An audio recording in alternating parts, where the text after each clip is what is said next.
The story begins with an event that took place several months ago. A girl was live streaming herself while baking sweetbread.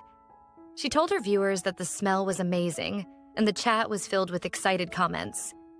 She showed the camera how soft and bouncy the bread looked before ending the stream, leaving her audience eager for the next recipe. Satisfied with how it turned out, she called the session a success.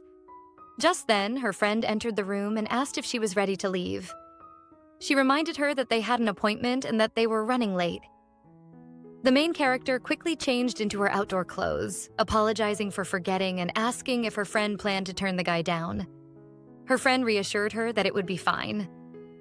The boy was from their school, and she just needed to reject him politely to avoid any awkwardness.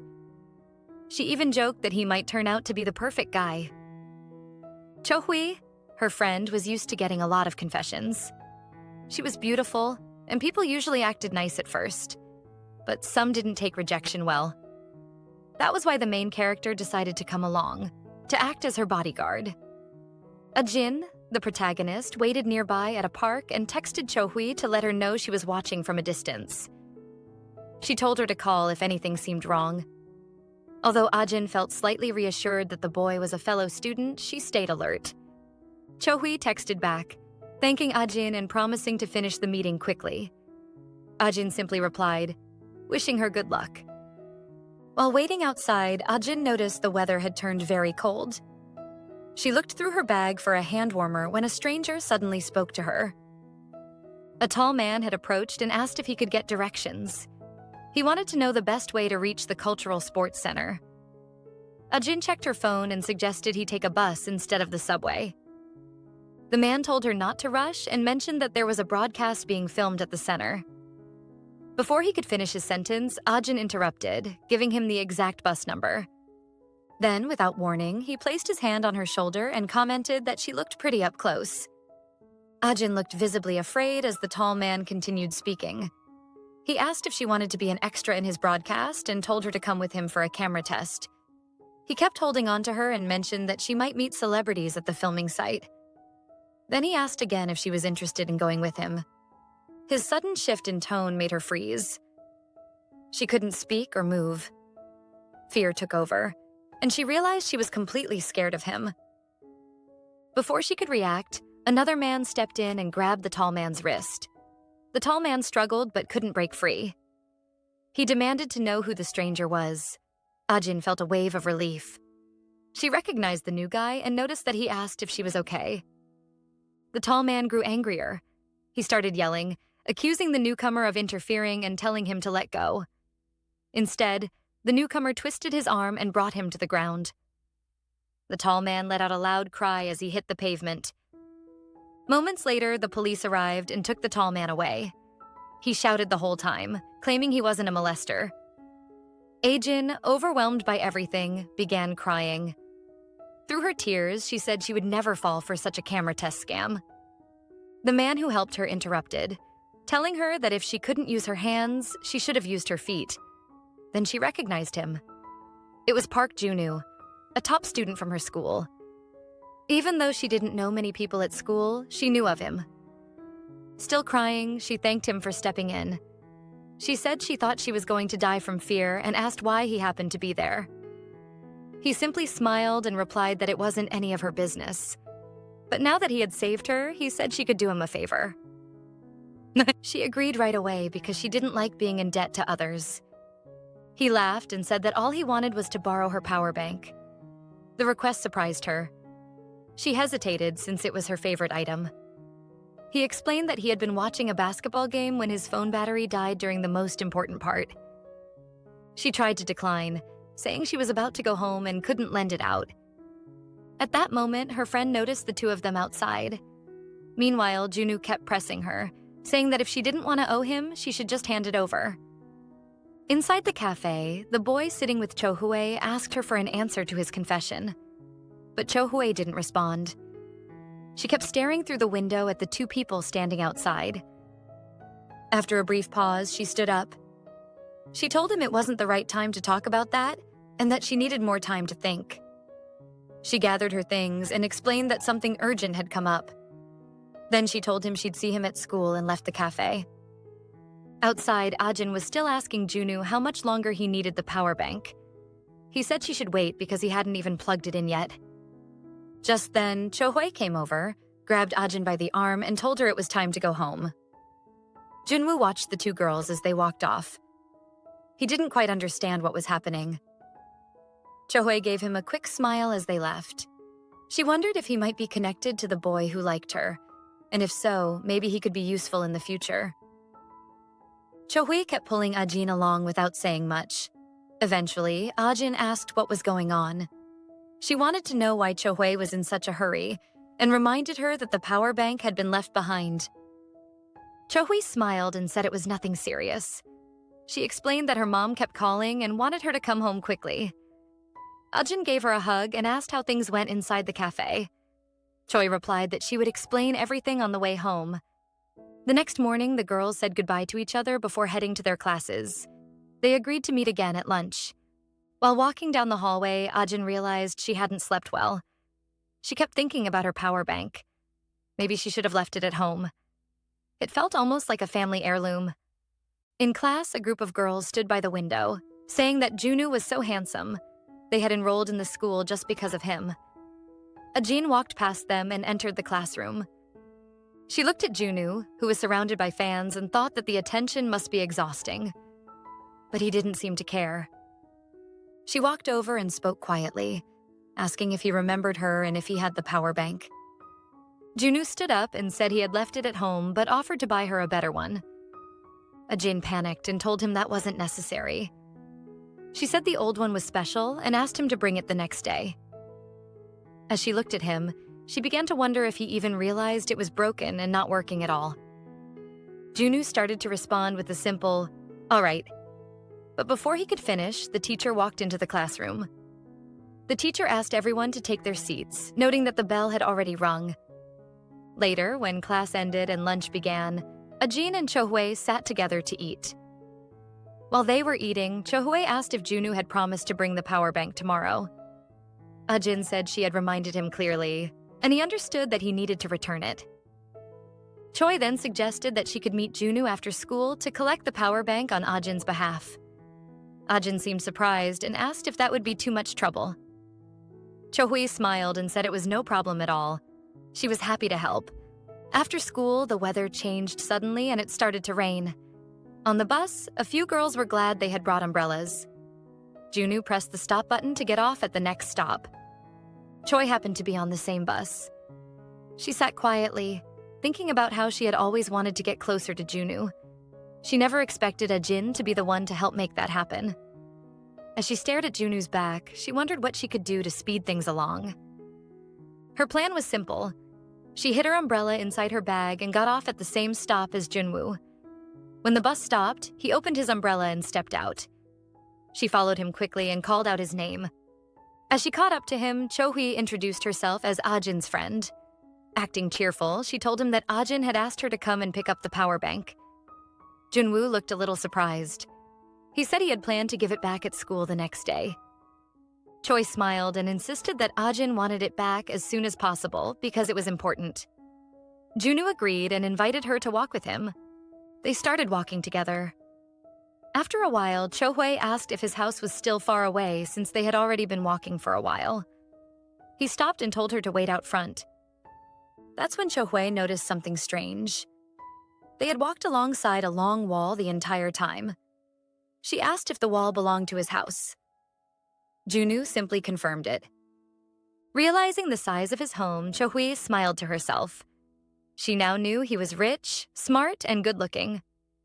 In her mind, he checked all the boxes to be the perfect boyfriend. Trying to sound playful, Cho-hwee mentioned that she got caught in the rain and felt cold. She hinted that it might be nice to dry off inside for a little while. She made an effort to look pitiful, hoping he wouldn't turn her down. She added that she regretted not bringing her umbrella. Instead of inviting her in, Junwoo simply handed her his umbrella. He told her he'd be right back and that she could use it while waiting. Then he walked inside, leaving her standing outside. Cho-hwee was stunned. She stood still, unsure of what to say. Although annoyed by the situation, she accepted it. She thought to herself that if he had been too easy, It wouldn't have been interesting anyway. It had been a while since she felt this kind of challenge. The next day, at a convenience store, Ajin was feeling hungry. She had overslept and missed breakfast, so she decided to buy something small to last until lunch.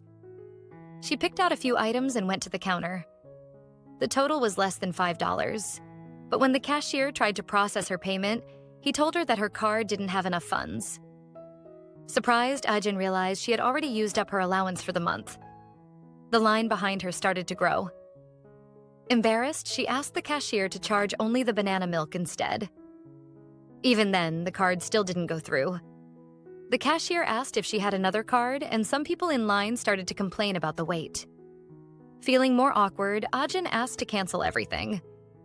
Just then, someone behind her offered to pay. When she turned around, she saw Junwoo standing there. He paid for her items without hesitation. They left the store and started walking to school together. The atmosphere between them was a little awkward at first. Ajin broke the silence by thanking him and promised to pay him back the next day. Junwoo told her not to worry about it, reminding her that the matter with the power bank wasn't settled yet. She realized he wasn't as cold as he seemed. He had been thinking about returning the power bank the whole time. He joked that if he hadn't bought her the snack, he probably would have had to listen to her stomach growling all day. Meanwhile, Cho-hwee watched them from a distance. She couldn't understand why they were together, or why they seemed to be getting along. Later, back in the classroom, Ajin immediately asked Junwoo if he had her power bank. He told her that her friend had picked it up the day before. Relieved, Ajin smiled, glad to hear that Cho-hwee already had it. She planned to collect it from her later. After class, Ajin and Cho-hwee were walking upstairs together. Cho-hwee suddenly mentioned that she didn't have the power bank anymore because Junwoo had thrown it away. Ajin looked confused. Junwoo had told her the day before that her friend had taken it. Cho-hwee then asked directly if Ajin was choosing to believe Junwoo over her.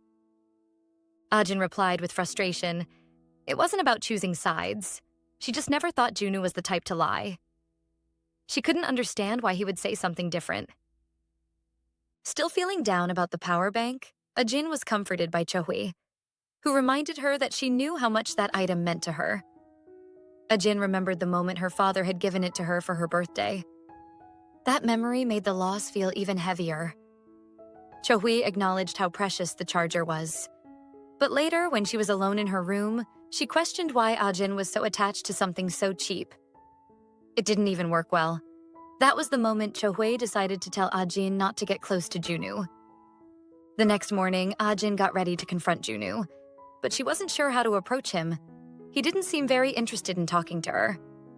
Meanwhile, Cho-hwee grew tired of hearing Ajin talk about the portable charger. She questioned why Ajin cared so much about something from a person she barely knew. Choi reminded her that the charger barely worked and that she might never see the person who gave it to her again. Ajin responded by saying that Cho-hwee already knew how important it was to her, but Cho-hwee quickly changed the subject. She asked if Ajin could lend her a blanket, explaining that she had forgotten hers. When Ajin entered the room to get the blanket, she noticed a group of classmates gathered around her desk. Curious, she walked over and asked what was going on. One of the girls asked if it was Ajin's birthday. Someone had left a wrapped gift on her desk, but Ajin was confused. Her birthday wasn't today. She opened the box and was surprised to see a pink portable charger inside. It looked just like the one she had lost. Her name was even engraved on it. She wondered who could have left it. At first, she thought maybe it was Cho-hwee trying to cheer her up. But that didn't make sense. They had come to school together. Some classmates commented on how pretty the charger looked. A few of them wondered if there might be a note inside revealing who sent the gift. Just then, Junwoo entered the classroom and asked Choi to move aside so he could pass. She greeted him in a cheerful tone, trying to sound cute, but he ignored her completely. Cho-hwee noticed the cold response and realized Junwoo might be the only person in the school who didn't react to her charm. She figured it was because he only cared about studying. Still, she thought that was better than someone who flirted with everyone. Around Ajin, some classmates started whispering, wondering if she had a secret crush. Ajin quickly denied it, saying it wasn't like that. But even she was curious about who had left the portable charger. At his desk, Junwoo watched Ajin closely, paying attention to her expressions and reactions. Chohyue noticed his gaze and began to grow suspicious. However, she didn't think it was possible that he liked Ajin. To change the subject, Chohyue brought up the blanket. Ajin apologized for the delay, handed it over, and asked if they could meet during lunch. Before walking away, Chohyue glanced back at Junwoo again to see if he was still watching, but he appeared focused on his studies. Soon after, the teacher entered and announced that the next class would be first aid training. It would be a practical lesson on how to save lives. Everyone gathered at the school court. Ajin, while standing among the students, kept thinking about the charger. She wondered again who had given it to her. Could it really have been June? Even though Chohyue claimed he had thrown the old one away and Junwoo said he gave it to her friend, Ajin still had doubts. She wasn't sure who to believe. The teacher began the demonstration, showing how to do chest compressions. After performing a few rounds, he asked the class if they understood, then told them to split into pairs to practice. Ajin quickly turned to a girl beside her and suggested they team up, but the teacher explained that it needed to be a boy-girl pair. He said if two boys practiced together, they might damage the dummy. Ajin grew nervous. She didn't want to partner with Junwoo. But the teacher noticed her hesitation and said she could pair up with him since they were standing nearby. That wasn't what she wanted to hear. As they began the training, Ajin kept a little distance. Junwoo focused on the demonstration, practicing on the dummy. The teacher complimented his technique and then asked why Ajin wasn't participating yet. Junwoo invited Ajin to give the chest compressions a try. She started practicing, clearly nervous, but it didn't take long for Junwoo to notice she was barely applying pressure. He joked that the dummy was already dead. Embarrassed, Ajin insisted it wasn't true, but Junwoo continued teasing. He told her that if the dummy were a real person, they wouldn't have made it. Ajin explained she was just afraid of pressing too hard and accidentally hurting someone. Junwoo told her that was a common concern. He said that during real emergencies, broken ribs sometimes happen. That shocked Ajin. He explained that saving a life is more important than a few broken bones. They continued the practice. The teacher watched from nearby, happy to see them working together. Then another teacher called him over. It was starting to rain, and they needed to share the court with another class. Since they only needed part of the court for training, he agreed. Soon, the second class arrived. Among them was Chohyue, who immediately noticed Ajin and Junwoo practicing together. Following the instructions, Ajin pushed harder on the dummy's chest. The sensation made her uncomfortable, especially the sound it made. Junwoo laughed at her reaction and told her that wasn't the right technique. He offered to show her how. He reached out, grabbed her hand, and placed it on the dummy. But Ajin wasn't expecting it. She lost her balance and fell onto him. It almost looked like a romantic scene from a movie. The teacher quickly stepped in and reminded them to focus on first aid, not flirting. Everyone around them laughed, but Chohyue wasn't amused. She stood to the side, clearly irritated. She had warned Ajin not to get close to Junwoo. Later, back in class, Ajin tried to figure out why Chohyue seemed upset. She asked if she was feeling okay. Chohyue simply said her stomach hadn't felt good since the night before, and that the physical activity made it worse. Ajin offered to take her to the infirmary for some medicine and rest, but Chohyue refused. She said she just needed a short nap and suggested they go eat since lunch break was almost over. But in truth, Chohyue was thinking something completely different. She couldn't even stand to look at Ajin's face anymore. Chohyue couldn't take the situation any longer. She asked Ajin to go get lunch alone and pretend they were together. She claimed it was only because she didn't want Ajin to skip a meal. Ajin was touched by the gesture. She agreed to go alone and told Chohyue not to worry. She should just rest and take her medicine. But in truth, Chohyue was thinking about how to create distance between Ajin and Junwoo. She hoped the charger hadn't come from him. At the cafeteria, Ajin felt a bit awkward sitting alone. Eating by herself made her uncomfortable. But before long, Junwoo and his friend showed up and asked where Chohyue was. Without waiting, Junwoo pulled out a chair and sat next to her. Ajin was surprised. Then he handed her his sausages. His friend looked annoyed. The sausages were the best part of lunch, and he had wanted them for himself. Ajin assumed Junwoo was doing all this because he still felt guilty about the lost charger.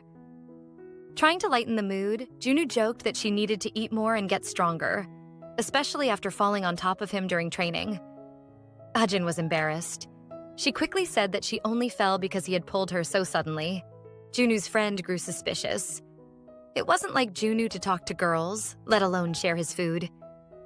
Ajin kept eating but couldn't stop thinking about how to bring up the new charger. Still, part of her was glad she didn't have to eat alone. Realizing this made her feel uneasy. She tried to convince herself that she was fine on her own and didn't need anyone. After a while, Junwoo's friend stood up to get more food. Meanwhile, Ajin stayed focused on her plan to talk about the charger. Junwoo seemed confused, watching her continue to eat without stopping. The next morning, Ajin left the house late and nearly missed the bus. She caught it just in time before it pulled away. As expected, the bus was crowded and there were no empty seats. That's when she spotted Junwoo sitting quietly. The memory of falling on top of him came rushing back, and she immediately felt embarrassed. To make things worse, Ajin remembered how Junwoo had joked about her falling on him during lunch. Embarrassed all over again, she made a silent decision. She'd ignore him completely. Pretend he didn't exist. Pretend she didn't hear him, see him, or even remember the sound of his laugh. The bus driver suddenly announced that there had been an accident ahead. Traffic was backing up, and more passengers were expected to board at the next stop. The front of the bus started getting crowded. Passengers began shuffling to the back to make room. Ajin stayed where she was. She didn't want to move closer to Junwoo, but the driver wasn't having it. He scolded her, telling her to move back like everyone else. Junwoo, watching the whole thing, let out a chuckle. That laugh, it made her cheeks burn. Humiliated, she inched her way toward the back, doing her best to act invisible. Junwoo pointed to the space near him and casually said, "You can stand here." "There's room." Reluctantly, she took the spot. She told herself she was only doing it to avoid another scolding. Junwoo thought for a moment. Maybe he should offer her his seat. But before he could, the bus made a sharp turn. Everyone staggered, struggling to keep their balance. Ajin lost hers entirely. She stumbled, right into Junwoo's lap. The silence between them shattered. Her eyes went wide. His did too. In a panic, she scrambled up, but in the rush, her head smacked against his chin. They both winced in pain. "Sorry," she blurted out, red-faced. "I didn't mean to fall on your thighs." Junwoo managed a soft smile, trying to hide his own fluster. He'd caught a faint, sweet scent from her hair, something soft and familiar. "It's okay," he said. "It happens." They both avoided eye contact after that. Finally, the bus rolled to a stop outside the school and everyone began filing off. Ajin and Junwoo walked behind the others, keeping a small distance between them. But she couldn't wait any longer. Now was her moment. She took a breath and turned to him. "Hey," she said. "Was it you who left that charger on my desk yesterday?" Junwoo glanced at her, and she hurried to explain. I didn't think it could be anyone else. So, thank you. It's really pretty." He looked surprised for a second, then smiled. "A real one." "I'm glad you liked it," he said quietly. "I bought it for you. I figured it was the least I could do." Ajin blinked. "Wait, so you didn't throw the old one away?" Junwoo shook his head. "Number it was already pretty much broken, so I just thought I'd get you a better one. I felt responsible." She stared at him, puzzled. That didn't match anything Cho-hwee had told her. So, why did Cho-hwee say he'd thrown it away? Ajin's thoughts tangled, and somewhere deep down, something began to shift. Ajin decided not to press further. Instead, she smiled and thanked Junwoo again, saying she'd definitely used the charger a lot.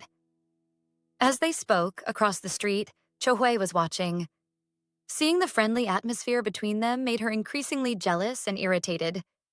In her mind, Junwoo should be interested in her, not Ajin. Frustrated, Chohui quickly messaged the guy who had confessed to her earlier. She asked to meet up, which caught him off guard but made him excited. He thought she might finally be giving him a chance. She also asked him to bring a friend, claiming that her own friend was really into him. It was all part of her plan to create the perfect setup and to get closer to Junwoo.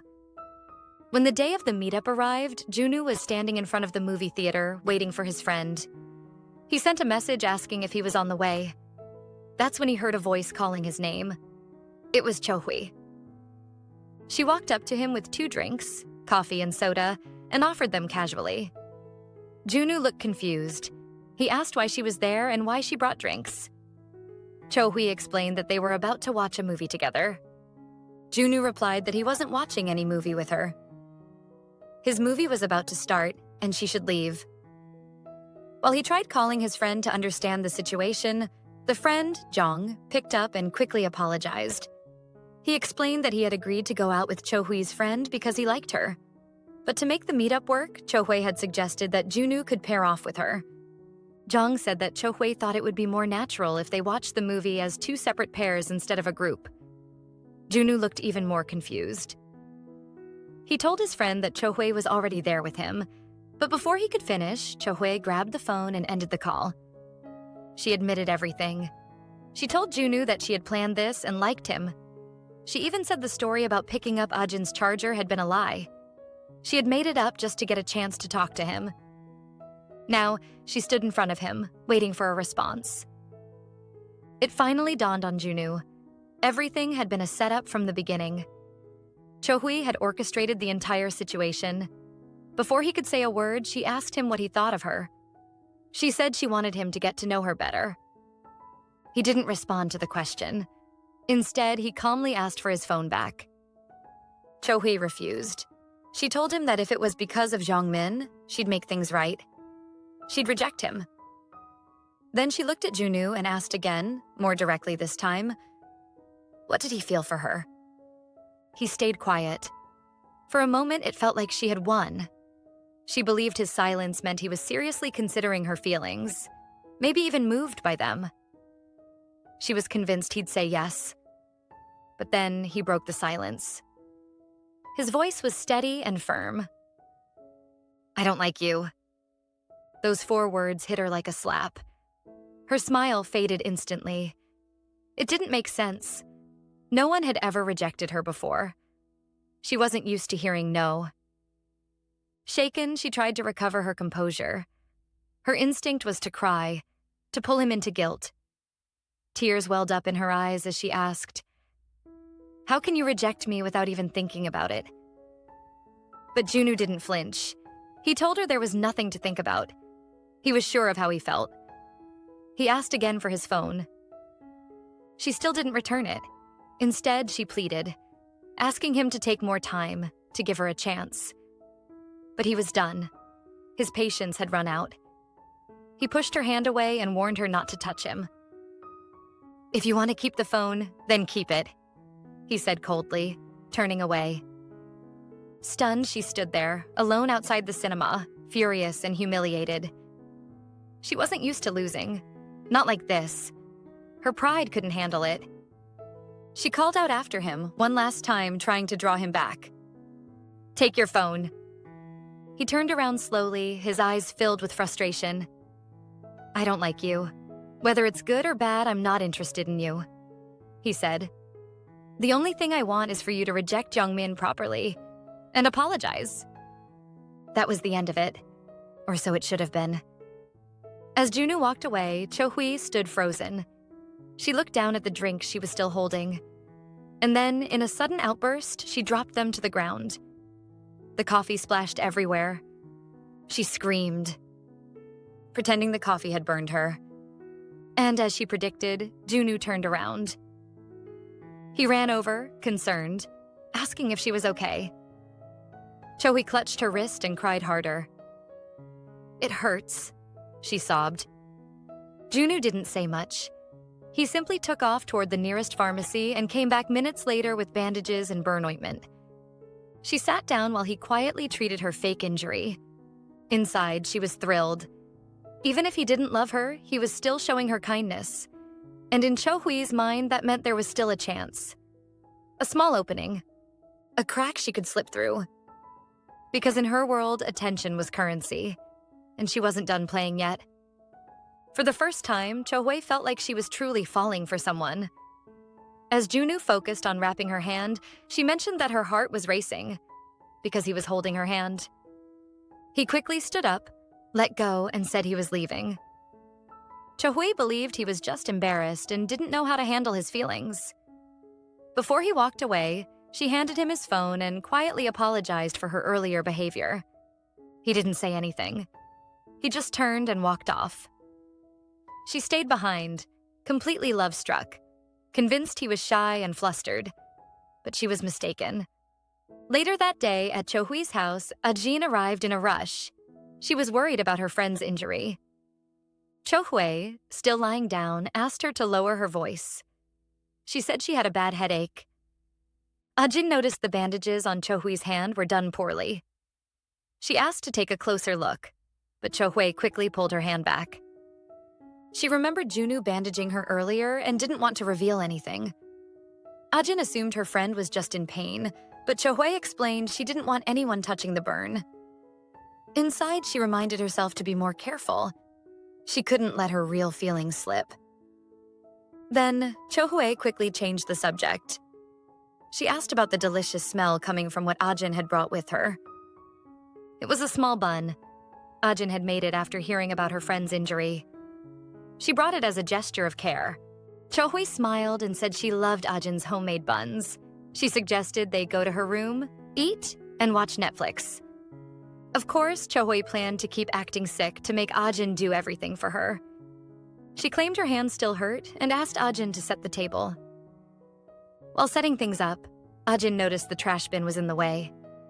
She moved it aside, but something inside caught her attention. She looked closer and spotted something pink, her old portable charger. She picked it up and saw her name engraved on it. Confused, she turned to Choi and asked why her charger was in the trash. Choi, distracted and admiring her bandaged hand, realized too late. She had forgotten to take out the trash. And now, the evidence was sitting right in front of them. Ajin kept thinking about the situation. She couldn't understand why the charger had ended up at Choi's house if Junwoo hadn't thrown it there. Choi didn't know how to respond. She looked at Ajin, silently trying to come up with a way out. Eventually, she said that she had found the charger in Junwoo's trash. She explained that she had been passing by his house, saw something pink in the bin, and realized it was a portable charger. She claimed that she took it because it felt wrong to leave it there. According to her, it was too cold-hearted of Junwoo to throw it away, so she decided to keep it for her friend. But the explanation didn't hold up for long. Ajin remembered that Chi disliked touching anything dirty. That detail didn't add up. Chi tried to keep the story going. She said she only took it because she knew how important it was to Ajin. She insisted that even though she hated doing something like that, she had done it out of care for her friend. She added that she hadn't returned it earlier because she couldn't remember where she had put it. She also said she felt hurt being questioned by someone she cared about. Ajin, still unsure but wanting to believe her, gave Chi a hug. She accepted the explanation and thanked her friend for doing something difficult just to help. The issue was dropped and things returned to normal. The next day at school, the teacher announced a new assignment. Students would have to work in pairs. To avoid any problems, the teacher explained that the pairs had already been assigned. The class didn't like the idea, but the teacher asked them to check the list before complaining. Everyone rushed to the paper, eager to see who would be Junwoo's partner. It turned out to be Ajin. Some students said she was lucky. Junwoo was known for being smart. A few of the girls felt jealous. They had wanted to be his partner too. Ajin, however, wasn't excited. She still felt awkward being around Junwoo after everything that had happened. She walked up to him and asked when they should start the assignment. Instead of waiting for her to speak, Junwoo took the lead. He said they needed to set a time soon since the school schedule was tight this semester. They agreed to meet on Saturday. When Saturday arrived, the weather was clear. Spring flowers were blooming, and Ajin thought it might be nice to hang out with Chi after finishing the assignment.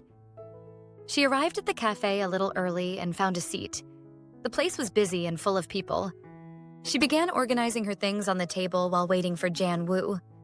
As she adjusted her setup, her hand bumped into her cup. It nearly tipped over. She caught it at the last second, but the sudden movement caused a mess. Holding the cup in one hand and her laptop in the other, she felt like she was going to drop something. At that moment, Junwoo showed up. He reached out and caught the cup before it hit the ground. Ajin was surprised to see him arrive at exactly that moment. She also felt a bit embarrassed.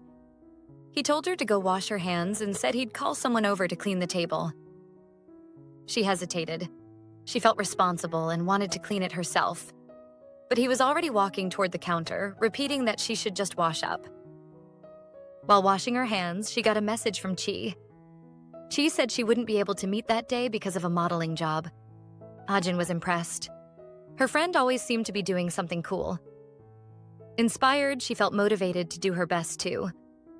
When she returned to the table, the mess was gone. Everything was clean and in order. Junwoo had even brought her another drink.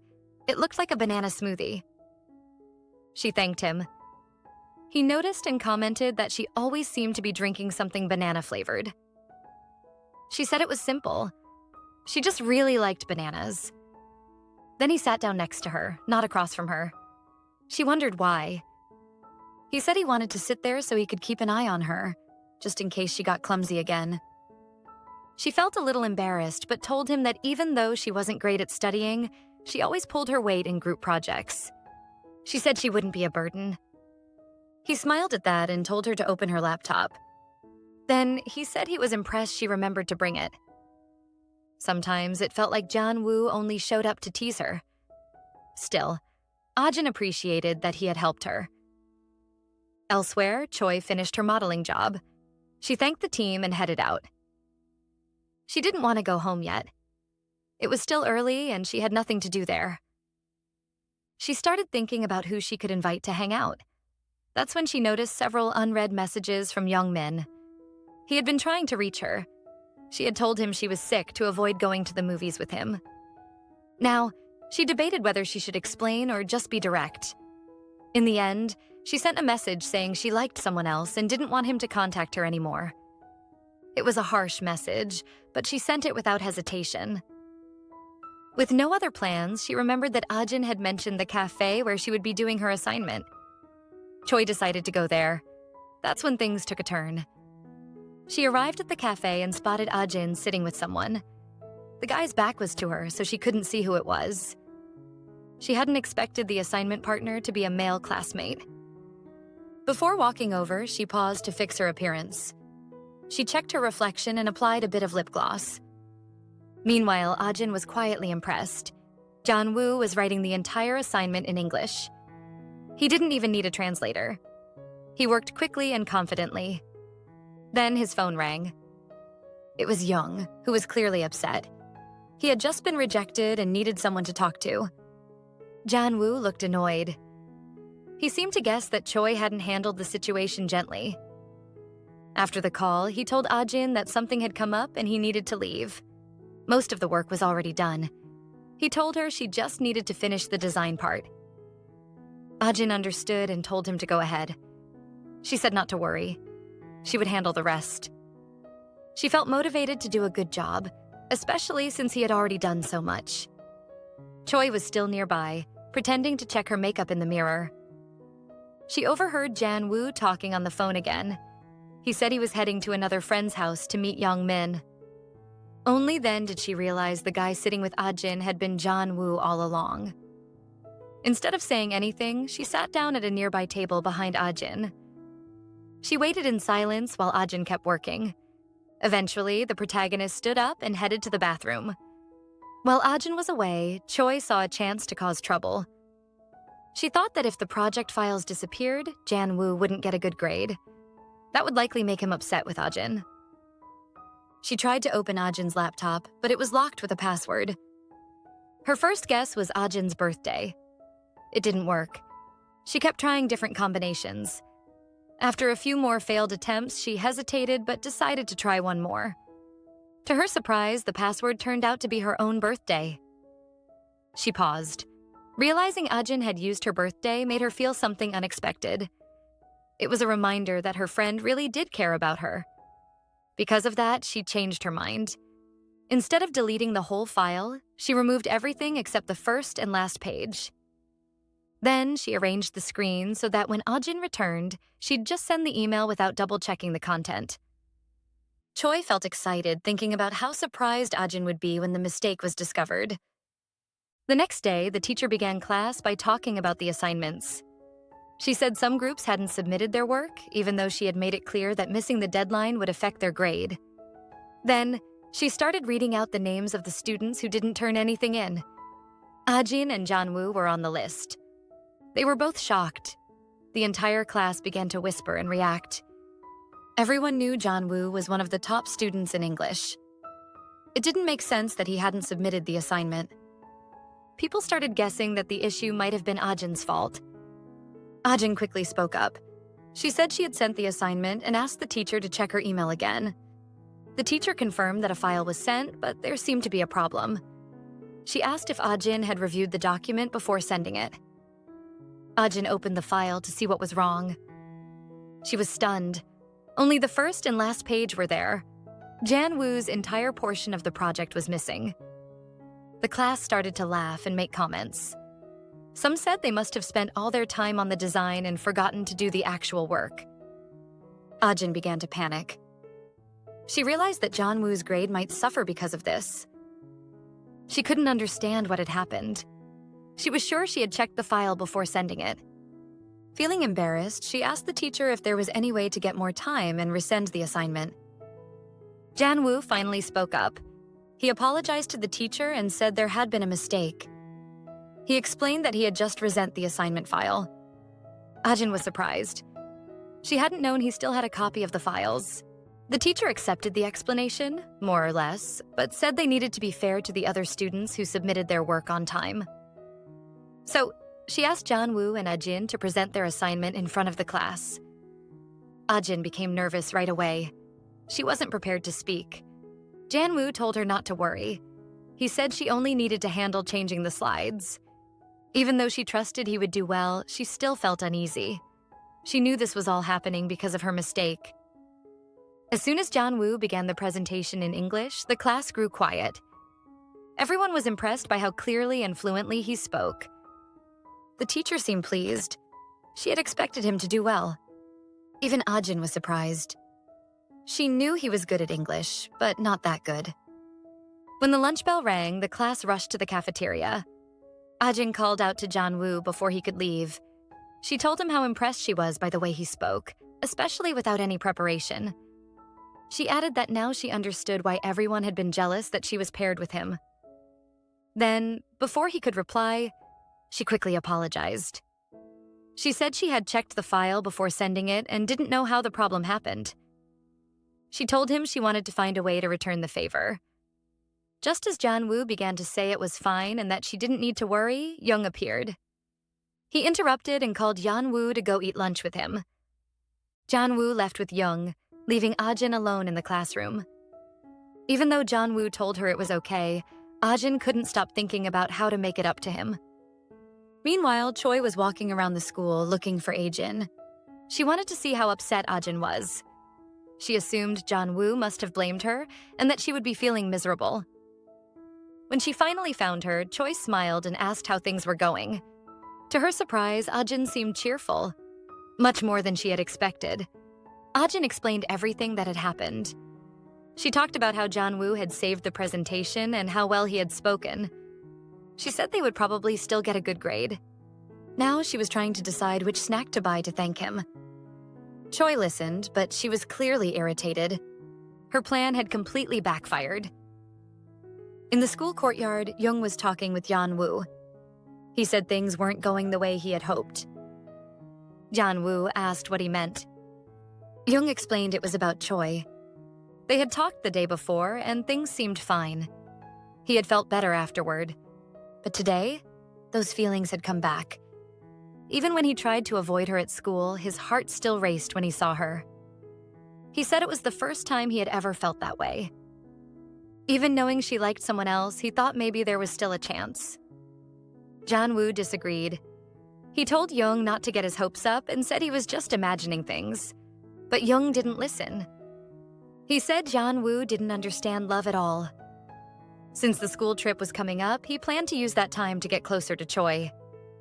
Junwoo remembered when Choi had confessed her feelings to him. He told Young to drop the idea and focus on studying. He reminded him that if his grades dropped, he'd lose his phone. Young didn't care. He said love was more important than school and that Junwoo wouldn't understand because all he did was study. Young added that Junwoo didn't have anyone he wanted to see the spring flowers with. That comment made Junwoo pause. For some reason, he thought of Ajin, specifically how impressed she had looked during the English presentation. Meanwhile, someone else wasn't happy about how close Junwoo and Ajin were getting. Choi was starting to regret everything she had done. Her efforts to sabotage Ajin hadn't worked. In fact, it seemed like she had only helped bring the two of them closer. Ajin didn't even seem to care about Choi's warnings to stay away from Junwoo. That made her even more irritated.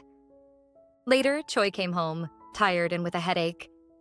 She just wanted to rest. But as she opened the front door, she heard raised voices. Her father had shown up. He was asking her mother for a divorce. The argument in Choi's house continued. She couldn't understand why her father even came around anymore. Every time he did, it ended in a fight. This time was no different. Her father said he had found someone else. That was why he wanted a divorce. Choi felt overwhelmed. Things at school were already hard enough, and now she had to deal with this all over again at home. Her father, angry and aggressive, raised his voice and told her mother to sign the divorce papers. He said that, in the end, she would do what he wanted, whether she liked it or not. Choi had heard enough. She asked him if he planned to leave the other woman too. She questioned what the point of the divorce even was. Her father didn't like being challenged. Without saying anything more, he slapped Choi across the face. That moment said a lot about the kind of man he was, and gave some insight into how Choi's thinking had become so twisted. Her mother stood up then. She told him he had no right to lay a hand on their daughter. She told him to leave and said she wasn't giving him the divorce. Eventually, he left the house. Choi's mother tried to comfort her, but Choi pulled away and said her father wasn't even human anymore. She told her mother to just sign the papers. She said that after everything, after being hit, it made no sense to protect him. Her mother, still holding on to some hope, told her not to say that. She reminded her that, no matter what, he was still her father. That only made Choi angrier. She yelled at her mother, saying she was worse than her father for letting things get this far. Then she stormed into her room and locked the door. Inside, she sat down and started thinking about her life. She wondered how she could ever change it. But her thoughts were interrupted when she noticed a box of sweets on her desk. Ajin had sent them, along with a note saying how much she cared about her friend. That made Choi even more upset. She knocked the cookies onto the floor in frustration.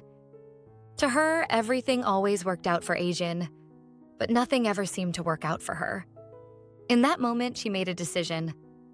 All the anger and hate she had been holding inside would now become a plan to destroy Ajin. Later that night, at Junwoo's house, he was in the middle of a private lesson with his tutor, but he couldn't concentrate. His mind kept going back to the moment with the spring flowers. He wondered why, at that time, he had thought of Ajin. His tutor noticed he was distracted and asked if something was on his mind. The tutor commented that it was the first time he had seen Junwoo this distracted. Junwoo brushed it off and said he was just spacing out. But the tutor pushed a little further. He asked if maybe Junwoo was interested in someone. Before he could answer, Junwoo's thoughts drifted again, to Ajin. For the first time, he blushed while thinking about her. The tutor reminded him to focus and continued with the lesson. Meanwhile, at Ajin's house, she was in the kitchen, baking cookies. She planned to give them to her friends during the school trip the next day. Her parents came home from work. They told her not to stay up too late since she had a big day tomorrow. Ajin said she was almost done and would go to bed soon. They smiled and said her friends were lucky to have someone like her. Her father, happy to see her in a good mood, gave her some money. He told her to enjoy the trip and maybe buy a few small gifts. Back in her room, Ajin started packing. She decided to bring her portable charger. Looking at the 2 chargers she now had, she remembered something from a year ago. It was during camp at Y University. In the dorm, Ajin had tried to convince the other girls to stay the night. It was their first day of camp, and she thought it would be fun. But the others weren't interested.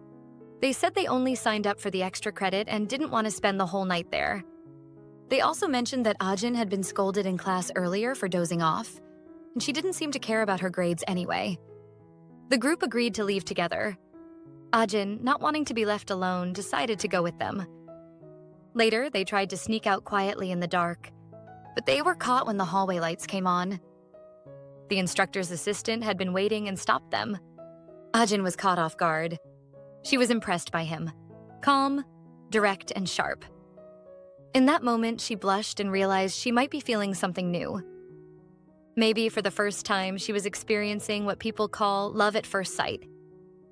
Back then, Ajin didn't know where she got the courage. But she remembered walking up to him and asking for his phone number. They started talking almost every day. But everything changed when he got a girlfriend. Even though she had never confessed her feelings, it still broke her heart. She realized then that to him, she might have just been a student he met during camp. And in that moment, something else became clear. The portable charger wasn't a gift from her father after all. It had been from him, her very first crush. She smiled as she looked at the charger. She wondered how he was doing now. Back in the present, the scene shifted to Y University. Her former crush was standing on campus, surrounded by a group of girls. They were congratulating him on getting a teaching internship. They asked him where he would be working. He told them, Sarin High School. So that was the little spoiler for what's coming next. Now, it was finally the day of the school trip. The students were complaining, saying they wished they were going to an island or somewhere farther away. Ajin wasn't focused on that. She was only worried about one thing, where her friend Choi was. She called her and asked to meet before they left. There was something she needed to give her. When Ajin turned around, she saw Choi approaching. She was all dressed up, wearing a crop shirt. It was clear she hadn't come to the trip just to relax. She had come to be seen. Ajin scolded her, saying the outfit showed too much skin. Choi pulled away and told her to stop tugging at her clothes. She said she was fine the way she was. Just then, the crowd grew quiet. Everyone turned to look at Junwoo. Even Ajin and Choi paused, surprised at how good he looked in casual clothes. Some girls rushed over to him. They complimented him and asked if he had already chosen a seat for the train ride. Meanwhile, Junwoo's friends were getting ready for the trip in their own way. They had brought alcohol and were already talking about inviting some girls to hang out later. Choi immediately paid attention. She wanted to get closer to Junwoo during the trip. The boys mentioned that the room they planned to use for the hangout was going to be Ajin's. Choi stepped into the conversation and called out to Youngmin. He was caught off guard. He hadn't expected her to speak to him. She said she didn't mean to interrupt, but their night sounded fun, and she wanted to join. Youngmin, clearly excited, said yes right away. He thought it was amazing that she wanted to be there. Soon after, the students began settling in on the train. They found their seats, took pictures, and laughed with their friends. But Choi didn't feel comfortable. She didn't understand why everyone was taking so many photos. After all, it was just a train ride. She shrank back into her seat, trying to avoid being in any pictures. Earlier that morning, before she left home, her mother had handed her an envelope full of money. She said it was from her father, for Choi to spend during the trip. Choi got angry. She threw the envelope aside, saying there was no point in giving her money now, not after everything he had done. But as always, her mother only said that she shouldn't speak badly about her father. In another train car, Ajin was feeling too warm. She had worn a long-sleeved shirt and now regretted it.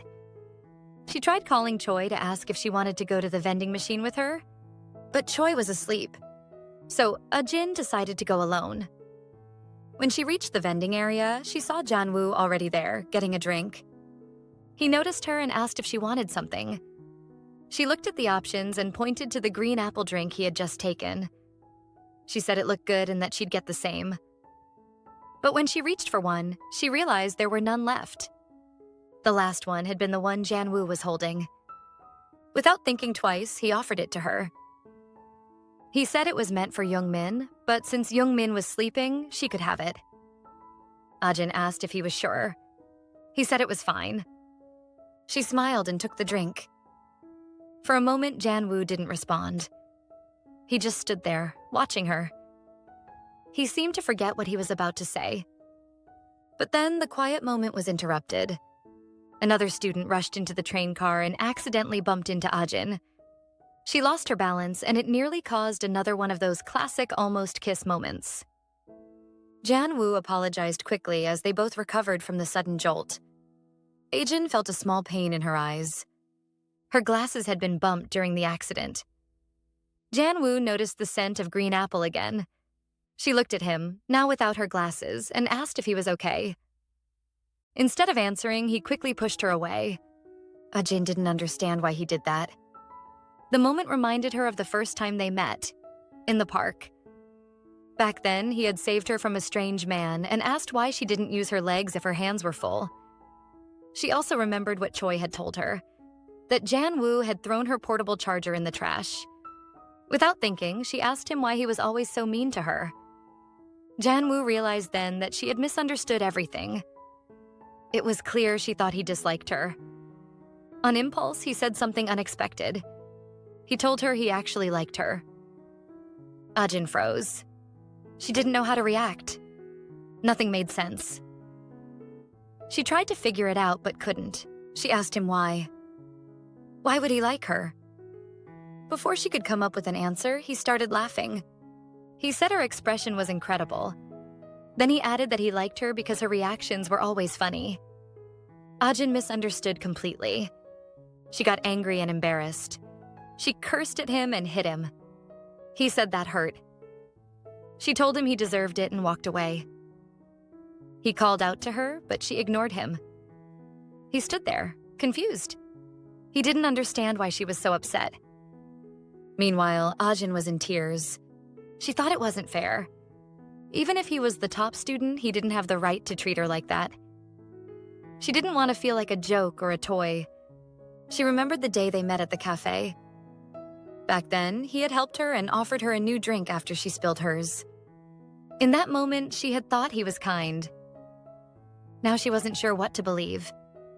If his confession had been a lie, she didn't know how to handle it. She couldn't tell if he was just playing with her or if he had meant what he said. Later, at the trip destination, the students gathered to take a group photo. The teacher told them to behave, not to cause trouble, and reminded them to meet back at the same spot by 6 o'clock. Everyone agreed and then split off in different directions. Choi, unaware of what had happened on the train, was walking around looking for Junwoo. But before she could find him, she was stopped by 3 guys, locals, by the looks of it. They started hitting on her. Choi quickly realized they were just playboys and tried to ignore them. She kept walking, but they didn't back off. One of them asked for her phone number and casually put his arm around her to stop her. Trying to stay calm, Choi offered to give her Instagram instead. She said he could message her anytime and she wouldn't ignore him. Still, he insisted on getting her number. Choi kept offering her Instagram ID, hoping that would be enough to get him to let go. Now surrounded and unsure of how to get out of the situation, she started to feel nervous. And the truth was, she didn't even want to give them her Instagram. Right then, Ajin showed up. She shouted that the teacher had told them not to talk to people outside their school. Then she grabbed Choi's hand and ran. The guys didn't follow, but it didn't seem like they were going to forget what happened either. Ajin and Choi kept running, not looking back. Ajin was furious. She couldn't believe those guys tried something like that with her friend. She didn't even realize what moments like these meant, how her loyalty always showed up when it mattered. To ease the tension, Choi made a joke. She said Ajin didn't need to talk so formally about those guys. They were probably only a year older and might even be on their own school trip. She laughed about it. Ajin was surprised at how relaxed Choi was. She said they didn't look like they were still in school. In fact, they looked way too tired and worn out for their age. Both girls laughed and kept walking, letting the moment pass. Later that night, back at the lodging, the girls in Ajin's room were waiting. They were wondering where the rest of their group was. Ajin asked who exactly they were waiting for. Just then, the door opened. Youngmin walked in with his friends, and they were carrying a suitcase, most likely full of drinks. Choi came in with them, and behind her was Junwoo. The girls weren't thrilled to see Choi. Ajin, still unaware, hadn't even noticed that Junwoo was there. He hadn't come for the party. He didn't even like these types of gatherings. He had only come to apologize to her. When Ajin finally noticed Junwoo in the room, her mood changed.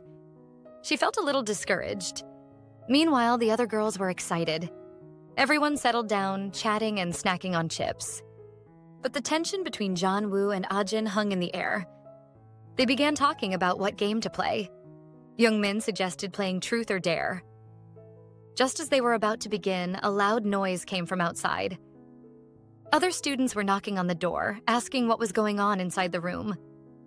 The girls inside quickly tried to come up with a plan. They decided to pretend they were all asleep.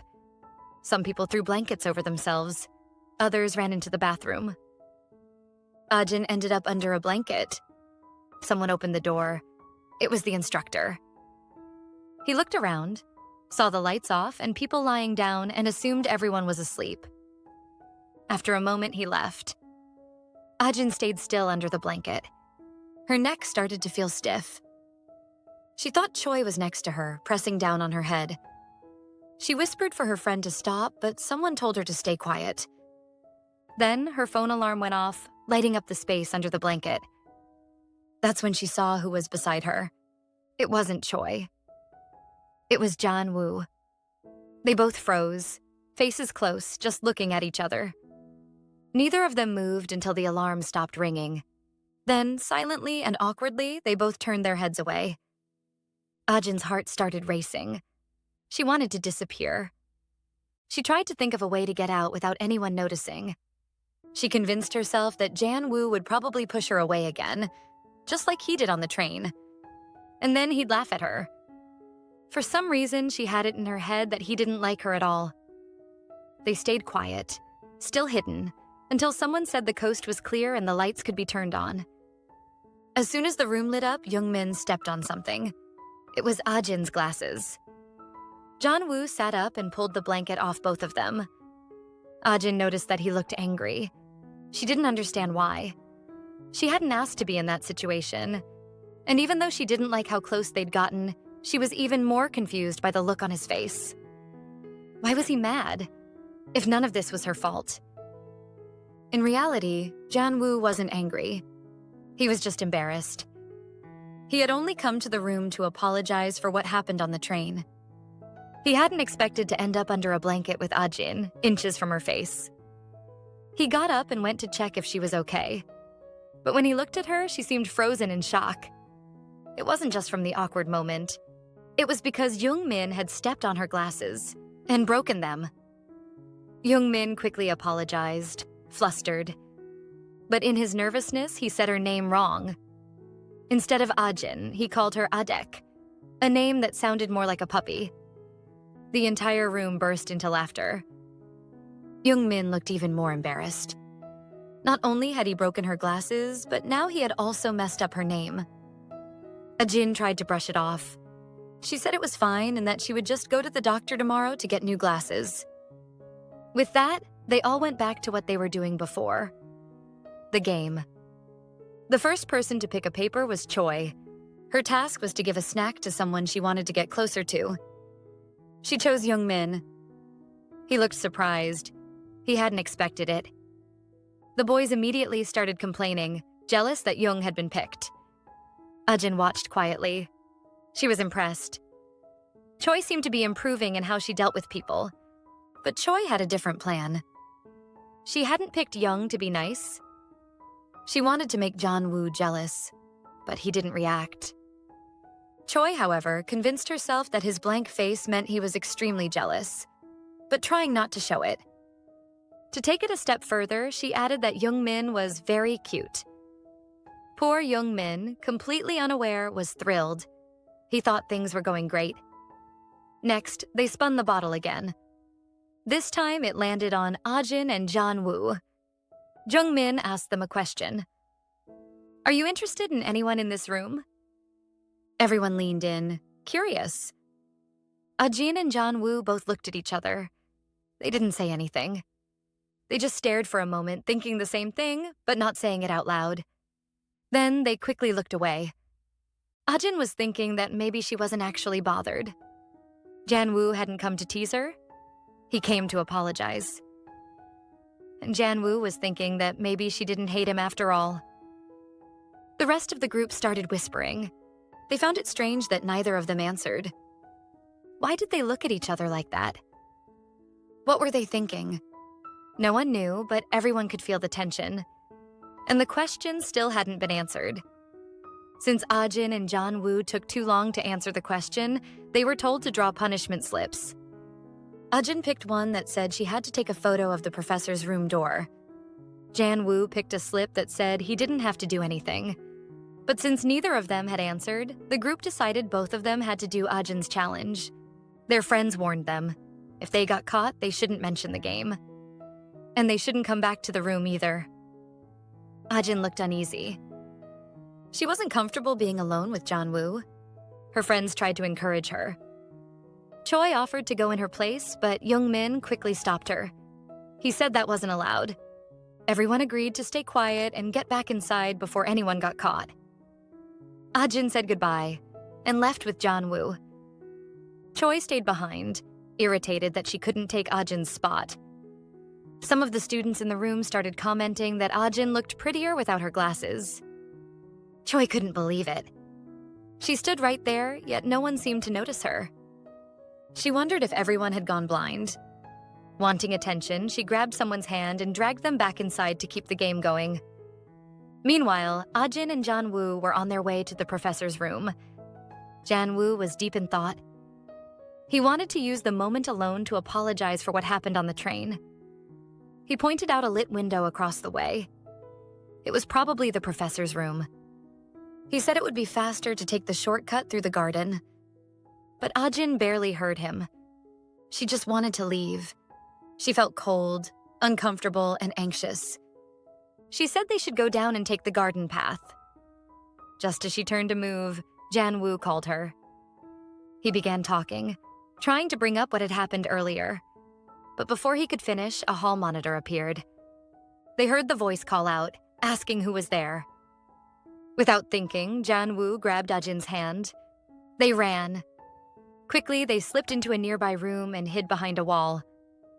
The monitor looked around, saw the open window, and closed it before walking away. The two of them stayed still, barely breathing, afraid of being caught.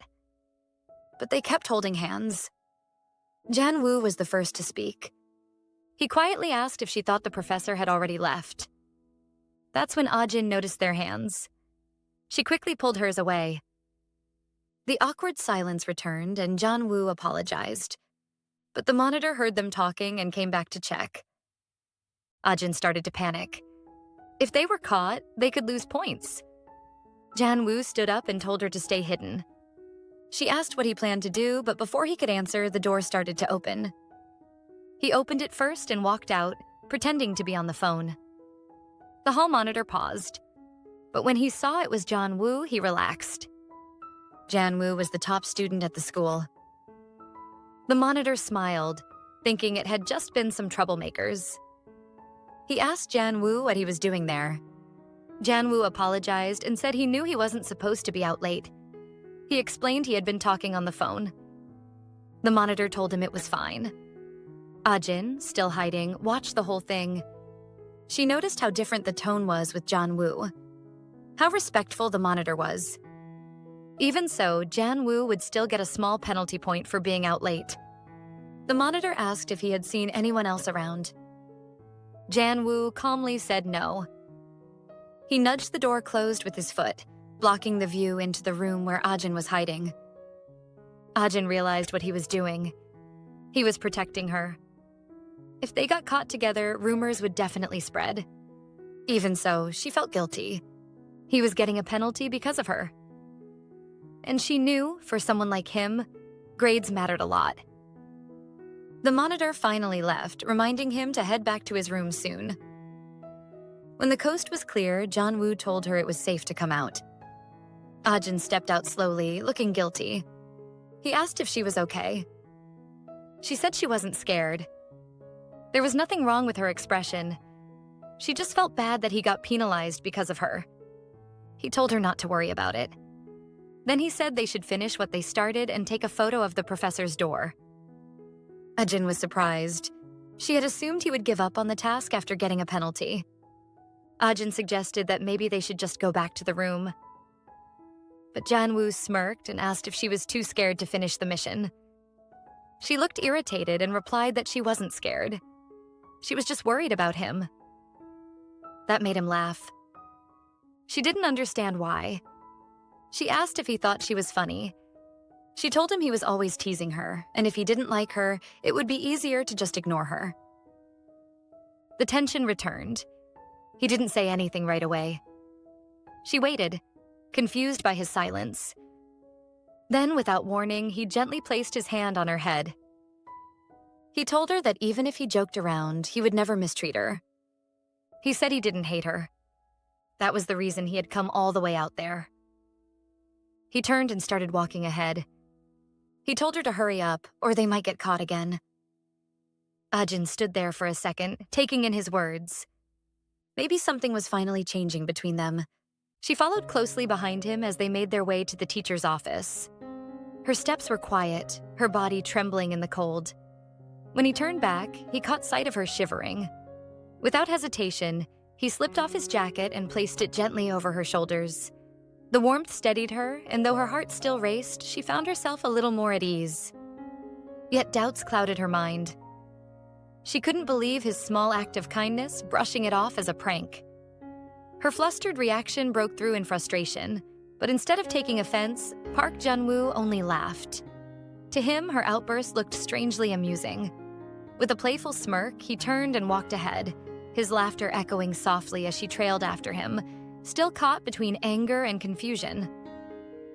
They arrived at the teacher's office and quickly snapped a picture, proof of the door's number to show the others waiting inside. But when they returned, all eyes shifted toward Ajin, still wrapped in Junwoo's jacket. Whispers began to spread, teasing comments sparking louder than she could bear. She explained hurriedly that he had only lent it to her because of the cold, but no one seemed to believe her. The noise grew heavy, filling the room with restless chatter until Junwoo himself could no longer stand it. He slipped away quietly, leaving behind the chaos. They pleaded for him to stay, but his decision was firm. One by one, the group began wishing each other goodnight. Yet, in one corner of the room, a quiet sorrow lingered. Cho-hee sat alone, sulking, her heart heavy with disappointment. She had longed for just a moment to speak with him, but he was gone too soon. That night, Junwoo lay restless, unable to surrender to sleep. His thoughts circled endlessly, drawn again and again to the same person, Kang Ajin. The image of her without her glasses played over in his mind, her face softer, her presence strangely endearing. He caught himself, uneasy with the thought. Cute? He shouldn't think of her that way. And yet, no matter how he tried, his mind would not let her go. Eventually, he drifted into sleep, his mind still restless from the thoughts that had kept him awake. In his dream, it felt as though he was back at school again. And there she was, Kang Ajin. She stood trying to fix her hair, fumbling as she searched for her headband, unaware that it was already in her hand. The sight made him smile. He went closer to her and showed her the headband on her wrist. She was grateful, but he made a remark that made her feel he was teasing her. She started to shout at him, but before he could do anything else, the dream began to fade. The scene slipped away, and soon he found himself back in his room. It had only been a dream, shaped by the thoughts that had followed him into his sleep. He told himself not to think of her again, but no matter how he tried, her presence lingered. The next morning, the teacher returned with a new pair of lenses for Ajin so she could use them during the school trip. At the same time, Choi Jung-min was scolded for his actions. He felt bad and offered his apology, though Ajin wasn't too upset. In truth, she had always wanted to change her lenses.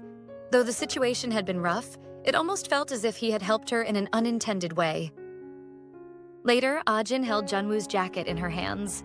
She gave it to Jung-min, asking him to return it. But as Jung-min looked around, he spotted Junwoo running an errand. He called Ajin back and placed the jacket in her hands again, insisting that she should give it to Junwoo herself.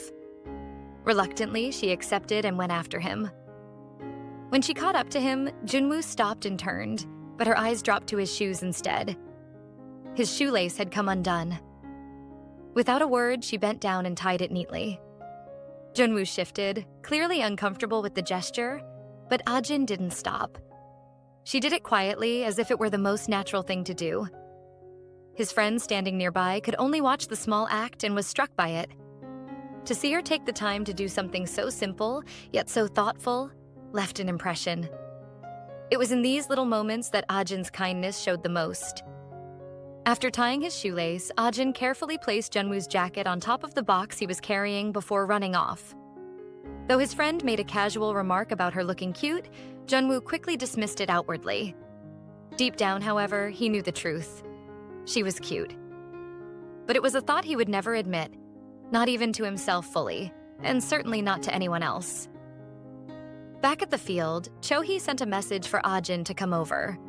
Her chest tightened with jealousy as she noticed groups of students happily taking pictures together. Then, her phone rang. It was a wealthy man she had met a few weeks earlier. She disliked speaking to him, but there were things she wanted that only he could provide. With practiced ease, she feigned interest and told him about an expensive handbag she wished to own, claiming her wealthy friend had just bought one. Amused, he agreed to buy it for her. A smile spread across her face as she hung up, immediately browsing online for designer bags. Her distraction was interrupted by another notification. The delinquent she had run into the day before had sent her a message. Irritation stirred, and she began crafting a sharp, dismissive reply. But before she could send it, a loud commotion echoed from the front of the field. Curious, she stood and made her way forward, where a crowd had already gathered. Among the chaos, she saw that one of Ajin's classmates had fallen. He had been tripped deliberately, the handiwork of Jandi, the notorious class bully. At once, Ajin rushed in, helping the boy to his feet, her movements quick and full of concern. To Cho-hee, it felt unnecessary, nosy even, and she was ready to turn away in irritation. But then she noticed Junwoo. He stood close by, his attention locked on the scene unfolding before them. Hoping to draw his eyes, Cho-hee tried to appear vulnerable, pitiful even. Yet her efforts went unnoticed. Junwoo's gaze never wavered, his focus entirely fixed on one person, and it wasn't her. It was Ajin. The realization cut deep, filling Cho-hee with a quiet, bitter jealousy. Cho-hee's heart tightened with jealousy. The sight of Junwoo's eyes fixed on Ajin gnawed at her, and she couldn't let it go. She pulled Ajin aside, leading her to a quieter corner away from the crowd. In her mind, there had to be a reason. Something that happened during the mission that made him look at Ajin in such a way. With a carefully crafted smile, Cho-hee pressed for answers. Ajin, however, only recalled a simple moment, explaining that nothing special had happened aside from Junwoo lending her his jacket, which she had already returned. Cho-hee studied her closely, suspicion flickering in her eyes. She couldn't bring herself to believe it, convinced there was more than Ajin was willing to admit. She silently vowed to uncover the truth, no matter what. Meanwhile, Ajin's innocent heart misread the situation. Believing Cho-hee's sudden intensity meant something was wrong with her, she sighed in quiet relief, certain it wasn't anything more. As they walked back together, Cho-hee's phone buzzed. A message lit up the screen, someone checking in on her.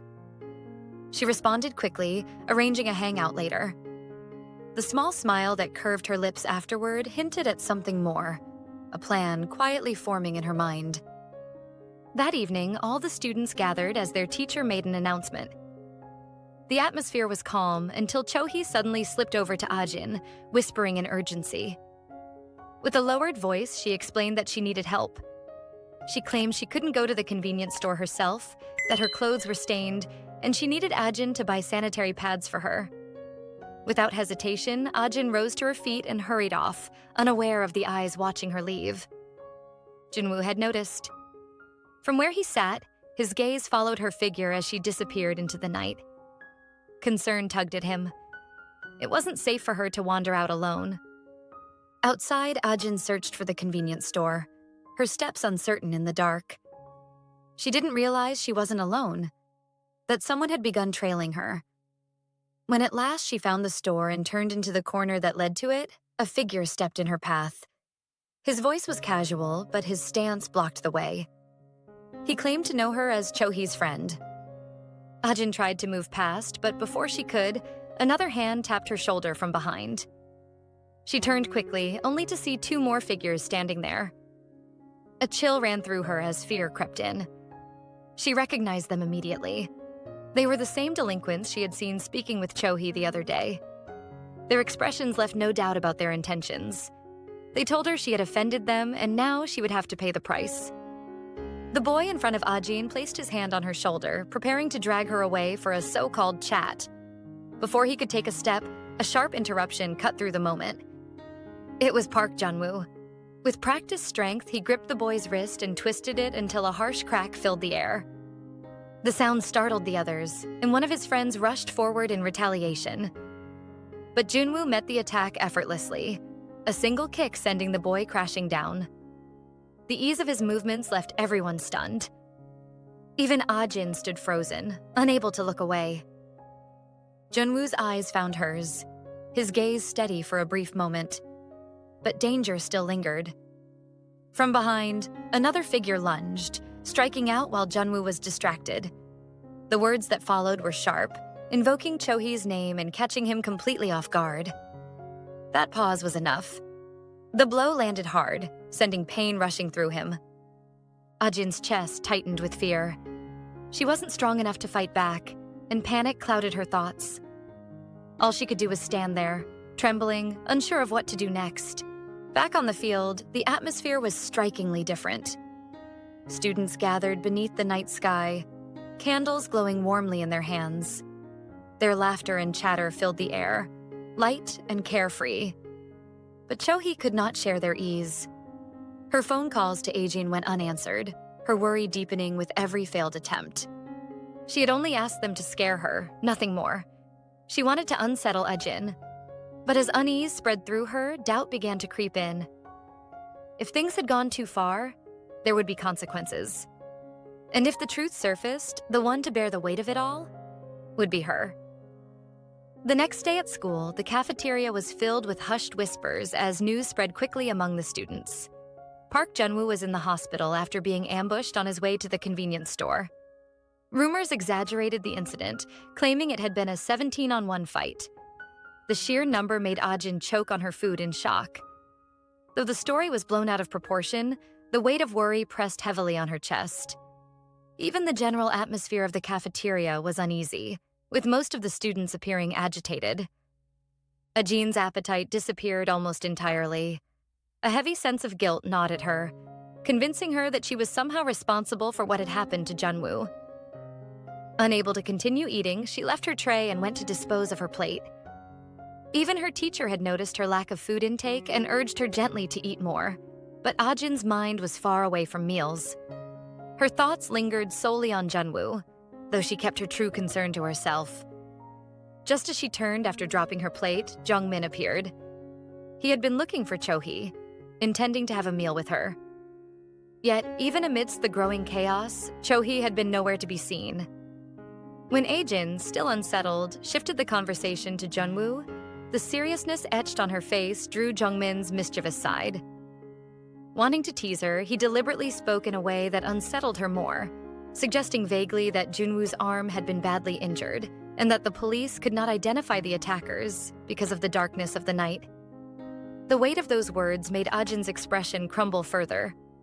She sank deeper into guilt and sadness, imagining Junwoo's pain and believing once again that it was her fault. Her reaction nearly made Jungmin burst into laughter, but he restrained himself. To laugh openly would have drawn suspicion, so he hid it behind a composed face. Yet, Ajin caught a flicker of amusement in his expression. Puzzled and anxious, she tried to decipher it, but Jungmin only leaned closer to her, whispering that it was a secret. The cryptic remark worsened her unease, pressing her emotions to the brink. She looked as though she might break into tears at any moment. Feeling suffocated, Ajin left the cafeteria and wandered into the school field, where she called out for Chohee. Chohee came running, though not out of concern for Ajin, but rather for her own hidden reasons. Ajin, exhausted and dejected, sank down and poured out everything that had happened the previous night. As Chohee listened, she feigned anger and asked whether the incident had been reported to the police. Ajin recounted that the authorities could not identify the culprits due to the darkness. That revelation drew a small, satisfied smile from Chohee. Inwardly, she was relieved. The shadows of the night had concealed her involvement, leaving no trail that could lead back to her. Ajin couldn't see the smile on Chohee's face as she lay on her shoulder, pouring out her heart. That smile never left Chohee's lips, even as Ajin spoke of her worries. To Ajin, it was a moment of sorrow, but to Chohee, it was quiet satisfaction. Junwoo would probably hate Ajin now, and the thought only deepened Chohee's delight. She had long wished to drive a wedge between them, yet fate had made Ajin do it herself. Ajin lamented endlessly, her voice trembling with regret. She asked what she should do, drowning in guilt, never realizing that the one she trusted most was savoring her pain.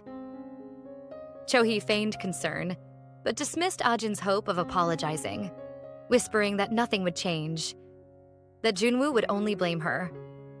The words sank deep and Ajin's sadness grew heavier. She blamed herself over and over, lost in despair, until Chohee began to wonder why her friend was so shaken over Junwoo. Then, as though a memory struck her, Ajin suddenly stood. She was ready to leave, but Jungmin's words from the cafeteria came rushing back. Without hesitation, she confessed what she had heard. Junwoo would never be able to use his arm again. The truth escaped her lips in a rush, and before Chohee could react, Ajin ran off. Her steps carried her to the convenience store, the weight of guilt pressing harder with every breath. She bought milk, her thoughts consumed by Junwoo. If he was suffering because of her, then she had to do something. Anything. She clutched the milk tightly, ready to go to him. But just as she turned to leave, fate intervened. Junwoo walked in. Her heart jolted. She turned away instinctively, hoping to escape unseen. But his eyes found her, and recognition struck. She froze as the air shifted. Awkwardness clung to her as he drew closer, as if the distance between them vanished in an instant. Without a word, he led her to a seat inside the convenience store. And just like that, the moment she dreaded was here. Now, they stood facing each other in silence. She handed him the milk, and his heart lifted at the small gesture. As he tried to open it with his injured left hand, she quickly took it back and opened it for him. Her eyes lingered on his face, filled with quiet worry. He noticed the concern etched in her expression, and though he tried to brush it off with a playful thought, the truth weighed heavily between them. She wanted to apologize, but the words never left her lips. Fear held them back. Instead, she admitted she had learned about his arm from Youngmin. When he asked what she knew, she told him everything. Since his friend had already spoken, he decided to play along.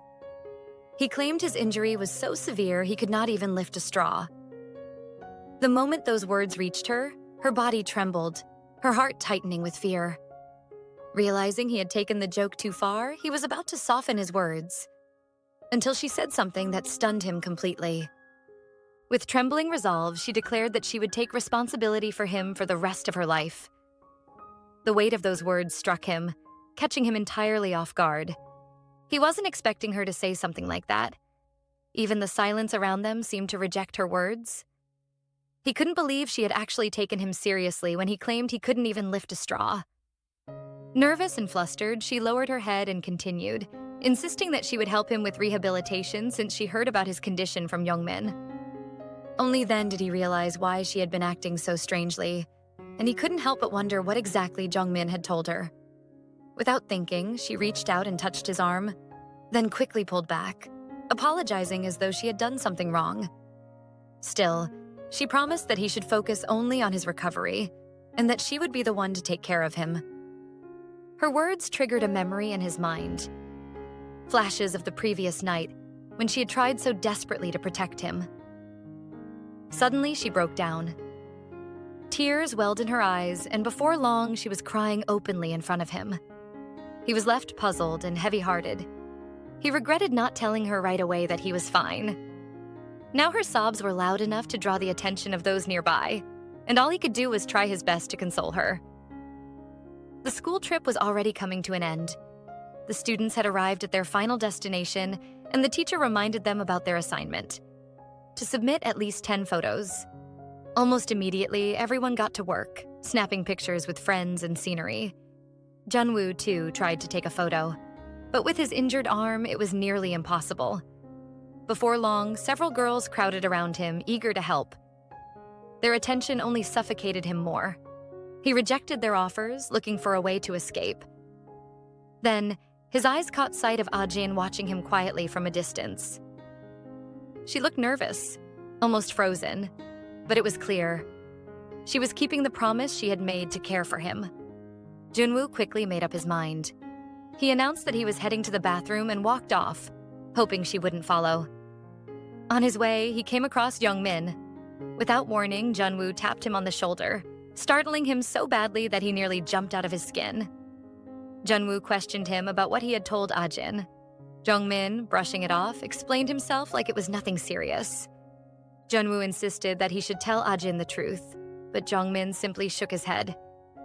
In his mind, Junwoo was the one who needed to say it. With a sigh, Junwoo scratched the back of his head and told him everything that had really happened at the convenience store. Now Jungmin understood. But as he watched Junwoo fumble over the subject, acting so out of character, he couldn't help but smirk. It was strange. Junwoo had never behaved this way with anyone else. Then it clicked. Junwoo liked Ajin. Smiling to himself, Jungmin shrugged it off. He said he didn't have the time to deal with it and walked away, leaving Junwoo to handle it on his own. Junwoo let out a tired sigh. This was going to be more stressful than he had thought. The school trip had finally come to an end. The train station buzzed with restless students as they carried their luggage and settled into their seats. Junwoo stood in the middle of the commotion, staring at his own heavy bag, wondering how he would manage to lift it onto the rack. Before he could figure it out, Ajin appeared behind him and, with a lighthearted ease, helped him with the luggage. Junwoo immediately regretted not bringing a smaller one, but there was no turning back now. As the students shuffled around to find their places, Ajin chose the seat beside him. She explained it was because Jungmin had asked her to switch, wanting to sit with Chohee. The thought unsettled Junwoo, not because Ajin was now next to him, but because Jungmin still clung to foolishness, chasing after Chohee even after being rejected. The train doors closed with a sharp hiss, and soon the rhythmic motion carried them away from the station. The noise of chatter died down, replaced by the steady hum of wheels on the track. Junwoo sat silently, rehearsing the words he wanted to say. He had promised himself that during this ride, he would finally reveal the truth about his arm. But just as he gathered the courage, he felt a sudden weight on his shoulder. Turning slightly, he saw Ajin fast asleep, her head resting gently against him. The sight caught him off guard. She had promised earlier that she would watch over him, yet here she was, dozing off before he even spoke. Her head tilted to the side, but Junwoo instinctively steadied her, making sure she rested comfortably. Then her lips began to move faintly, as though she were speaking through a dream. It almost looked as if she were eating in her sleep, but then the words slipped out. Soft, barely audible, yet unmistakable. Even in her dreams, she spoke of taking responsibility for him. A strange warmth stirred within Junwoo's chest.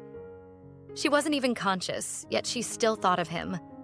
For a moment, he allowed himself to believe her words, that she truly meant them. He could only hope that when she awoke, she would not take them back.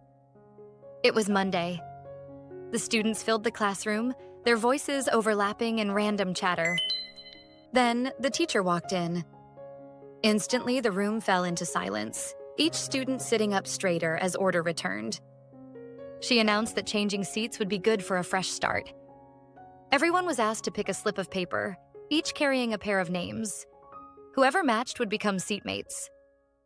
Ajin unfolded hers, the name written, Elsa. Just then, a voice rang out behind her, calling out his partner, Park Junwoo. Soon, everyone settled into their new places. The math teacher entered and the lesson began. Ajin leaned forward, taking notes with unusual focus. Junwoo noticed. She never took math this seriously. She told him she was writing for his sake, so he wouldn't miss out on notes. Junwoo thought it unnecessary, but she kept going.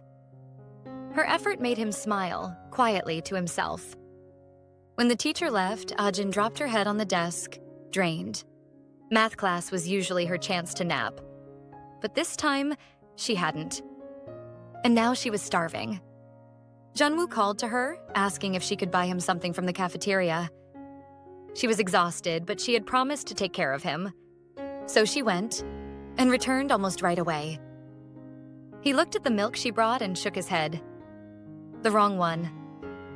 She stood ready to go back and exchange it, but he stopped her, told her to eat it instead. Junwoo couldn't eat bread without milk. From the desk in front, Jongmin spoke up. He'd heard Junwoo clearly say, banana milk. Junwoo brushed him off, telling him to focus on his science notes. That's when Ajin thought it over. Maybe he had done it on purpose. Maybe he had asked for the wrong milk so she would have it. Her stomach growled. She accepted it gratefully, eating at last. After the meal, Ajin decided to help Junwoo with his notes. He leaned back with that familiar, teasing smile, pointing out that her handwriting wasn't good enough. His book was even folded at the edges, and he asked her to arrange it properly. That was when Ajin realized his true intention behind offering her the meal. It wasn't kindness at all. He had planned this from the start. A little blackmail. The next teacher came in, beginning a lesson on stars. The classroom quickly sank into silence, but the silence was heavy. The subject was too dull for most of them, and one by one, students began to drift off. Ajin's eyes slowly closed as well. Junwoo, on the other hand, noticed her head drooping. Without a word, he closed the book in front of her and simply watched her as the lesson went on, his expression unreadable. Finally, the bell for mealtime rang. The teacher left, and the students burst out of the classroom like a flood of energy. In the girls' toilet, Cho-hee stood with her phone, typing messages to Ajin. But her notifications kept lighting up with interruptions. This time, it was from the wealthy guy who had called her during the school trip. He called again, reminding her about the bag he had promised to buy her. The reminder made her mood shift instantly. Hope flickered in her eyes as she spoke to him with a sweeter tone, pretending to like him more than she really did. The call ended, and at that moment, Ajin's reply finally came in. Ajin told her she wouldn't be able to have lunch together. Cho-hee's expression hardened. Frustration welled inside her.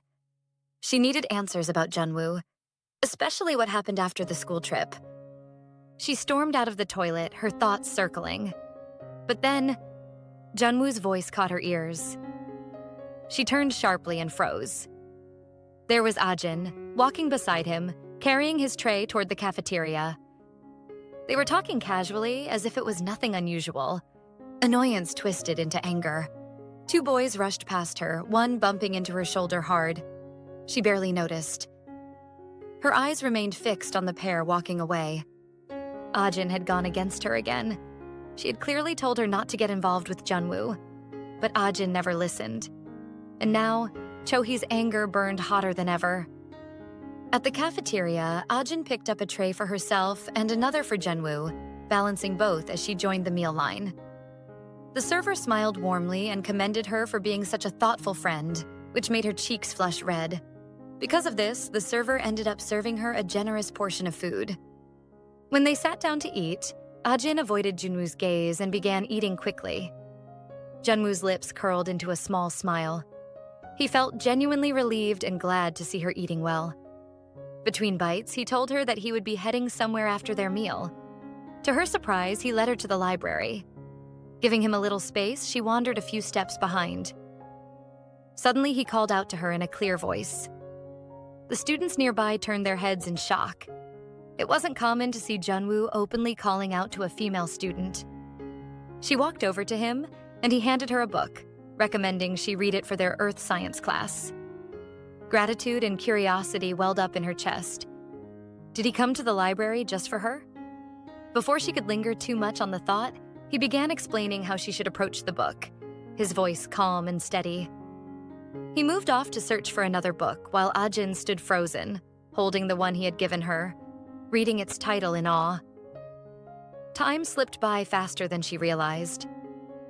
Suddenly aware of how short their break was, she hurried around the library searching for him. She finally spotted him struggling to pull a book from a shelf. Determined to keep her promise of helping him, she rushed over and reached out in front of him, tugging the book loose bit by bit. But the moment she stood there, so close, Junwoo froze. The faint scent of her hair drifted toward him, unexpectedly warm and inviting. His hand hesitated before reaching past her for the book. That was when Ajin realized just how little space was between them. Her heartbeat quickened. The silence between them was broken by the sharp ring of the lunch bell. At the exact same moment, her phone vibrated. Her mother's urgent voice came through the line. Grandma had fallen ill, and she would not be able to take Ajin to the dentist tomorrow. Ajin sighed softly but quickly told her mother not to worry, and to go see Grandma instead. While she was still speaking, Junwoo began walking out of the library without a word. Hastily ending the call, she ran after him, calling his name. For the rest of that day, Ajin made sure to stay by Junwoo's side, quietly helping him however she could.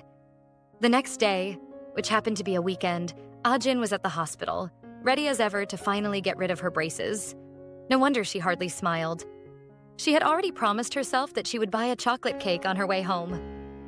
The dentist called her in and began working on her teeth, assuring her that it wouldn't hurt much. But Ajin wasn't concerned about the pain. She only wanted the braces out. Before long, the doctor was done, and her teeth looked as good as new. While she was speaking with the nurse at the reception, someone walked in demanding to see his dad. The voice sounded familiar.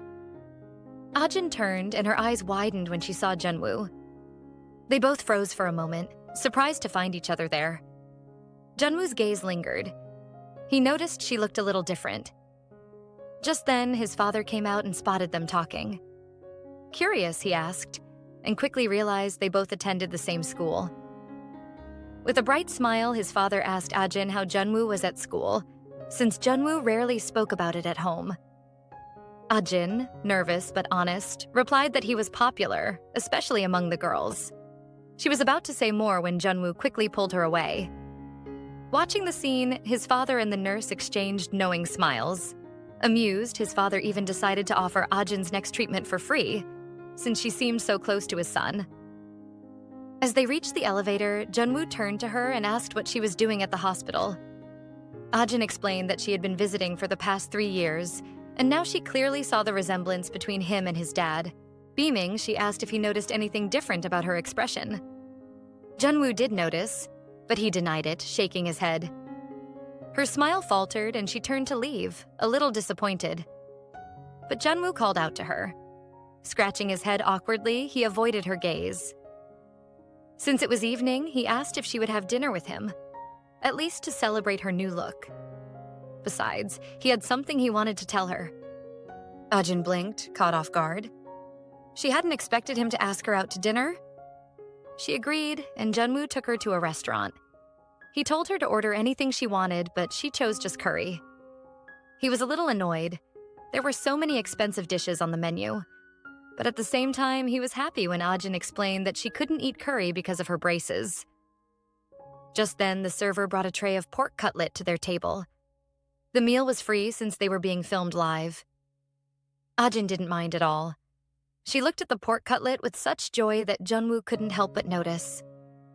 Seeing her smile so brightly left him confused. He had never seen her like that before. After eating for a while, Ajin asked him when he would get his cast removed. Junwoo thought maybe she was tired of taking care of him, but she explained that she also wanted to celebrate him, just like he had done for her. That eased him, and he quietly took a sip of water. She noticed he wasn't eating the pork cutlet and asked why. Their conversation carried on like that, but he still didn't touch the dish. Meanwhile, somewhere else, Choi Jung-min and his friend ran into a mall to escape the heavy rain. Just as they were about to move forward, they noticed someone ahead. Cho-hee, walking with an older man. They were laughing together, and the man even put his arm around her. What Jung-min and his friend couldn't see was the look of discomfort on her face. Jung-min, feeling jealous, thought the man was her boyfriend. His friend encouraged him to go ask her directly, so he did. When Cho-hee saw them, she froze. She didn't want to be seen as dating an older man, especially because of Junwoo. She couldn't let him find out. So when they asked, she quickly said the man was her cousin. The man looked surprised at her answer, but Young-min seemed relieved. He and his friend greeted the man politely. Then Young-min asked Cho-hee to hang out with them. Realizing they might ruin her plans, Cho-hee quickly pulled them aside to talk.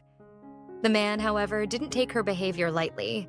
He wasn't the type to let things go easily. Cho-hee guided them toward the elevator, quickly fabricating a story that her cousin had just returned from Korea and that they had much to catch up on. When suspicion rose again, she denied it more firmly, insisting on her tale until they finally accepted it. She urged them to go ahead and watch the movie without her and bid them farewell. Only when the doors to the elevator had closed did she allow herself to breathe, her chest rising with quiet relief. She had narrowly avoided being caught. Meanwhile, at the restaurant, their meal had come to an end. Or rather, hers had, as Junwoo barely touched it. They rose and stepped outside, only to be met by the heavy curtain of rain pouring down over the streets. He suggested they take a taxi, but she refused, unwilling to let him spend more money on her after already treating her to a meal. With determined steps, she moved toward the bus gate on her own. But before she could go further, he stopped her and asked her to help him remove the jacket he was wearing. Confused, she complied, wondering at his intention. Then, in a sudden gesture, he draped the jacket over both their heads, shielding her as he pulled her close. Without hesitation, he ran with her through the rain, his frame taking the brunt of the rain so she would remain as dry as possible. The moment felt unreal to her. He was there beside her, soaked and shivering, yet his concern was only for her comfort. Each stride pressed the truth deeper into her chest, that someone was willing to face the downpour simply to ease her burden. They finally reached the bus station. She wanted to thank him, but the words stalled on her lips, tangled in an unfamiliar embarrassment. The bus arrived and she prepared to leave, torn between the desire to go and the wish to stay. Sensing her hesitation, he quietly chose to accompany her. He didn't wait for her to respond.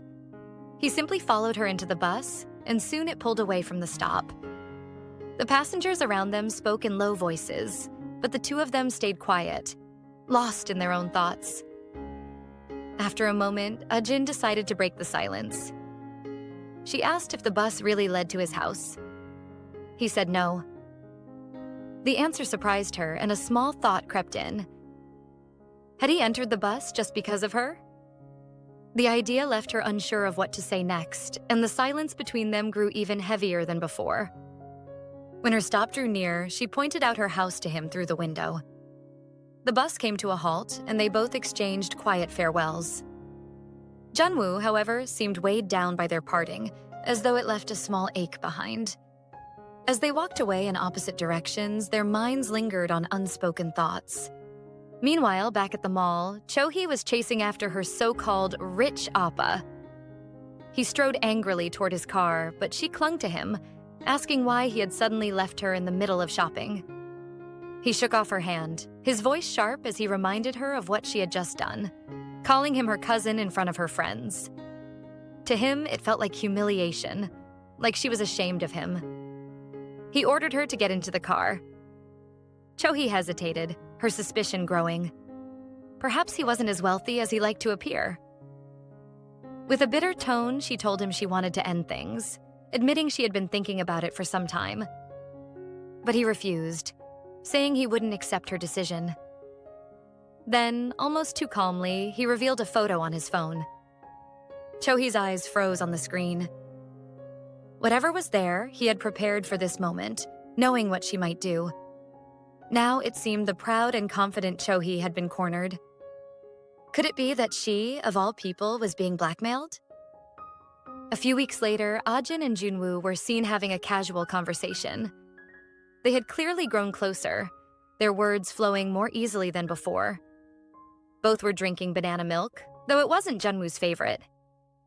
Ajin asked him what he thought of it, and when he smiled and complimented the taste, her excitement shot through the roof. Her eyes lit up like a child's, and Junwoo couldn't help but stare at her for a moment. Then, almost casually, he told her to come with him to the hospital when he needed to change his cast, reminding her that it also meant buying him a meal afterward. Without much thought, Ajin agreed.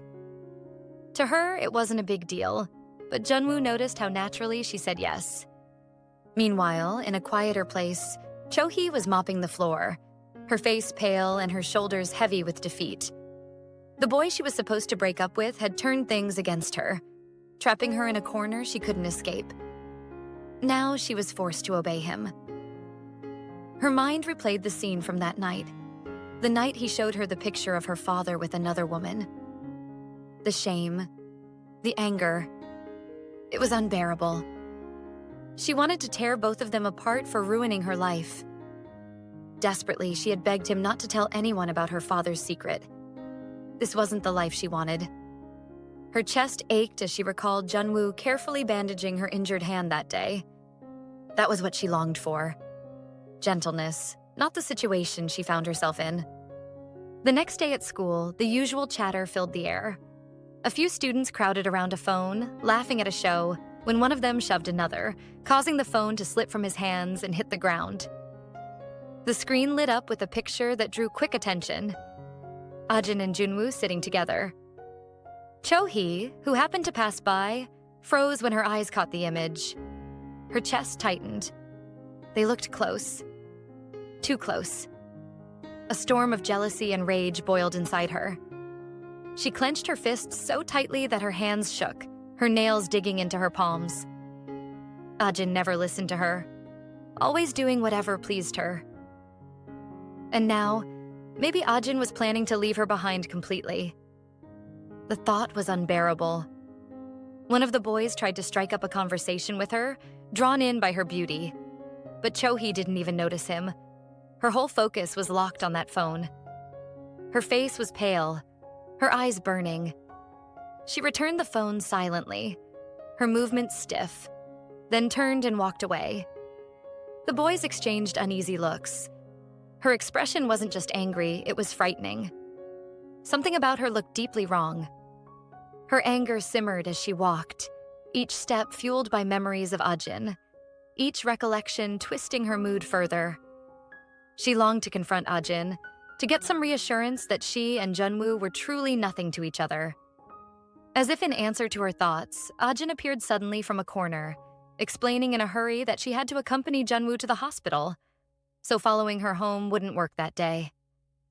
That only made Cho-hee's frustration boil higher. Before Ajin could ask what was wrong, an older woman appeared, asking for help carrying some supplies to the art room. Both girls complied, moving the items together, and once inside, Ajin suggested they rest briefly before leaving. But Cho-hee had other plans. Feeling unwell, or at least pretending to, she told Ajin she would head home first. Ajin said goodbye, reminding her to take care. Once Cho-hee stepped outside, she executed her own scheme. With a swift motion, she locked the door behind her, trapping Ajin inside and preventing her from leaving at will. The quiet click of the lock echoed ominously, leaving Ajin unaware of what Cho-hee had just done. Ajin was finally done arranging the room. Every book, every piece of paper, every chair had been set in its proper place, and she stood for a moment, taking in the sight. A quiet sense of accomplishment washed over her, but it was quickly replaced by an uncomfortable chill that made her body shiver. The air felt strangely heavy, colder than before, and soon her breath turned uneven. She began to cough, her chest tightening as though something invisible pressed down on her lungs. She reached for the door, hoping to step outside for air, but when she tried to open it, the handle refused to turn. Confusion struck first, followed by a slow wave of dread. She pulled harder, rattling it again and again, but it wouldn't budge. Her coughing paused for a moment, shock overtaking her body. A thought quickly formed in her mind. Maybe the security guards had not realized she was still inside. Perhaps they had locked the door without checking. That had to be it. Still, the silence that followed her thoughts made the room feel colder. Ajin's mind drifted to Junwoo. He must have been waiting by now, expecting her to keep her word. The promise they had made lingered in her heart like a weight. She hated breaking promises, especially to him. Each second trapped in the room made her chest heavier, and the thought of him waiting in confusion filled her with unease. Meanwhile, in the classroom, Junwoo was busy planning ahead. His fingers brushed across his phone screen as he searched for places they could go after the hospital. A part of him wanted to make the day special for her, to ease whatever pain she carried. His choice eventually settled on the cinema. Perhaps a movie would make her smile again. The thought of her laughing or leaning back in comfort eased his own worries.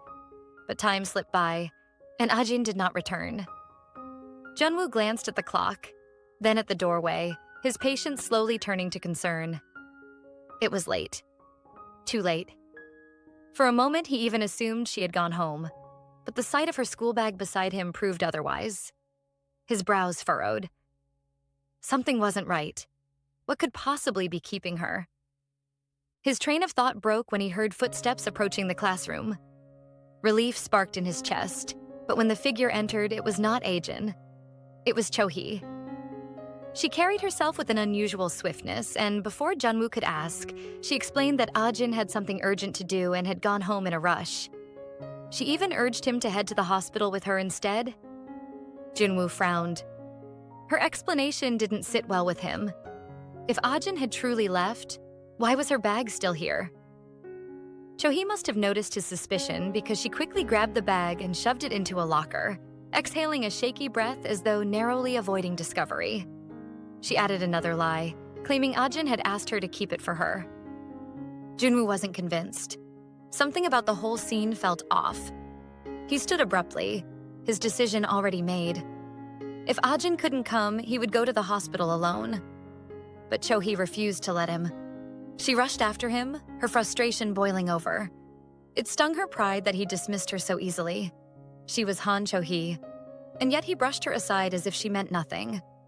The sting of rejection burned inside her chest, sharper than she expected, while Junwoo walked away with nothing but cold determination. Back at the art room, Ajin's body trembled as the cold seemed to seep into her very bones. The air around her was unnaturally icy, as though the room itself had been abandoned by warmth.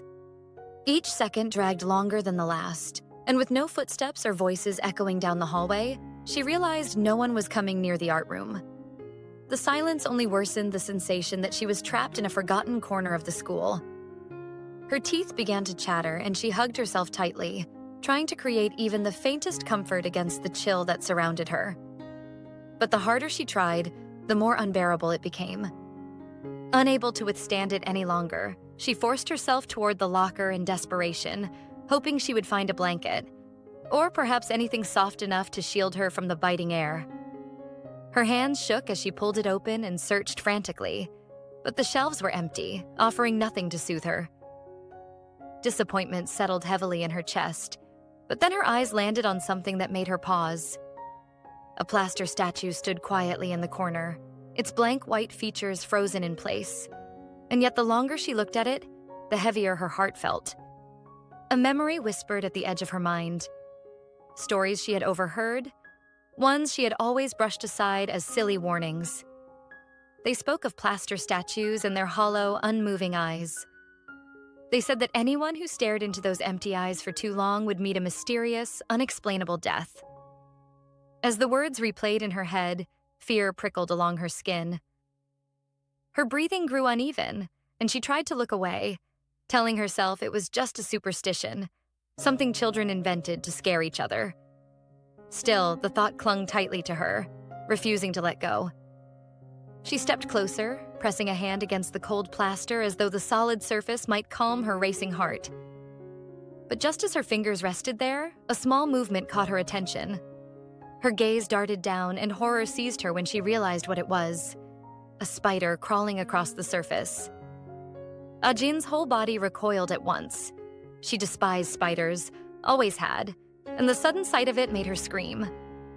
The sound echoed sharply in the empty art room, breaking the stillness like glass. In panic, she stumbled back and rushed toward the door. Her fists pounded against it over and over, her pleas spilling into the quiet corridors, though she knew no one could hear her. She begged for someone, anyone, to come. The silence that answered her only deepened her dread. Her throat ached from crying out, but still, no footsteps approached. Darkness had begun to settle outside, and the shadows creeping into the room made everything worse. The art room felt less like a classroom now and more like a trap, a place where she might remain unnoticed and forgotten. Her heart twisted painfully as a memory from years ago returned with unshakable force. At coding camp, her so-called friends had locked her inside a closet, leaving her in the suffocating darkness. She had cried then too, overwhelmed by loneliness and fear, until finally someone had come. A hand had reached out and freed her, pulling her back into the light. That person had been her unexpected savior, a quiet reminder that she was not entirely alone in the world. But now, in this moment, it felt like history was repeating itself, only crueler. What if this time no one came? Tears blurred her vision as she sank against the cold door. She whispered silent prayers in her heart, desperate for an answer, for a miracle that might release her from the grip of fear. And then, just when she thought she could no longer bear the weight of loneliness, she heard it. The soft click of the door unlocking. Light spilled into the room as it opened, and she looked up in disbelief. Her breath caught when she saw him. The same person from her memory, the one who had helped her at coding camp. His presence was steady, almost unreal, as though her desperate wish had been answered exactly as she had hoped. He stepped toward her, calm and unwavering, and gently draped his jacket over her shivering frame. The warmth of it wrapped around her like an anchor, pulling her back from the edge of despair. She could only stare, shock painting her features, wondering how fate had once again brought him to her side.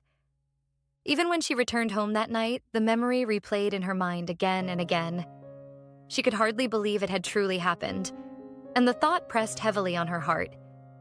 It all felt too surreal, as though she had dreamed it, and at any moment she might wake up and discover it was nothing but her imagination.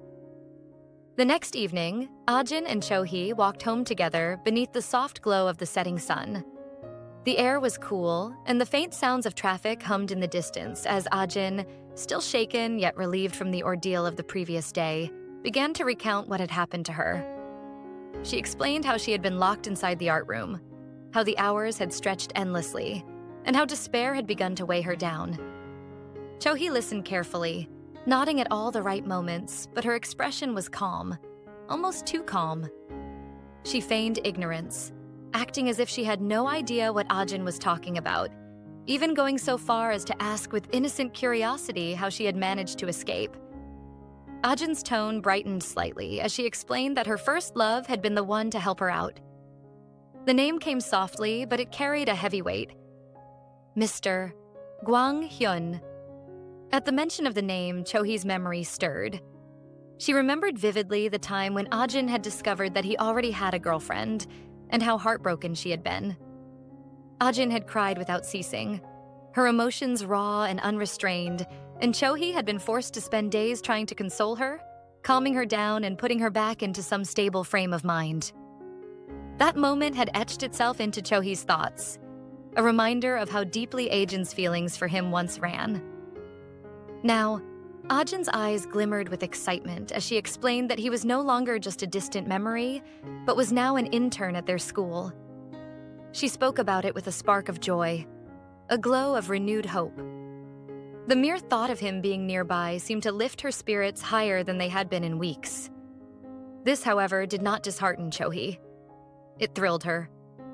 A thought began to take shape in her mind. If Ajin's attention shifted toward her first love, then the delicate bond she had with Junwoo might weaken. This could be her chance, the perfect opportunity she had been waiting for to drive a wedge between Ajin and Junwoo for good.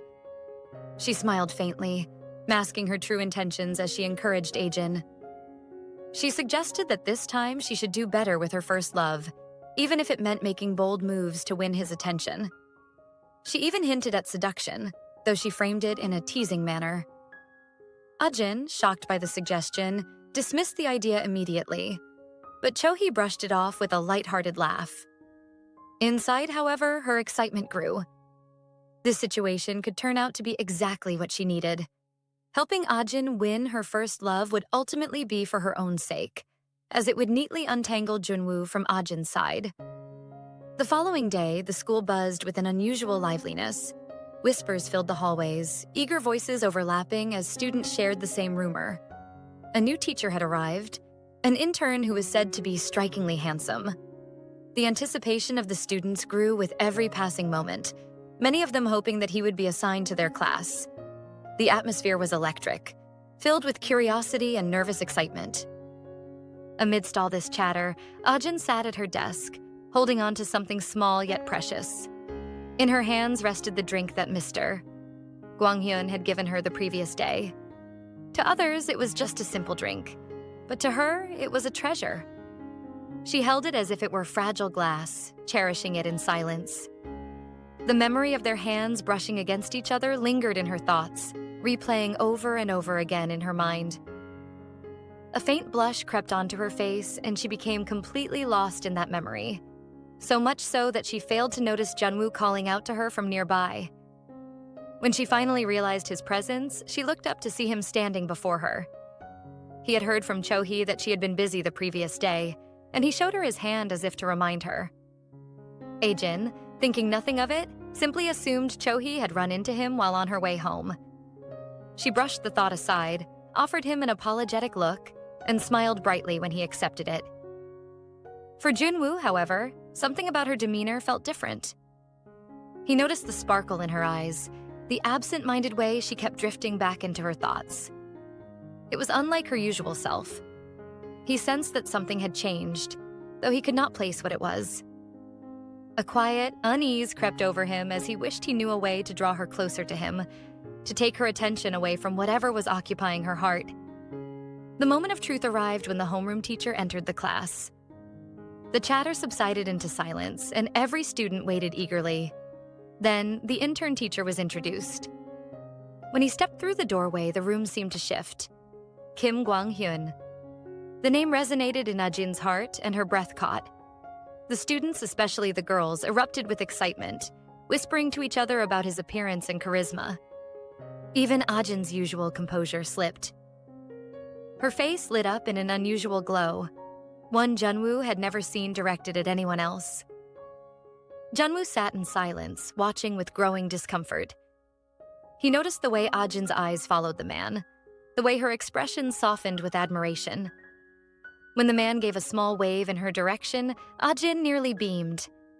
As the lecture began, she leaned forward, taking notes with a seriousness that startled him. It was rare for her to be so attentive, so eager to learn. Junwoo stared at her, the realization pressing into him slowly but firmly. Something about this man had stirred her, and it made him feel unsettled in a way he could not explain. Jealousy was there, but he did not recognize it for what it was. All he knew was that he did not like what he was seeing. The hallway buzzed with whispers as students moved into the classroom. One girl found herself wishing every day could be art class, just to catch a glimpse of the new teacher. Once class began, Mr. Kim instructed everyone to pair up and draw what they observed in their partner. The room erupted with questions, laughter, and the soft scratching of pencils, but most eyes couldn't help but stay on him. A girl even asked if she could sketch him instead. Pairs of students bent over their papers, pencils dancing across the page. Some teased their friends, others giggled quietly, but all were caught in the swirl of curiosity and concentration. Mr. Kim passed by a group where 3 students praised a boy for his sharp, detailed drawing. At another desk, Junwoo and Ajin sat facing each other, their papers slowly filling with lines, each attempting to capture the other's features. Ajin scribbled quietly, her eyes tracing Junwoo's face. For the first time, she noticed the long lashes framing his eyes, a detail that caught her completely off guard. For a few stolen moments, the noise of the class faded, leaving just the 2 of them in their quiet world of paper and pencils. Her admiration for him grew even as her pencil moved across the page. Maybe, just maybe, he really was handsome. Finally, Junwoo lifted his pencil, a faint smile curling his lips. She flinched, wondering how he could be done so quickly. Eager to see his work, she leaned forward, her curiosity bubbling. Another student drawn to the scene tried to peek as well, knowing Junwoo's reputation as one of the school's best students. Mr. Kim's eyes fell on the group, and he stepped closer, wondering what had captured their attention. The boy opposite Junwoo loudly commented on the drawing, drawing the attention of nearby students. But before anyone could react, Mr. Kim gently took the paper from Junwoo's desk. It wasn't Ajin's face at all. Junwoo had drawn an apple instead. The class erupted in laughter. Ajin's face turned red with frustration, but Mr. Kim reminded him gently that the assignment was to draw one's partner, not whatever they wanted to eat. Ajin clutched her own paper, determined that Junwoo wouldn't see it. Instead, she showed it to the surrounding students, who gasped in admiration, praising her talent and even suggesting she could be a comic artist. Her cheeks warmed and she shyly brushed off the compliments, though Mr. Kim noticed every subtle gesture. Voices spilled from the school as Junwoo called for her drawing, but Ajin held it close, shaking her head. Outside, the city skyline glowed against the night sky, tall buildings stretching into darkness. At dinner, a friend poked at the neatly arranged apple slices on Junwoo's tray. Chewing slowly, he said the apples were delicious and asked if it was the season for green apples. Junwoo explained that he loved them, which was why his mom always bought green apples. His friend asked why he liked green apples because most people preferred red. He searched for a reason to explain further, but found none. Finally, he shrugged and said there was no reason at all. He just liked them that way. That weekend, Junwoo arrived at Jungmin's house. He waited patiently as it opened. Jungmin waved at him from inside, happy that he had finally arrived. Junwoo handed over a pack of drinks, explaining how much stress he went through just to find that particular drink. Jungmin smiled confidently, saying he knew Junwoo could handle it. He ushered him in and explained that they still had 10 minutes left. On getting to the room, he revealed the perfectly prepared room for their plans. Junwoo frowned slightly, questioning if this setup wasn't too much for just a basketball game. Jungmin waved it off. Everything had to be ready. He insisted. He handed Junwoo some popcorn, saying a day like this called for treats, while balancing a drink and the remote in his other hand, grumbled about the new internet provider.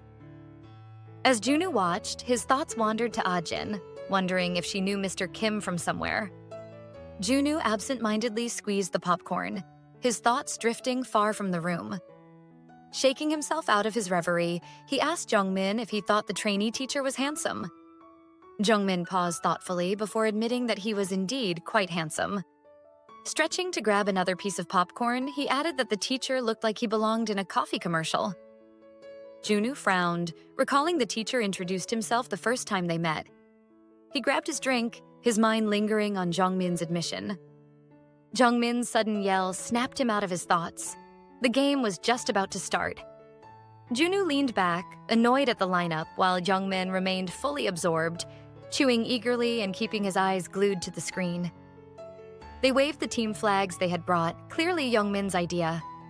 Jungmin cheered excitedly whenever a player made a layup, while Junwoo stayed calm, holding the team flag. When a pass went astray, Jungmin dramatically flopped onto Junwoo's shoulder, mock crying. Drinks and empty popcorn scattered across the table as the game went on, evidence of their excitement. Jungmin stretched and mentioned his throat was dry from all the popcorn, offering Junwoo some cold water, but he shook his head, insisting he was fine. Just as Jungmin was leaving, his phone buzzed on the couch. Junwoo was shocked when he saw the name on the screen, Cho Hui. Jungmin flinched, surprised that she was calling. Apparently, Jungmin messaged her earlier about meeting up. He had something to say to her. She mentioned she was free, and they agreed to meet her at the cafe immediately. Junwoo asked why Cho Hui had called so suddenly, but Jungmin was in Wonderland. His cheeks warmed as he held the phone and reflected on the courage it had taken to talk to her. Junwoo was shocked he actually contacted her again after his warning. Without hesitation, Jungmin dashed into his room to change and emerged moments later, announcing that he had important business to attend to and had to leave immediately. Junwoo asked if he was being serious, but Jungmin nodded confidently, insisting he had a good feeling about asking Cho Hui out today. Junwoo asked him to wait. He had something to tell him, but Jungmin was already in a hurry, suggesting they watch the rest of the game later, stepping away before Junwoo could say more. Sitting back on the couch, Junwoo thought about how Cho Hui had asked him out previously. His fingers fidgeted over his phone, unsure if he should tell Jungmin, but he reasoned that her feelings might have changed by now. His eyes lit up as a new message appeared. It was Ajin, surprising him completely. She was checking up on him. At the cafe, Jungmin entered nervously, clutching a flower he bought on his way. He tried to stay calm, convincing himself that everything would be all right. The cafe attendant admired the flower, assuring him that his girlfriend would love it. Jungmin mentioned that she wasn't actually his girlfriend, but hoped she would like it. Across the room, he spotted Cho Hui and called out to her, sweat dripping from his face. He handed her the flowers and confessed how he felt about her drawing the attention of nearby patrons. Cho Hui responded with a classic facepalm gesture. She motioned for him to sit down. He was too loud and everyone was staring. Jungmin muttered, "All right," trying to calm his nerves and wondering if he had overdone it. When the waiter arrived with hibiscus tea, Jungmin gulped nervously, questioning whether he had ordered appropriately. He was so nervous at this point. Cho Hui sipped her tea slowly, hands resting gently on the table, before admitting plainly that she liked Junwoo. Jungmin's eyes widened in shock at her confession. She continued, revealing that she has had a crush on Junwoo for a long time and even confessed her feelings to him. And judging by his reaction, she guessed he hadn't told him. Jungmin was stunned at this point, staring down at the table. Then she bluntly mentioned that she can never date Jungmin. Those words shattered his heart. Elsewhere, in the city, Junwoo leaned against a wall as nearby girls whispered and admired him from a distance, whispering within themselves that he was good-looking. He didn't pay any attention to them. He was fully focused on the game, which was now streaming on his phone. He remembered how excited Jungmin had been before leaving the house and felt a pang of guilt for his friend. Junwoo lowered his eyes, replaying Cho Hui's words when she confessed she liked him and let out a deep sigh. He couldn't stop thinking about it. Ajin approached out of nowhere, looking adorable, and asked what he couldn't stop thinking about, but he only murmured a distracted, "Hey," mentioning she had arrived early. She extended her hand, showing him what she had brought. He asked what it was, and she mentioned cheerfully that it was a tart she had baked herself, and asked if he liked stuff like that. Junwoo accepted it politely, thanking her and remarking that his mother sometimes made the same baked once in a while too. He was even more surprised when she mentioned it was a green apple tart. She scratched her head, explaining that she remembered his green apple drawing when thinking of what to make. She felt bad for not visiting him in the hospital, and this was her way of apologizing. Junwoo cleared his throat, assuring her that he didn't mind, and asked if that was the reason she had wanted to meet. She said it was, and that she wanted to give him as soon as possible because she just made them, telling him to eat before it got cold. She paused, promising she would see him at school tomorrow. He was surprised she wasn't staying, but she explained she had business to attend to. She revealed that the claw machine added her favorite bread doll and said she had to get it no matter what. Junwoo stood silently, unsure of what to do. He wanted to move, then finally decided to go after her. Inside, Ajin placed both hands on the claw machine, her eyes narrowing with intense focus.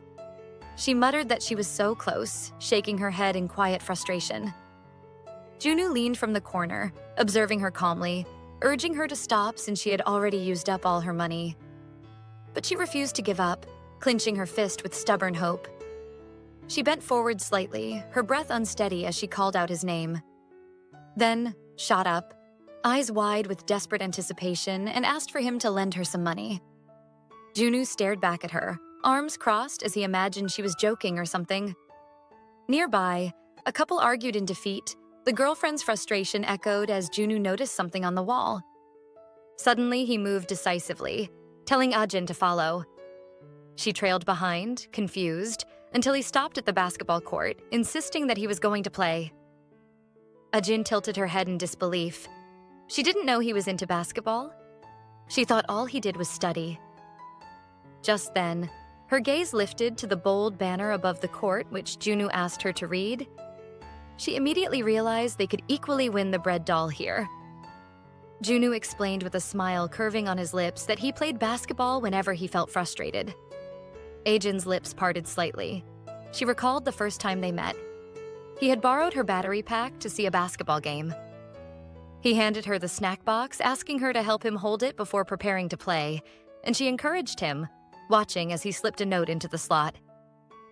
He cast her a sideways glance as the game was about to begin, catching the hopeful light in her eyes, and the faintest smile curved his lips. The countdown blared, making Ajin flinch, followed by the sound of rattling balls which filled the room. Junwoo gripped the first ball, stance calm, but focused. Holding it high, he aimed carefully and released it. The ball soared smoothly through the hoop. Ajin's eyes widened in awe. She couldn't believe it went in.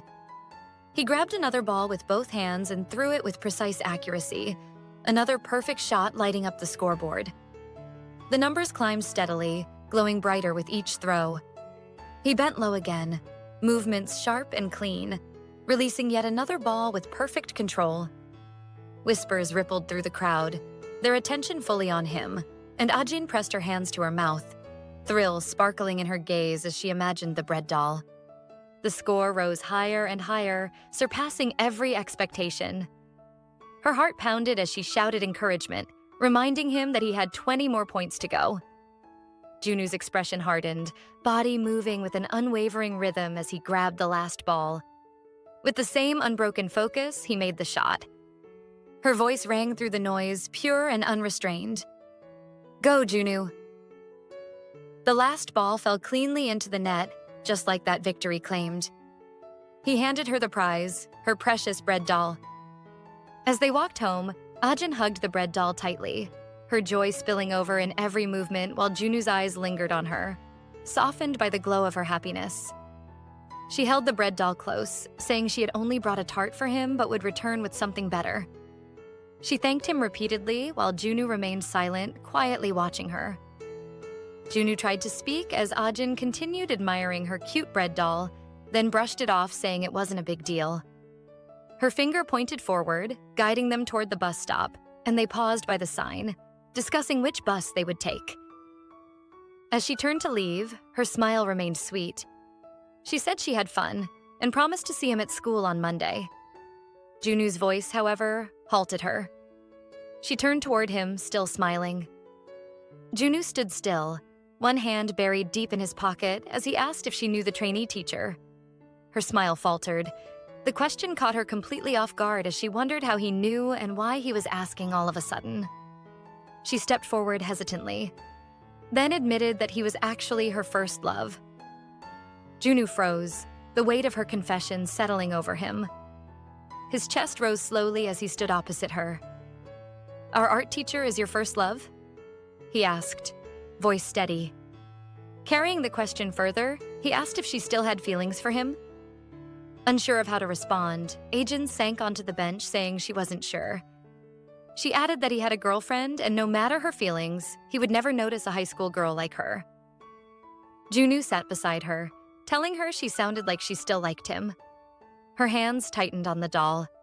She said it wasn't that. "He has a girlfriend." His fingers intertwined nervously, thoughts restless and searching as he mentioned that he was curious about how she felt. Nothing else. Back at school, Junwoo walked down the hallway, heading for his counseling session. He scratched the back of his head, regretting what he said to Ajin the other day. He wondered if she felt embarrassed and what she would say after her counseling session. He rattled the door open, and Mr. Kim was there, calm as ever, holding a record in one hand and a cup in the other. Junwoo turned his face away. Mr. Kim was the last person he wanted to see that morning. He shut his eyes tightly as the memory of Ajin's words, "He's my first love," flashed through his mind. When he got to his teacher's desk, it was empty. Junwoo wondered if he had gone to the bathroom. Mr. Kim's voice cut through the silence. He asked Junwoo if he was here for counseling. He explained quickly that his teacher handled the girls and he would handle the boys. Junwoo felt uneasy as Mr. Kim gestured for him to take a seat. "Junwoo, right?" Mr. Kim called. He mentioned that he was a smart kid, always at the top and wouldn't be needing help with his grades. Junwoo sat stiffly, wishing this would be over so he could leave and study. Mr. Kim flipped through the records calmly as Junwoo stared, restless and reserved. Mr. Kim continued, asking if Junwoo got along with his friends. He answered quietly, almost unwilling to speak. Flipping another page, Mr. Kim tapped his chin, studying the records as Junwoo grew impatient and eager to leave. Finally, Junwoo stood, asking if he could leave since there were no more questions. Mr. Kim nodded, closing the book slowly, but then asked if he was friends with Ajin. The question threw Junwoo off guard. He rose more sharply this time, standing tall. He said she's his partner and asked why he asked. Mr. Kim smiled faintly. Seeing through him, he knew his question triggered him. Junwoo's glare burned into him. Mr. Kim folded his arms, staring back at him. He finally broke the silence, mentioning that what he was about to ask was sensitive. He asked if Ajin was being bullied. Junwoo wasn't expecting that. On the other side of the office, Cho-hui chatted with the counselor. The teacher asked if she had an older boyfriend, but she lied that her cousin flew in recently, and someone must have seen them together and misunderstood. The teacher smiled, relieved. She said she believed her and was glad it was family. Cho-hui was finally excused, stepping out of the office while some girls across the hall were conversing.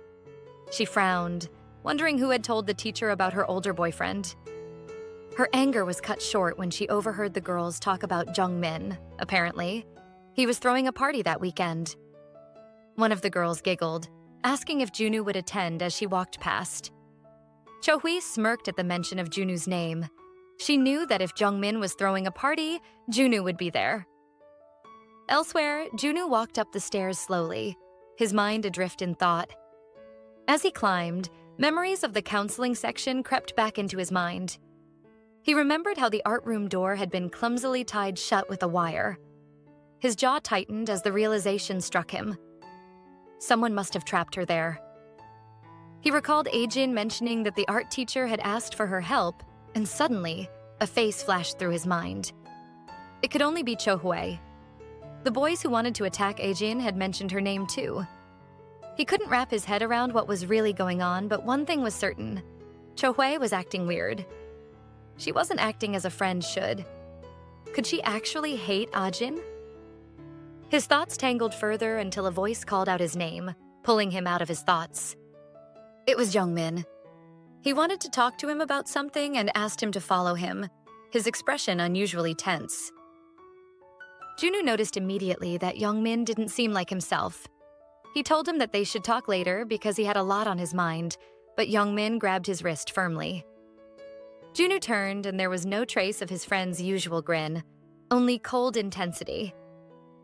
In a low, clipped tone, Jungmin ordered him to follow him. Without another word, he led Junwoo up the stairs to the rooftop. Jungmin, although angry, was confused on what to do next. He wondered if he would punch him like in the movies. Junwoo trailed behind, finally asking what was wrong and why they were at the rooftop. Jungmin knew he couldn't let things slide. Without warning, he swung at Junwoo, his so-called punch of love. But Junwoo moved quickly, tilting aside and catching Jungmin's wrist midair. His voice remained calm as he told him to use his words, not his fists. Jungmin was left frustrated at how Junwoo stopped him so easily. The pain in his arm made him wince as he struggled to pull free. He wondered how someone who only studied was this strong. He cried out and finally yanked his arm loose, stumbling backward onto the concrete. The air between them thickened with tension. A silent battle of stares. Crawling back toward the railing, Jungmin spat out his frustration, accusing Junwoo of knowing all along that Cho-hwee liked him. His voice cracked as he continued, insisting that Junwoo must have thought it was funny, playing along and making fun of him behind his back. But Junwoo's expression stayed calm, which annoyed Jungmin further. Junwoo said quietly that he didn't have to explain everything to him. Jungmin's voice rose, shouting that Junwoo should have told him from the start. Junwoo swallowed hard, insisting that he had never mocked him, that he had turned Cho-hwee down long ago. He sat beside Jungmin, explaining that he simply had no interest in her, and he didn't tell him because he didn't want to hurt him. Jungmin flinched at the words as his anger softened. After a long pause, Junwoo added, almost hesitating, that Jungmin already knew who he liked. He just didn't want to say anything he might regret. Then, more softly, he said that Jungmin had always been the closest person to him. Jungmin's mind flashed back to old memories. The basketball court, the afternoons spent together, the day with the animals. So many shared moments. Yeah, we're pretty close. He muttered finally, his voice quieter, almost regretful. Then a small smirk appeared as he teased that he shouldn't be moving on from everything so quickly. Turning to him again, Jungmin said his parents were out that weekend and declared that Junwoo had no choice but to come to his party. No excuses. Junwoo groaned under his breath, calling it a hassle, but Jungmin pressed on, apologizing for trying to punch him. Reminding him that he was the one who'd been hurt in all of this, adding jokingly that he was sure he broke his tailbone when he fell. Junwoo said nothing, his silence heavier than any argument. He only flinched when Jungmin mentioned that their friend Ji-hoon would be bringing a signed basketball by Najodan. He added that there would be board games and even a Bluetooth speaker. After a moment, Junwoo finally muttered, "We'll see." When the weekend arrived, Jungmin's house buzzed with life. Two girls clustered together, laughing as they shared how each of them had first met him. On the couch, two other guys were gaming, shouting and joking about who would win, while Jungmin stood nearby setting the table. Across the room, Ji-hoon and three other kids sat in a small circle on the floor playing a board game. Suddenly, one of them shouted for Jungmin. Someone was at the door. One of the girls near the door asked if it might be Ajin, but the other shook her head, saying Ajin was busy baking. Curious, Jungmin walked toward the door, wondering who could be visiting in the middle of his party. When he opened the door, Cho-hwee was standing there, waving softly with a practiced smile. He asked what she was doing here. She lowered her gaze, her expression feigning regret. In a quiet voice, she said she felt sorry about how she had spoken to him last time and was hoping they could still be friends. "Friends?" Jungmin repeated, taken aback. She lifted a small box of snacks, saying she didn't know which ones he liked, so she had brought different flavors for him to choose from. She wanted to know if they could eat them together and talk. When she handed it to him, she glanced toward the noisy house and remarked that he seemed busy entertaining guests. He dismissed it easily, saying they were only friends hanging out. Still, a small part of him wondered if she had really come just to see him alone. Her lips turned downward again, her tone dripping with feigned sadness. She told him it was fine, that he should go back to his friends. Then she turned away slowly, head bowed, pretending to leave. Jungmin didn't want her to walk away like that. He remembered that Junwoo had gone upstairs to watch basketball, so he decided to keep her downstairs, away from him. Just before she could leave, he called out quickly, asking if she would like to come inside. Cho-hwee turned back, a sly smile tugging at her lips. Her plan had worked. Her little act of innocence had paid off. Inside, the party was glowing with warmth and laughter. Jungmin chatted politely with Cho-hwee, asking her to wait at the table. She glanced around, wondering if Junwoo had arrived yet. All around her, clusters of guests laughed, danced, or talked in corners. Two girls sitting nearby whispered to each other, surprised to see her dressed up as if it were a formal event. It was only supposed to be a casual party. Cho-hwee, on the other hand, smirked inwardly, finding it pathetic that some people had shown up in hoodies. She took a seat between two boys and asked Jungmin for a drink, claiming she was parched from walking all the way to his house. One of the boys turned toward her with a bright grin, greeting her, reminding her they met during the school's field trip and told her she looked pretty. Proud of her looks, she thought about how she had always been pretty, and tonight, even more so. She brushed off the compliments with mock modesty, saying she wasn't all that pretty, but he insisted, adding that she was the prettiest girl at the party. Her eyes wandered across Youngmin's house. It was surprisingly modern and stylish. She knew Junwoo was rich, but Youngmin seemed pretty wealthy also. She was curious about what his house looks like inside. Moments later, Youngmin returned with bottles of drinks, admitting he didn't know what she liked, so he had brought several options. She smiled sweetly, thanked him, and asked for a tour of the house. He hesitated, but eventually agreed. Before he could start, some friends called out, asking for drinks too. Youngmin went around handing out drinks and laughing awkwardly with his friends. In the midst of the distraction, Chohoi quietly slipped away through the hallway, eager to find a private spot with Junwoo.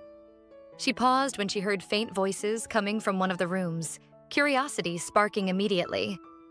Slowly, she peeked through the small gap of a half-open door. Her eyes lit up. Junwoo was there. He sat on a swivel chair with his phone in hand. He was watching something on his phone. A smirk curved her lips. So he had been here all along. Composing herself, she pushed the door open gently and stepped inside, pretending to be casual. She told him Youngmin had said she could rest in his room for a while. Meanwhile, downstairs, Jungmin was exhausted from entertaining everyone. Hosting, he realized, was far more tiring than he had imagined. As he caught his breath, he suddenly remembered that Chohoi had asked for a drink also. He looked around for her, wondering where she had gone. Then someone mentioned that she went inside. "Inside?" he shouted in alarm.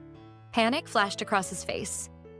A girl beside him winced at his loud voice, covering her ears and asking why he was yelling.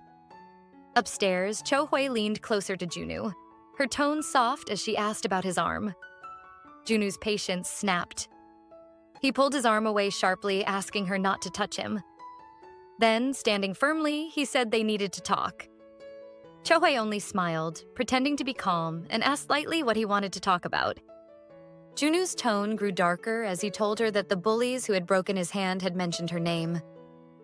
Chohei froze, her face stiffening as unease flooded her chest.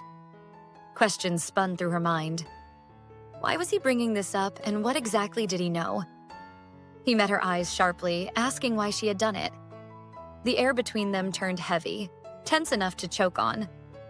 Trembling, she stammered out that it didn't matter if they knew her name. She had nothing to do with those people. Her voice quivered as she tried to defend herself, insisting that she had no connection to the bullies he spoke of. Junwoo's eyes narrowed as if piecing together a truth he already knew. Then he asked why she locked Ajin in the art room.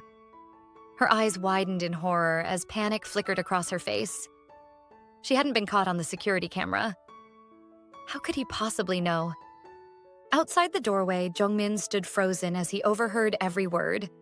He could still hear Junwoo's voice as he told Chohei that he didn't care what she was up to, but she should leave Ajin out of it. He tried to process what he had just heard. Why would Chohei ever do something so cruel to Ajin? Hearing his name being called by the guests downstairs, Jungmin turned abruptly. If he stayed any longer, others might overhear their argument. Reluctantly, he walked away, leaving behind the storm brewing inside that room. Back inside, Chohei began to sob, her voice cracking as she cried that she would never do such a thing. Between sniffs, she glanced up at Junwoo with tear-streaked cheeks, trying to look innocent, repeating that she hadn't done it. Junwoo stood still, cold and unyielding, his eyes burning with quiet anger. His silence spoke louder than any words. Seeing his expression, she realized he didn't believe her. Her act, the tears, the trembling voice, none of it was working this time. Suddenly, she spun around, shouting out an apology before bolting for the door. She ran outside, leaving the house, realizing she had ruined everything. She slowed down, her steps growing smaller.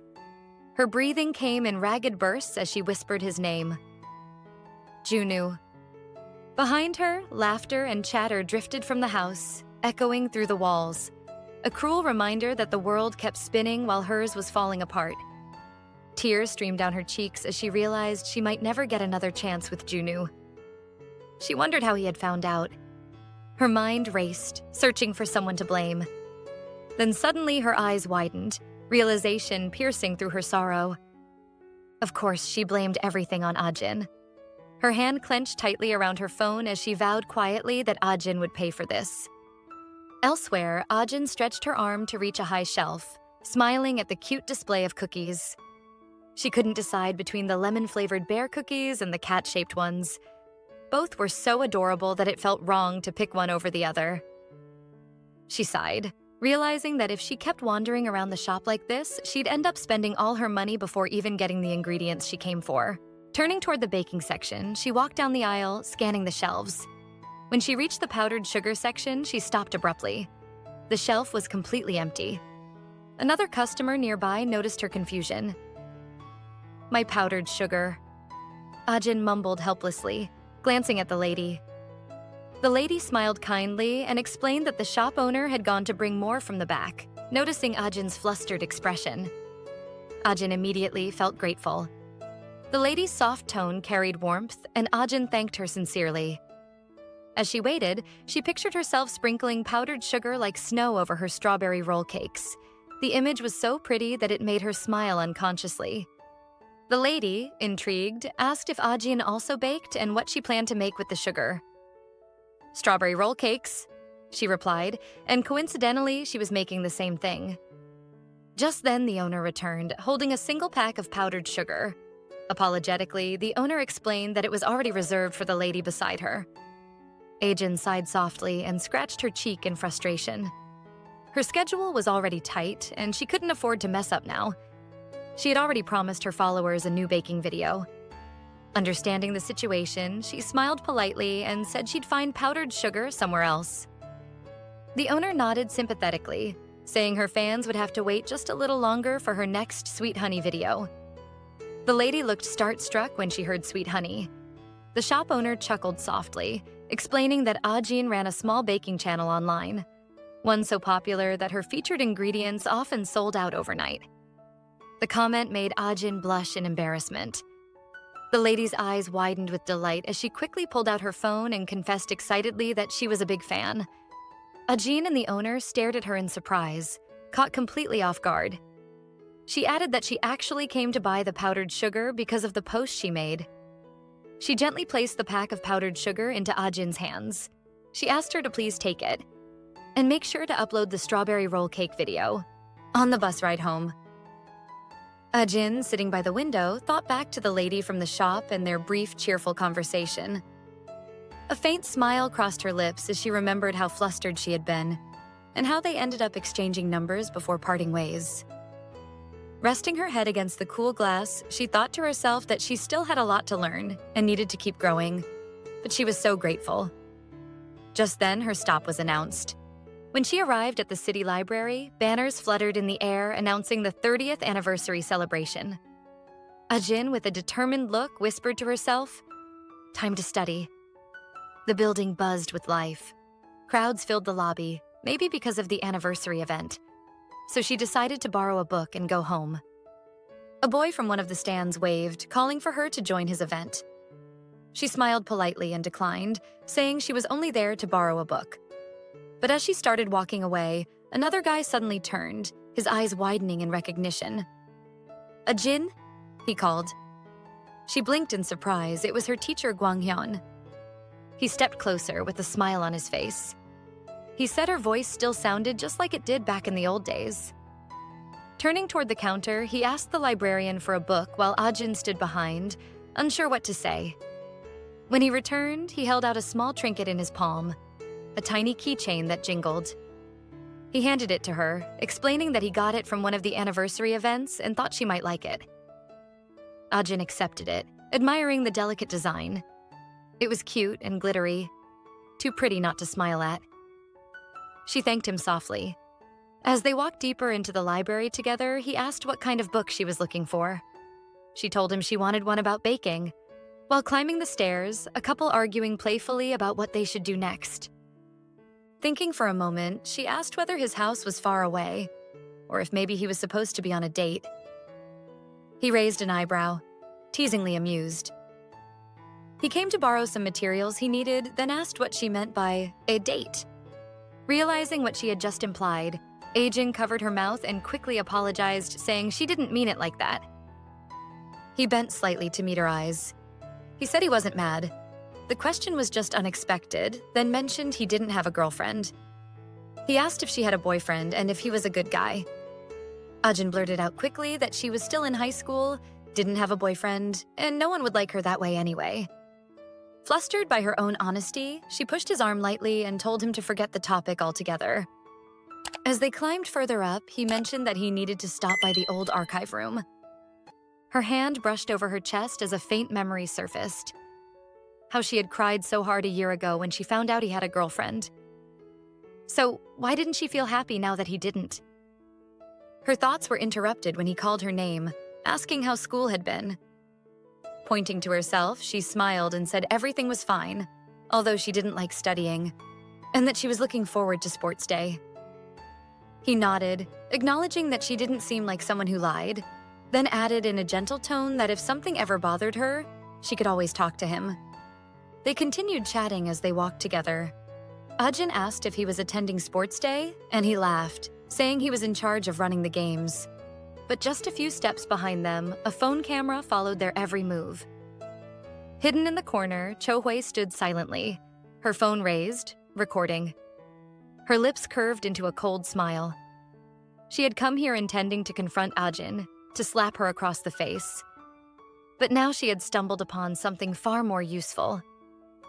Zooming in, the photo Cho-hui captured looked far too intimate, as though Ajin and Mr. Kim were about to kiss. A wicked smirk curled on her lips as her mind twisted with dark ideas. She told herself that if she had fallen so low, she wouldn't go alone. The next day, Ajin stood by her desk, packing her bag for school. Halfway through, she suddenly froze. Something was missing. Her keyring. Her memory flashed back to when Gwanghyun handed it to her the previous day. She had set it aside, too distracted by the excitement of posting a new video for her baking channel. She glanced at her bag. The only spot for the keyring was already occupied by the bread doll, the one Junwoo had worked so hard to win for her. For a moment, she hesitated. Which one should stay? The bread doll or the new keyring? After a quiet sigh, she decided to stick with the bread doll. She zipped up her bag and stepped out into the bright morning. Ajin smiled, clutching her bag proudly. Today, they were picking their class t-shirts and activities for the big event. She couldn't wait. But before she could take another step, a pair of arms wrapped suddenly around her from behind. She turned to see it was Cho-hui. Her surprise quickly softened into a polite smile. Ajin immediately mentioned she had something to talk about. She whispered in her ears that she ran into Gwanghyun at the library yesterday. Cho-hui tilted her head, asking what the two of them had talked about. Leaning closer, Ajin whispered shyly that he had told her he didn't have a girlfriend. Cho-hui covered her mouth dramatically, teasing, "So that's why you're glowing today." Before Ajin could protest, she grabbed her by the shoulders, urging her to confess her feelings to him already. Ajin insisted it wasn't like that, but Cho-hui only pushed harder, promising she'd help her figure it out. Neither of them noticed Junwoo standing at a distance, watching quietly. His gaze fixed on them with a hint of coldness in his eyes. Inside the classroom, Sports Day was written boldly across the board, with t-shirts and activities highlighted underneath. Jungmin stood at the front. He announced it was time to choose their team shirts and plan the games. His first suggestion, a prisoner-style t-shirt, was immediately rejected by the class. Undeterred, he proposed hospital gown-style shirts next. Ajin liked the idea, while Junwoo sat silently, lost in thought. He couldn't stop replaying what he'd seen earlier. Ajin and Cho-hui seemed closer than he had thought. Still, he reminded himself that she didn't know the truth about Cho-hui yet. He needed to warn her someday. At the back of the class, a boy suddenly asked if they should get a matching t-shirt for Mr. Kim too, since he was their class teacher. The class erupted into chatter as they agreed to get for him also. Ajin looked up instinctively. Then her gaze met Junwoo's. For a moment, neither of them spoke. She broke the awkward silence and asked quietly if he had something to say. Junwoo shook his head, indicating he didn't, then asked her if she had. Ajin seized the moment, saying she had something to tell him since they were already talking about Mr. Kim. Junwoo's shoulders tensed as he asked her to go ahead. Almost in a whisper, she told him that Mr. Kim had mentioned he didn't have a girlfriend. A strange mix of emotions stirred inside Junwoo. Relief, confusion, even a trace of jealousy he didn't want to admit. Trying to sound casual, he said lightly, "Oh, really? So?" Ajin scratched her head with an awkward laugh, saying that was all. She had told him earlier that Mr. Kim had one, so she was just clearing things up. Junwoo's voice stiffened as he asked if she was planning to ask him out now. Ajin rested her chin on her hands, chuckling softly. She said her crush on Mr. Kim was old news, and she had already moved on from that. Junwoo nodded slowly. As he turned toward the board again, his eyes softened. Ever since Ajin had confessed that Mr. Kim was her first love, the thought had bothered him more than he liked to admit. But now, hearing that she no longer felt that way, he couldn't help the small warmth blooming in his chest. At the front of the class, Youngmin wrapped up the t-shirt discussion and moved to the next big topic, the sports day main event. He announced that the teacher wanted their class to win this year, and that the best performing student would receive a special prize, a 4DX movie ticket. Junwoo's mind flashed instantly to Ajin. If he won, it would be the perfect, natural excuse to ask her to the movies. The classroom erupted into noise. Everyone began shouting which activities they wanted. Dodgeball, jump rope, basketball. Jungmin called for everyone to calm down. Suddenly, Junwoo stood up, screeching his chair against the floor as Jungmin raised a brow, half-jokingly asking if he needed to use the bathroom. But Junwoo raised his hand and declared he'll be participating in all the events. Later that day, the teacher's voice echoed through the classroom. She encouraged the students, saying she believed in them. They just had to give it their all. Moments later, the announcement for the basketball match came through. The teacher told everyone to get ready, and the classroom burst into motion. Students poured into the hallway, laughing, adjusting their uniforms, and cheering. Some girls stayed behind, touching up their makeup, hoping to look cute for the boys on the court. One of Ajin's friends waved her over, offering to help her with her hair. Ajin hesitated, mumbling that she was a bit embarrassed. Her friend teased her, saying that this was her one chance to shine. She promised to make her look perfect. After a bit of convincing, Ajin gave in and sat down. The teacher, already heading out, glanced at them. She told them they were pretty just the way they are and reminded the girls not to be late, and to lock the classroom door when they finished. Ajin bit her lip nervously as her friend styled her hair. When she finally looked into the mirror, she wasn't sure if the new hairstyle suited her, but when her friends gasped and told her how pretty she looked. Outside the school, a massive banner fluttered across the schoolyard. The 20th Seorin High School One Heart Sports Meet. The basketball court was alive with noise. Boys warmed up on the court, bouncing balls against the polished floor, while students filled the stands. The announcer declared the match between Class 1 versus Class 2 was starting as the players, including Junwoo, stretched. Mr. Kim clapped his hands, asking if everyone was ready, and said the game would begin as soon as he blew the whistle. The players stretched, joked, and sized up their opponents. Junwoo rolled his shoulders, scanning the other side of the court, wondering who Class 2's ace might be. At the stands, Ajin and her friends finally arrived, a little late from fixing her hair. They found seats in the corner, close enough to see everything. As Junwoo glanced toward the crowd, he spotted Ajin. She had arrived just in time. On the court, Mr. Kim stepped forward with the whistle between his lips. The crowd began chanting, alternating between Class 1 and Class 2. Students from both classes cheered their respective teams on, but Junwoo barely noticed the noise. His focus narrowed to a single goal. To win the MVP prize, he was determined to win it no matter what it took. The whistle blew, and Junwoo jumped high, grabbing the ball midair before his opponent could reach it. The game ignited. Sneakers squeaked against the floor, voices shouted plays, and the ball zipped back and forth between hands. Ajin gasped, watching Junwoo move with a speed and precision she hadn't expected. Her friend cheered beside her. Go, Class 1. The sound of dribbling filled the court. Pass. Defense. Shoot, echoed across the gym. Jungmin caught the ball, but a defender charged at him. Without hesitation, he tossed it toward Junwoo. Junwoo caught the ball and dashed forward. Jungmin blocked the path just long enough for Junwoo to get a clean shot. Junwoo ran back, breathing hard as opponents admitted he was on another level. The crowd cheered, Go, Junwoo! Ajin's eyes sparkled as she watched, unable to look away. Just then, Junwoo's eyes meet hers. For a moment, it felt like it was just the both of them. Ajin's cheeks burned red, her heart pounding with a strange mix of excitement and confusion. She was about to whisper something to her friend when the girl beside her suddenly squealed that Junwoo had just locked eyes with her. The girls around them screamed in delight, shouting that he was handsome. And Ajin blinked, realizing with a sting of embarrassment that he might not have been looking at her at all. Down on the court, Junwoo and Jungmin bumped shoulders, grinning at each other in celebration.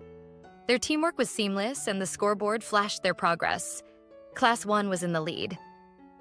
The teacher clapped proudly from the sidelines, her voice barely audible over the roar of cheering students. The atmosphere was electric. Jaehoon, another of their classmates, caught the ball, sprinting across the court with laser focus. From the stands, Junwoo and her friends cheered louder. Let's go. He jumped, released the ball midair, and sent it spinning straight toward the hoop. The crowd went wild. Students rose to their feet, clapping and chanting his name. Moments later, the ball was back in play. Class 2 pushed hard to even the score. But their attempt ricocheted off the backboard as Class 1's defense tightened. From the scorer's table, Mr. Kim announced it was time for a break. The score was tied, 20-20. The players gathered together, some sitting along the benches, others standing to drink water and catch their breath. Junwoo was panting heavily from the first half's intensity. Sweat rolled down his temple, but his thoughts weren't on the game. All he could picture was the movie ticket, and Ajin beside him at the theater. The thought alone reignited his drive. Across the court, Ajin approached Mr. Kim with a polite smile, offering to help him carry some equipment. From the team bench, Junwoo's hand tightened around his water bottle, watching them with silent irritation as Jungmin wondered what he was staring at. Mr. Kim asked gently if the box was too heavy. Ajin shook her head, saying she could handle it.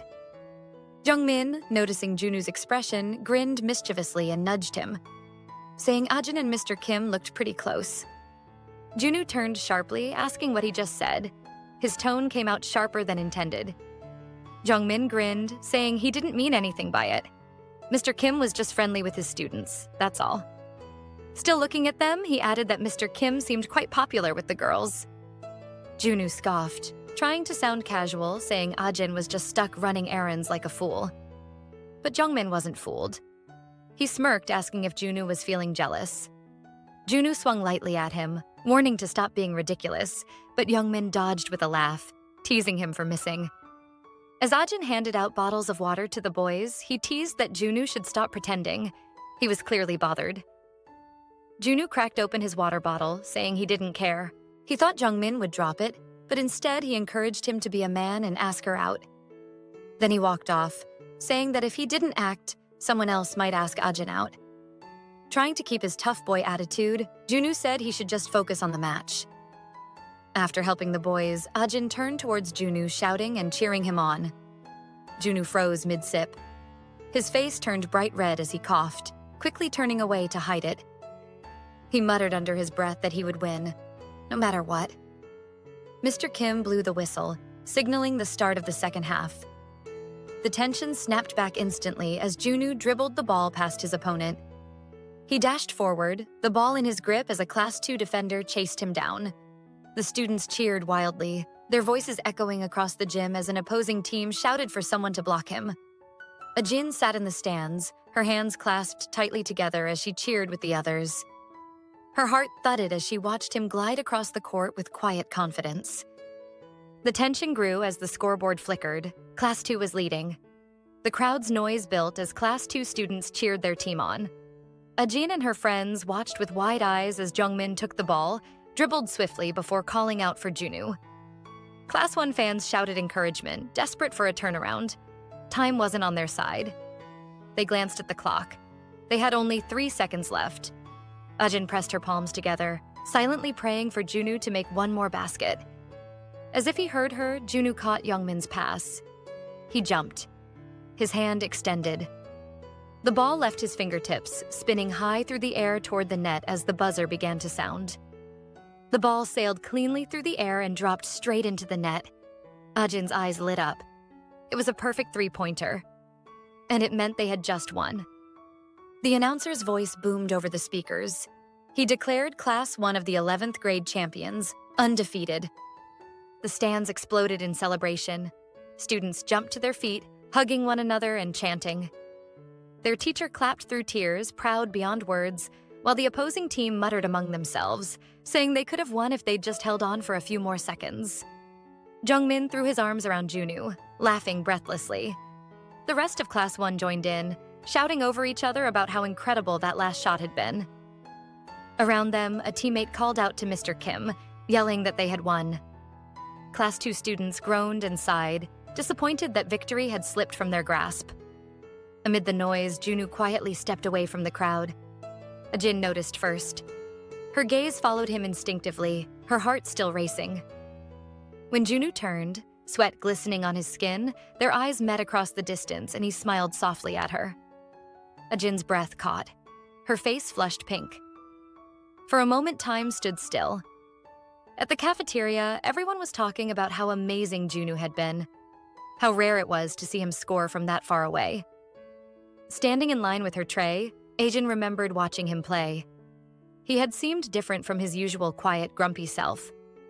As she thought about it, she was almost certain their eyes had met during the game. Her friend's voice snapped her out of her thoughts. She wanted a favor. Her friend explained that she wanted to switch partners for the dodgeball game later that day. She wanted to team up with Jaehoon instead.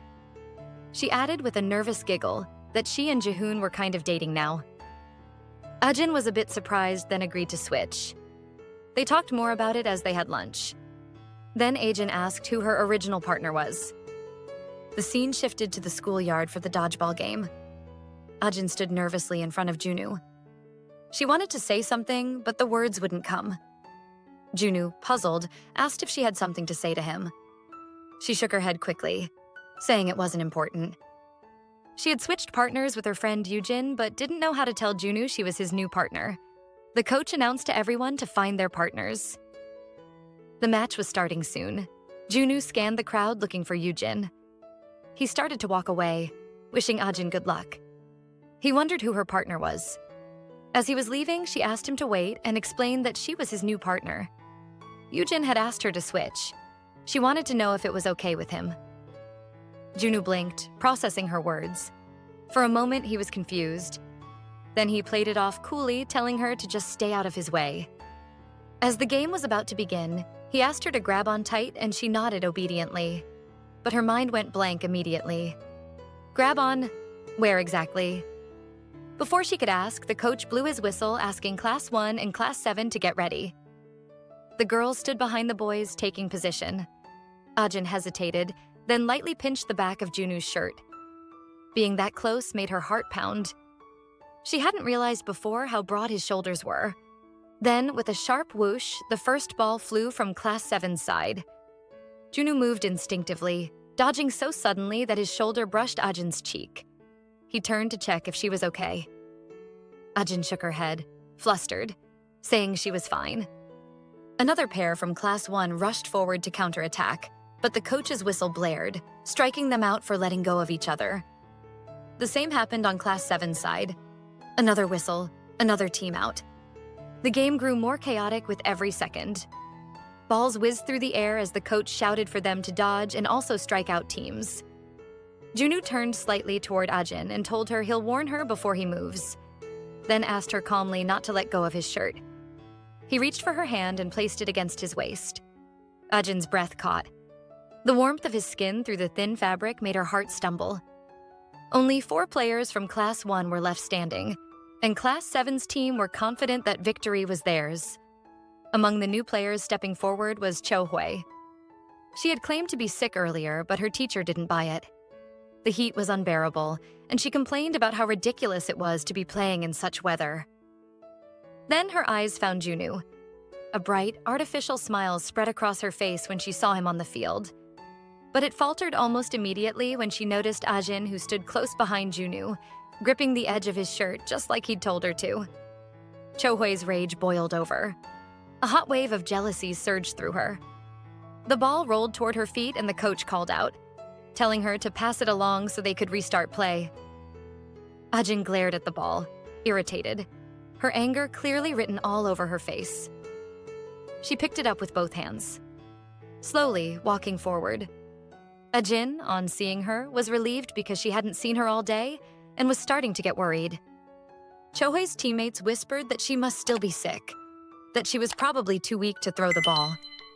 Ajin, on hearing this, felt concerned. If she wasn't feeling well, why hadn't she gone to rest? A boy standing near Chohui offered to take the throw for her, but she ignored him completely. Her gaze was fixed, cold and unwavering, straight on Ajin.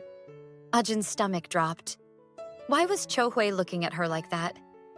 And before she could move, Chohui threw it straight at her and the ball hit Ajin squarely in the face. She stumbled backward and fell hard onto the ground, a cry escaping her lips. Junwoo turned instantly, his eyes wide with panic, sprinting toward her. Her friends rushed to her side, shouting her name as the coach blew his whistle sharply, signaling a timeout. Everyone crowded around her. Ajin sat up slowly as Junwoo dropped to his knees in front of her, asking if she was hurt. Chohui pretended to care, rushing over, asking if she was okay. Junwoo quickly suggested they go to the nurse's office. Seeing how Junwoo was concerned and caring towards Ajin only made Chohui more envious. Meanwhile, Ajin's friends turned on her, accusing her of throwing the ball on purpose. Of course, she denied it immediately, asking why she would do such a thing. She went ahead apologizing and asking if she was okay. Ajin, naive as usual, smiled, saying it's fine, suggesting it wasn't on purpose. Chohui offered to take her to the nurse, but Junwoo refused, firmly saying she was his partner and he'll take her. Ajin, oblivious to the tension, waved at her, smiling weakly, saying she'll be right back and she was okay. As Junwoo helped Ajin walk toward the stairs, Chohui stood rooted to the spot. Her plan had failed completely. Ajin's friends exchanged knowing glances behind her. They'd seen it. They knew Chohui's throw hadn't been an accident. In the hallway, the noise of the crowd faded. The two of them walked quietly, side by side, each lost in their own thoughts. Ajin's mind raced with embarrassment. She had fallen in front of everyone. How pathetic must she have looked? She should have just come alone instead of coming with him.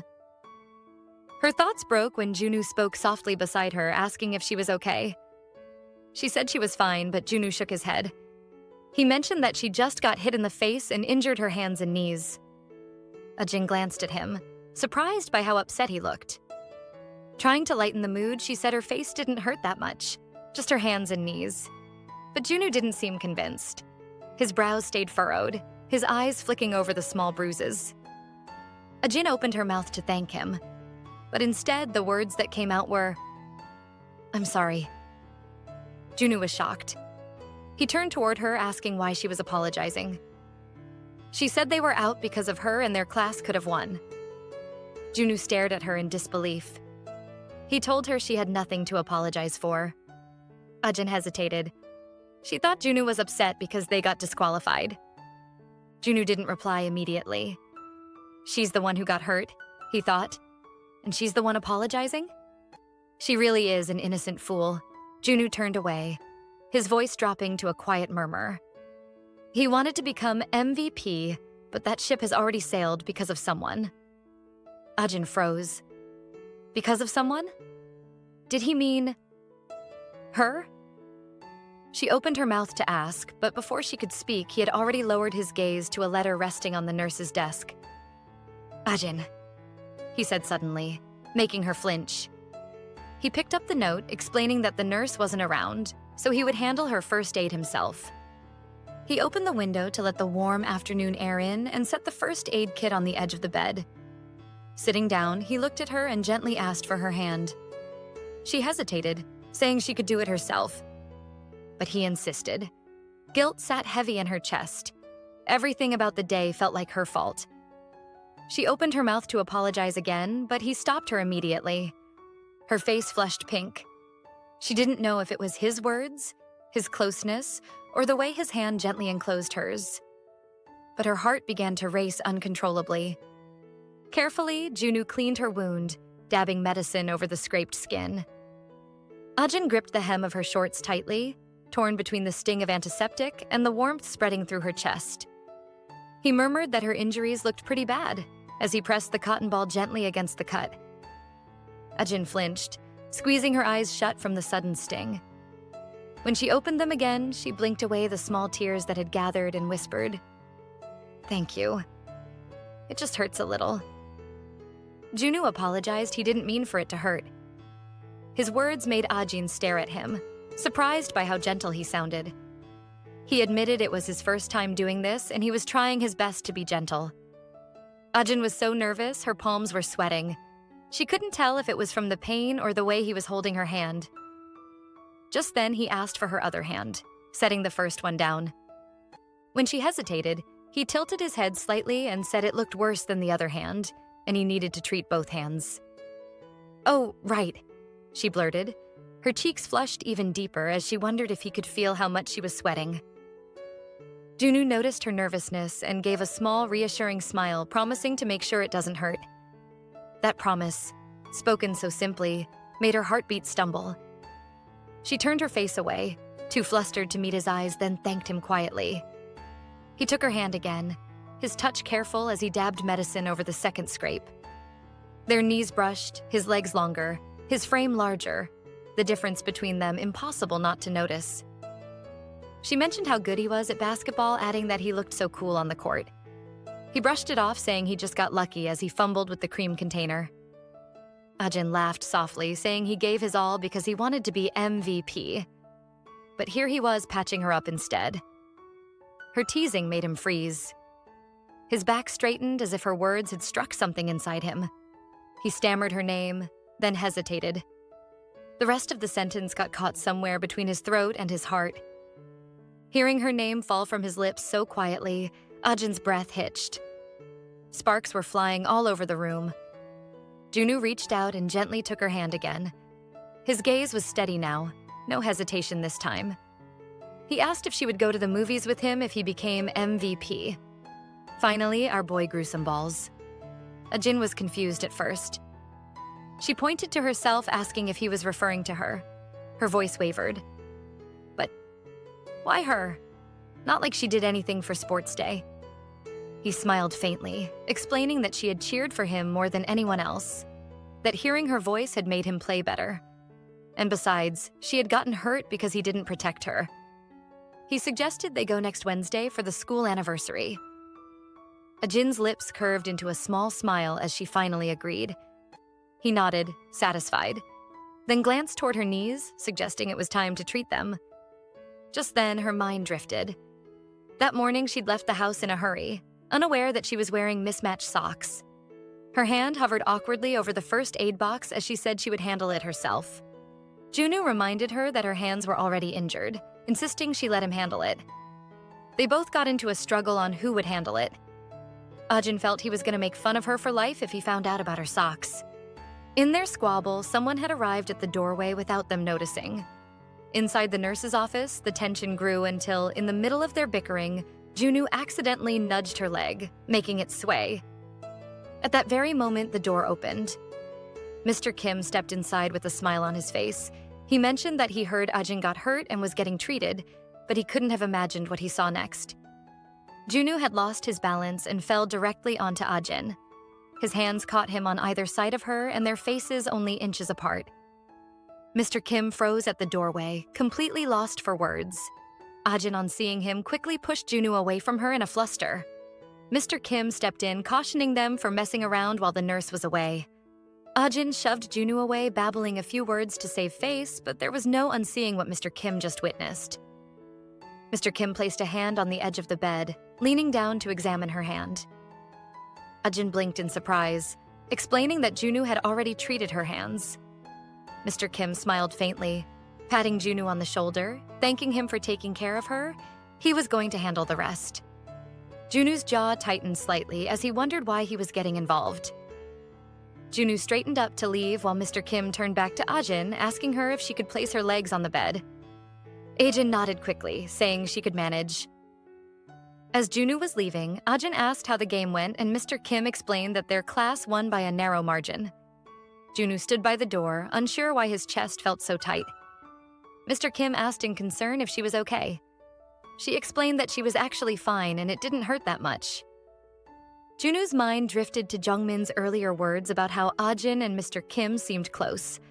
With everything that was happening, it bothered him more than he wanted to admit.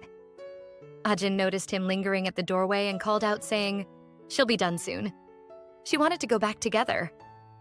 Junwoo hesitated, then said calmly that it was fine, suggesting they meet in class. Ajin thanked him for treating her hands, but Junwoo didn't wait to listen or respond. When he stepped into the hallway, he could still hear their voices inside. Mr. Kim wanted to know if Ajin had any plans for the school anniversary next week. Junwoo flinched as Mr. Kim continued. According to him, his university was having a festival and he wanted her to stop by. Junwoo glanced through the window, silently hoping she was going to say no. She asked excitedly if celebrities would be attending, and Mr. Kim mentioned some who would be attending. Her eyes widened in surprise because she had never seen a celebrity before. But despite how tempting it sounded, she asked if it could be rescheduled for another day. Mr. Kim smiled warmly, adding that the school anniversary is the last day of the festival, so rescheduling wouldn't be an option. Junwoo clenched his jaw, admitting that they must be really close. He wondered as he walked back to his class if he was even allowed to take a high schooler to such events. Worst of all, on the school anniversary. Back in the classroom, the homeroom teacher stood at the front, passing out ice cream to celebrate their sports day victory. Students laughed, thanking her and complimenting the ice cream. Junwoo sat quietly at his desk, regretting why he didn't wait for Ajin. He wondered what was taking so long. It was just her knee. Just then, the door slid open. Ajin entered, followed by Mr. Kim. He smiled, apologizing for showing up late, and asked if any ice cream was left for them. The teacher nodded and asked Ajin how she was doing, then asked her to take a seat. She was just about to announce the MVP. Ajin beamed with joy as she took her seat next to Junwoo. She was glad she didn't miss the announcement. As she got comfortable, he asked what took her so long, and she explained that she had tried to come quickly, but the conversation with Mr. Kim had taken longer than expected. The teacher's loud bang interrupted their conversion as she called for the class's attention. It was time to announce the winner. Everyone waited eagerly. The suspense hung in the air. The teacher finally announced that Junwoo was the MVP, and for a moment he sat frozen. Then, as the words sank in, cheers erupted all around. He walked up to the teacher, took his award, and bowed as she explained that he was chosen not just for his excellent performance, but for his kind attitude in helping an injured partner. He turned towards the class as it sunk in that he had actually won, but inside he didn't feel happy. Ajin would probably be going with Mr. Kim for the festival, so what was the point? Junwoo returned to his seat, wondering if all his effort was all in vain. If he didn't go to the movies with Ajin, the tickets were practically meaningless. The thoughts weighed heavy on him as he crumpled the tickets. But on a second thought, he decided to ask instead of making assumptions. That's probably the best decision our boy has ever made. When he glanced at her, she still had her ice cream in her mouth as she scribbled something on a piece of paper. I wonder how she didn't get a brain freeze till now. She slid the note across to him as his eyes widened in surprise, wondering what she was up to this time. The note read, "I'm so glad you got the MVP award. We're going to the movies together, right?" She stared at him as he read it, unsure of how he would react. When he was finally done, he glanced at her and was met by her ever-affectionate smile. And just like that, all the anger, worry, and jealousy melted away. Then with a small, relieved smile, he said, of course they'll be going together, and Junwoo being Junwoo, added that she should just eat her ice cream, else it was gonna melt.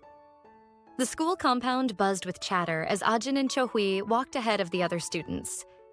Chohui wore her usual mask of concern, asking if Ajin was feeling better, though her tone carried false warmth. Ajin replied that she had already been treated and was fine. Inside, Chohui remembered the moment she had deliberately thrown the ball at Ajin, only to see her plan crumble. Yet even in failure, her mind continued to spin with new calculations. As they walked, Cho-hui shifted into a friendly tone, inviting Ajin to hang out at her place as a way of apologizing. But Ajin stopped in her tracks. She remembered she already had plans that day. Scratching her cheek nervously, she explained that Junwoo had invited her to the movies. The words struck Cho-hui like a slap. Ajin continued, saying Junwoo only wanted to cheer her up after what had happened, that it wasn't a big deal. Cho-hui's eyes narrowed as her thoughts raced. Something didn't feel right. What exactly was going on between those two? Before she could say anything, Ajin added that she would have loved for Cho-hui to come along, but it would be awkward, and it seemed she would be too busy. Cho-hui forced a smile and told Ajin to go ahead and have fun. Ajin kept talking cheerfully about her class winning first place, completely unaware of the storm brewing behind her. The next morning at Junwoo's house, his bedside clock ticked slowly as it seemed time had suddenly stood still. He rolled restlessly on the bed, anxious for time to pass. He couldn't bear it anymore. He got out of bed, slipped into his slippers, dragging himself to the wardrobe. Swinging the door open, he frowned. Suddenly, none of his clothes looked good enough. After staring for a while, he sighed and headed downstairs. At the kitchen, the warm scent of breakfast filled the air. His mother was at the stove, humming softly as she cooked. Junwoo greeted her and pulled out a chair. She smiled over her shoulder, commenting that he was up earlier than usual and that breakfast would be ready soon. As she sent the table, Junwoo scratched the back of his neck and asked if she could buy him some new clothes. His voice was casual, but his tone carried a hint of nervousness. Meanwhile, across town, Ajin was facing a dilemma of her own. Standing in her room, she stared helplessly at the clothes spread across her bed. Every outfit she imagined herself wearing for the day seemed either too plain or too much. She stood there in her pajamas, debating silently which would look best. Then her phone rang. She reached for it, and it was the little devil Cho-hui. She answered the phone, and Cho-hui asked if she was busy. Ajin said she was getting ready for her movie date and asked what was wrong. Cho-hui claimed she had a photo shoot scheduled that day but couldn't make it because her period pain was unbearable. Ajin immediately expressed sympathy, asking if she was okay. Cho-hui, with a devious smile on her face, asked if Ajin could fill in for her and went on to say the shoot only required hand modeling for an accessory ad and that it couldn't be postponed. Her voice trembled just enough to sound convincing. Ajin hesitated. She had promised to meet Junwoo for the movie. Would it be possible to delay it? The thought made her uneasy. Cho-hui continued to plead, saying she could go see the movie some other time. Ajin's heart twisted in indecision. She clenched the phone tightly, torn between keeping her promise to Junwoo and helping her friend. Finally, after a long silence, she agreed. A slow, satisfied smile curled across Cho-hui's lips, the kind that hid malice beneath sweetness. Her plan had succeeded. I don't know about you guys, but this girl makes my blood boil. Meanwhile, at Jungmin's house, Junwoo had just arrived. Jungmin and another guy were gaming, so Junwoo settled in on the couch beside them. The friend commented on his outfit, prompting Jungmin to ask about his plans, but he said he still had time before leaving. Every few minutes, he glanced at his phone, checking for messages. Nothing yet. Earlier that morning, he had gone shopping with his mother for new clothes. He could still remember her pointing to a shirt and saying it would suit him. While shopping, he received a text. At first, he thought it might be Jungmin texting, but then he remembered Jungmin already knew he had plans. Pulling out his phone, he saw it was actually from Ajin. She asked if they could push their movie date because she had to help Cho-hui. Junwoo placed his hand on his chin, a troubled frown crossing his face. He had a gut feeling Cho-hui couldn't be trusted. Still, he made sure to ask for Ajin's address, just in case something went wrong. Jungmin slid the game controller toward him, asking if he wanted to play, but Junwoo waved him off, declining. Jungmin sighed, remarking that Junwoo's attention was obviously somewhere else. His eyes hadn't left his phone once. Junwoo sat there quietly, clutching his phone, an uneasy feeling settling deep in his chest. He hoped that Ajin was okay. Meanwhile, across town, Ajin finally arrived at the location for the shoot, double-checking the address on her phone as she wondered if she was in the right place. She knocked on the door, asking if this was where the shoot was being held. A man inside opened the door slightly and gestured for her to come in. As soon as she stepped inside, the door closed behind her. She looked around. The room was empty. No stylists, no makeup artists, no one except the man and a setup of bright lights, cameras, and photography equipment. Ajin followed hesitantly, asking where the rest of the staff were. The man told her he didn't need any staff for this shoot. Then he pointed toward a rack in the corner and told her she could change into the clothes hanging there. When Ajin turned to look, the garments weren't clothes. They were practically underwear. Back at Youngmin's house, Junwoo was still staring at his phone. Something in his chest twisted tighter by the minute. He clenched jaw. He couldn't take it anymore. Standing abruptly, he called out to Youngmin, who was too absorbed in his game to notice. Youngmin grumbled in annoyance, but Junwoo insisted that they talk outside. Once they stepped into the open air, Junwoo explained that Ajin hadn't been answering his calls. Youngmin brushed it off, asking how he was supposed to know why. But Junwoo's voice grew tense. He mentioned that Ajin had gone to help Chohui with a modeling favor, and that he hadn't heard from her since. That got Youngmin's attention. His expression shifted from playful to serious. Junwoo asked if he could find out what Chohui was doing at that moment. Youngmin scratched his head, uneasy, saying it might be weird to ask out of nowhere. Junwoo apologized, saying he had no one else to turn to. After a moment's thought, Youngmin came up with an idea. Since he still followed Chohui on social media, he could check if she had posted anything that morning. Junwoo grabbed his arm in urgency, thanking him and telling him to check immediately. Before Youngmin could open his phone, Junwoo's device began to ring. It was Ajin. Relief and dread struck at once as he answered quickly. Junwoo froze, his heart racing as he listened. Ajin's words were shaky, almost breaking apart. She was calling from the changing room. She said she needed help. Junwoo asked her to stay calm and explain what was going on. She cried, trembling with fear as she tried to explain. She said she had come for the accessory shoot, but when she arrived, they had given her indecent clothing to wear. Junwoo asked where she was, trying to keep his voice steady even as panic clawed at him. Ajin wiped her tears, whispering that she was trapped in the changing room after the man forced her inside. Junwoo's words were calm but reassuring. He told her he would save her. He would call the cops and head over immediately. Youngmin, still standing beside him, watched in confusion. He could only hear Junwoo's side of the conversation. Junwoo assured her that it was daytime. The man wouldn't be able to do anything to her. Then asked her not to worry and just wait for him. When Junwoo ended the call, Ajin bent forward, burying her face between her knees, her body trembling uncontrollably. She sniffled through quiet sobs, realizing how frightened she truly was that she didn't think to call the police. She remembered how he grabbed her hands roughly and shoved her into the changing room when she protested against wearing the outfit he gave her. She could still recall the harsh tone in his voice when he ordered her to get in. He seemed like he was going to hit her. She hugged her knees, praying Junwoo would arrive fast. Back at Youngmin's place, Youngmin was still confused. He asked Junwoo why he was calling the cops. Junwoo explained that Ajin was in danger as he dialed emergency services. When the police answered, he reported that a minor had been locked inside a room during a photo shoot and that someone was trying to take photos of her without consent. Youngmin's face went pale on hearing this. Junwoo gave the police the address immediately and thanked them while Youngmin stood behind him, checking Chohui's social media to see what he could find. As soon as the call ended, Junwoo began moving toward the door, but Youngmin stopped him just in time. He showed Junwoo his phone. He had found something. Chohui was out at a cafe, and it was clear she wasn't at any photo shoot. Meanwhile, at the villa, Ajin's nightmare continued. The man outside the changing room began banging on the door with increasing force. His voice thundered through the room, accusing her of wasting time. Inside, Ajin trembled, frozen in place as her heart pounded. Summoning every bit of courage she had left, she finally opened the door. The man's glare met her instantly, demanding to know why she hadn't changed yet.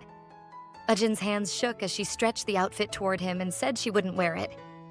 He stepped closer, his presence suffocating, demanding to know what she thought she had agreed to when she signed the contract for the shoot. Ajin tossed the clothes to him, saying that she hadn't signed any contract, so whatever agreement he thinks they had was void. The man's hand tightened around the clothes as he called her rude. Ajin took a step back, clutching her bag against her chest like a shield. Fear surged through her body as she counted her backward steps carefully. Then, in one desperate motion, she saw a narrow opening and ran. The man shouted after her to come back, but she was determined to get out of there. Her relief was short-lived. Another man stepped out from a side hallway, blocking her escape. He grabbed her wrists roughly, yelling at the first man for almost letting her slip away.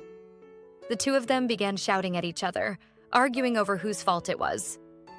The first man barked angrily that if she refused to change, the other man asked him to make her. Ajin's stomach twisted in horror. Before either could act, a sharp pounding came from the door. Everyone in the room froze. A voice from outside announced itself. It was the police. Ajin's heart leapt in disbelief and hope at once, but before she could react, the man with tattooed hands lunged forward and clamped his palm over her mouth. She tried to scream, but the sound came out muffled. He dragged her into a dark room, whispering threats for her to stay quiet. Her fingers clawed at his arm, struggling to pry his hand away, but he was too strong. The door creaked open slowly as the other man stepped out to meet the officers. A fake smile spread across his face as he asked how he could help. The police explained the report they had received, that someone was being held against their will inside. Feigning innocence, the man began arguing, insisting that no such thing had happened. He said it was a misunderstanding, that this was simply a studio for couple photo shoots. Ajin heard everything from inside but was completely helpless. Her legs kicked weakly as the tattooed man lifted her off the ground, whispering harshly for her to be quiet. Outside, the other man tried convincing the police, saying they would never keep a minor there, that it was a studio for couple photo shoots. The officers hesitated for a moment, their suspicion wavering. But then they heard a voice behind them, one filled with breathless urgency. It was Junwoo. He told them firmly that the girl was inside and that he was the one who had made the report. To prove it, he pulled out his phone and began dialing her number, praying it would ring. From inside, Ajin's phone started ringing from her pocket. The man holding her cursed out instantly, his face draining of color. The police turned toward the sound. That was all the confirmation they needed. Junwoo pushed past them without hesitation, bursting into the room and calling Ajin's name. The tattooed man barely had time to react before Ajin bit down hard on his hand. Adrenaline surged through her veins as she kicked his leg with all her strength. He yelped, releasing her immediately. Across the room, Junwoo spotted her. Ajin sprinted towards him, throwing herself into his arms. Tears poured down her face as she buried herself in his chest, realizing what could have happened if he hadn't come. He held her as if afraid to let go, his eyes lowering to her shaking shoulders. The officers ordered the two suspects to follow to the station. One of them turned to Junwoo, instructing him to take his friend home and assuring him they would contact him after the investigation. Ajin sniffled quietly, still crying as Junwoo thanked the officers. When it was finally over, he called her name gently. She looked up, her eyes swollen, wiping at her tears. He told her it was time to go home. By the time they reached her house, the sun was already setting, bathing the street in pale evening light.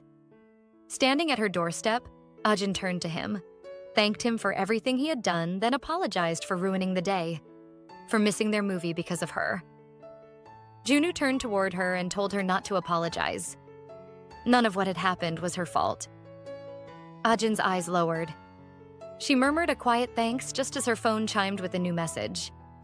She glanced down at the screen. It was from her mom. The restaurant was packed, so her and Ajin's dad would be home late.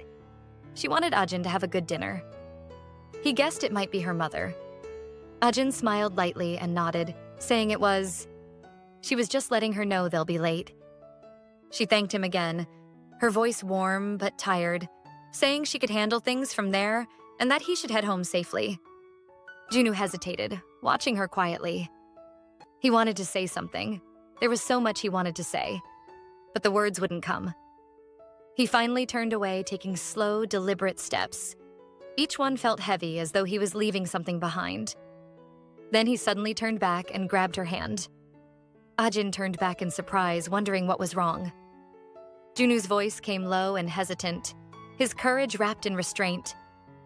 He asked if he could stay with her for a while. Soon after, they were inside Ajin's house. She hurriedly slipped off her shoes and warmly invited Junwoo inside. He hesitated for a brief moment, but Ajin turned back with a bright smile and explained that aside from Chohui, he would be the very first friend to ever visit her home. Hearing that, Junwoo scratched the back of his head, feeling oddly pleased, and followed her inside. Ajin moved toward the television and picked up the remote, asking if he wanted to watch something. However, Junwoo's attention had already drifted elsewhere. His gaze lingered on a framed photograph nearby, one of a much younger Ajin clutching a doll. He hastily looked away, coughing under his breath, silently thinking that she looked incredibly cute. He then went to sit down while Ajin flipped through channels, searching for a decent show to watch. Noticing her indecision, Junwoo suggested that they watch a movie instead, since series take a while to finish, adjusting himself as he settled in. Ajin turned to him with a smile and agreed that it sounded like a good idea since they were going to watch anyway. However, just as she was about to put one on, Junwoo suggested that they save the movie for another time. At that, Ajin's expression visibly fell, though she still nodded in agreement and returned to browsing through the channels. An awkward silence settled between them. Ajin swallowed nervously, unsure of what to do next. Suddenly, she sprang to her feet and asked if he was hungry. Startled by her abruptness, Junwoo admitted that he hadn't eaten lunch yet. Her face immediately lit up, and she cheerfully told him that she would cook something for him. Meanwhile, at Chohui's house, her phone rang while she was lying on her bed. When she answered, she was informed that the call was regarding the OO studio case. The caller explained that an incident involving the illegal filming of minors had occurred earlier that day. Chohui stiffened and quickly sat up, her heart sinking as she realized it was the same place Ajin had gone to. The caller continued, explaining that they had contacted her because her resume had been found there, and they wanted to confirm whether she had been a victim. Chohui barely registered the question. Her thoughts were all over the place. The little demon was actually worried about Ajin. When the caller repeated her name, she snapped back to attention and clarified that she had not been present. Clenching her hands tightly in her lap, she anxiously asked whether the minor involved was safe. The caller reassured her that the girl was fine and that there was no cause for concern. Chohui released a long, shaky breath in relief. Then, almost as an afterthought, the caller added that a young man had arrived to pick the girl up. Chohui's eyes widened instantly. The call ended shortly after, leaving Chohui in a state of panic. If that young man was Junwoo, then everything would look suspicious.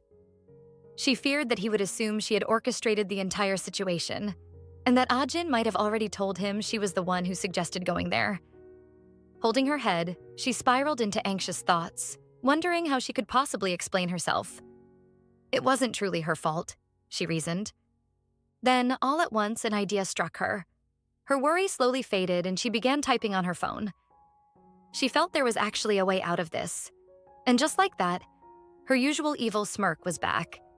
Back at Ajin's place, the food was finally ready. She smiled brightly as she and Junwoo sat at the dining table, urging him to eat before it grew cold. Junwoo wasn't sure what to expect, yet he picked up his chopsticks and took a bite. When Ajin asked how it tasted, he said that the food made him feel like it was washing away all the exhaustion from that day.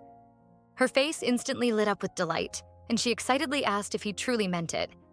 However, her cheerfulness quickly faded, and she scratched the back of her head, apologizing for dragging him into her mess. Junwoo responded with a gentle smile. He thanked her for the meal and continued eating. Ajin lowered her gaze, her cheeks warming as she murmured that it was nothing. Then, out of nowhere, Junwoo suddenly asked how much Chohui had been involved in the incident earlier that day. Ajin looked up at him in surprise. He wasn't trying to say her bestie was involved with what happened, was he? Noticing her reaction, Junwoo casually reached for his cup and drank from it, then explained that Chohui had been the one who suggested Ajin go there while she herself stayed somewhere safe. Ajin immediately defended Chohui, insisting that she had only gone in her place because Chohui was sick and that she was certain her friend could not have known something like that would happen. Junwoo lowered his gaze, quietly thinking that if Ajin ever discovered Chohui had not been sick at all and had gone somewhere else instead, she would be deeply hurt. Just then, Ajin's phone chimed on the table, signaling a new message. As she picked it up, Junwoo reminded her that she needed to be more careful in the future. Instead of replying, Ajin turned the phone toward him and asked him to look. Junwoo frowned when he read the message. It was from Chohui. checking if Ajin was all right and apologizing after receiving a call from the police. Ajin said Cho-hui wasn't a bad person and explained that she had been worried about her. Junwoo chose to accept the explanation without further comment and returned to his meal. They ate quietly for a while until Ajin spoke again, mentioning that she had been using the charger Junwoo had given her and that it worked really well. Junwoo wiped his mouth and replied gruffly that all chargers were basically the same. Ajin quickly insisted that she was being serious, explaining that it was the best one she had used so far, and that it charged her phone much faster than the others. Junwoo let out a small chuckle and told her to calm down, but she felt he still did not understand what she meant. Suddenly, she jumped up and told him to wait. She disappeared briefly, then returned with her bag and happily showed him the bread doll he had won for her. Junwoo was visibly surprised to see that she still had it. He told her that he understood and urged her to sit down and continue eating. Smiling contentedly, she did as told, and the rest of the meal passed in silence.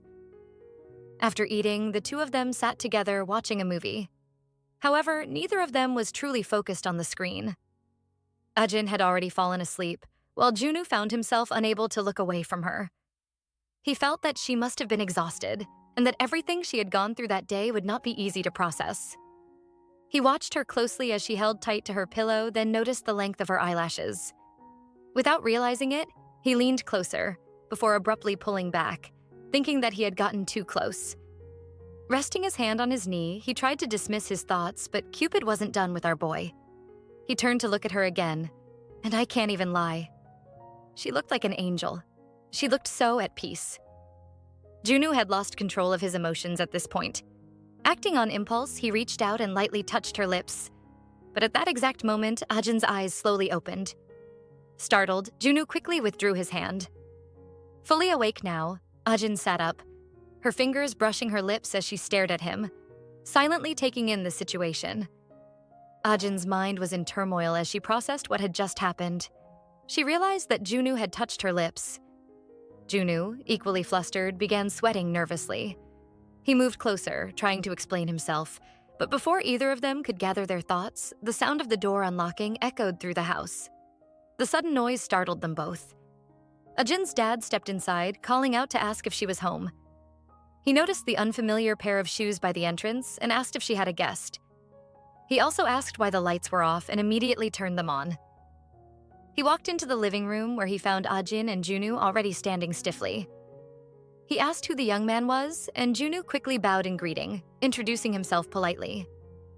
Ajin's dad studied Junwoo with mild surprise while Ajin hurriedly explained that Junwoo was merely her classmate who had stopped by after walking her home. Her dad leaned closer to her and quietly asked whether Junwoo was her boyfriend. Ajin was instantly embarrassed and immediately denied it. Her father burst into laughter at her reaction, while Junwoo awkwardly scratched the back of his neck, visibly nervous. Trying to ease the situation, Ajin turned to Junwoo with an uneasy smile and implied that he was just about to leave. However, her father casually mentioned that he had brought home fried chicken and insisted that Junwoo was welcome to join them. Sensing her discomfort, Junwoo declined the invitation and decided to leave. Ajin's father told him to get home safely, while Ajin waved goodbye, saying she would see him at school the next day. As Junwoo walked home alone, he suddenly stopped in his tracks. His thoughts drifted back to Ajin, the way she rushed to him when he found her. A small smile formed on his face as he felt relieved and fortunate to have found her before things turned worse. He rubbed the back of his neck and continued on his way. The following day at school, Cho-hui greeted Ajin enthusiastically outside her classroom, holding her hands and expressing relief that she was safe and unharmed. Ajin returned the smile, but before heading inside, she turned serious and warned Cho-hui that she had nearly been put in serious danger, then made her promise to never to take on such suspicious work again. Cho-hui apologized once more and made the promise, waving cheerfully as she headed toward her own classroom and mentioning they would meet at lunch. As Cho-hui walked away, her smile disappeared. Her intention had only been to keep Ajin away from Junwoo, but she guessed it turned out well for her. She could easily have been the victim. She sighed heavily, realizing that the high pay should have been an obvious warning sign. Now frustrated, she accepted that she would need to find another job. While passing the staircase, she suddenly heard someone calling out, saying they needed to talk. When she looked up, she saw Junwoo standing there, his expression completely unreadable. Later, in a quiet spot, Cho-hui asked why he suddenly wanted to see her. Junwoo demanded to know whether she had been aware of the true nature of the place where Ajin had gone for the photo shoot. Cho-hui leaned back casually, feigning ignorance, and asked him what he was talking about, though inside it confirmed her suspicion that Junwoo was the young man mentioned by the police. Junwoo, clearly angered, accused her of pretending to be ignorant. His sharp tone made Cho-hui flinch, but she quickly raised her voice in response, insisting that she genuinely had no idea, and claimed she was a victim as well. She clenched her fists and questioned whether he truly believed she would have sent Ajin there if she had known the truth.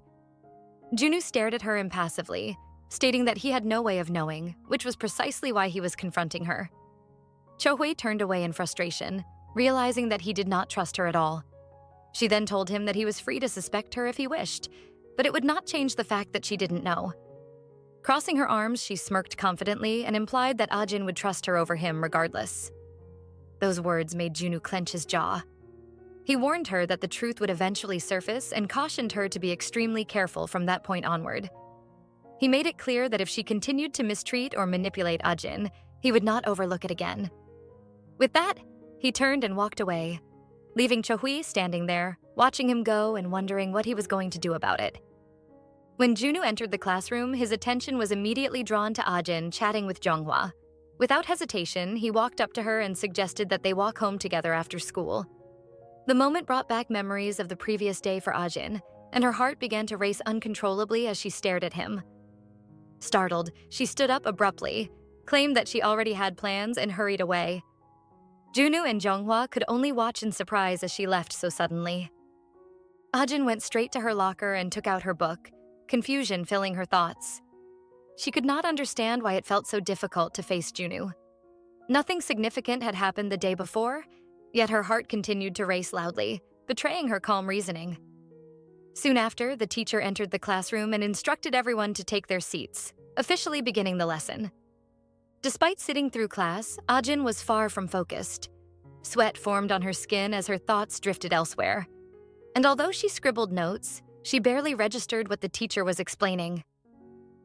The moment the bell rang for morning recess, she sprang up from her seat and immediately asked Junwoo to accompany her to the cafeteria, clearly trying to avoid Junwoo.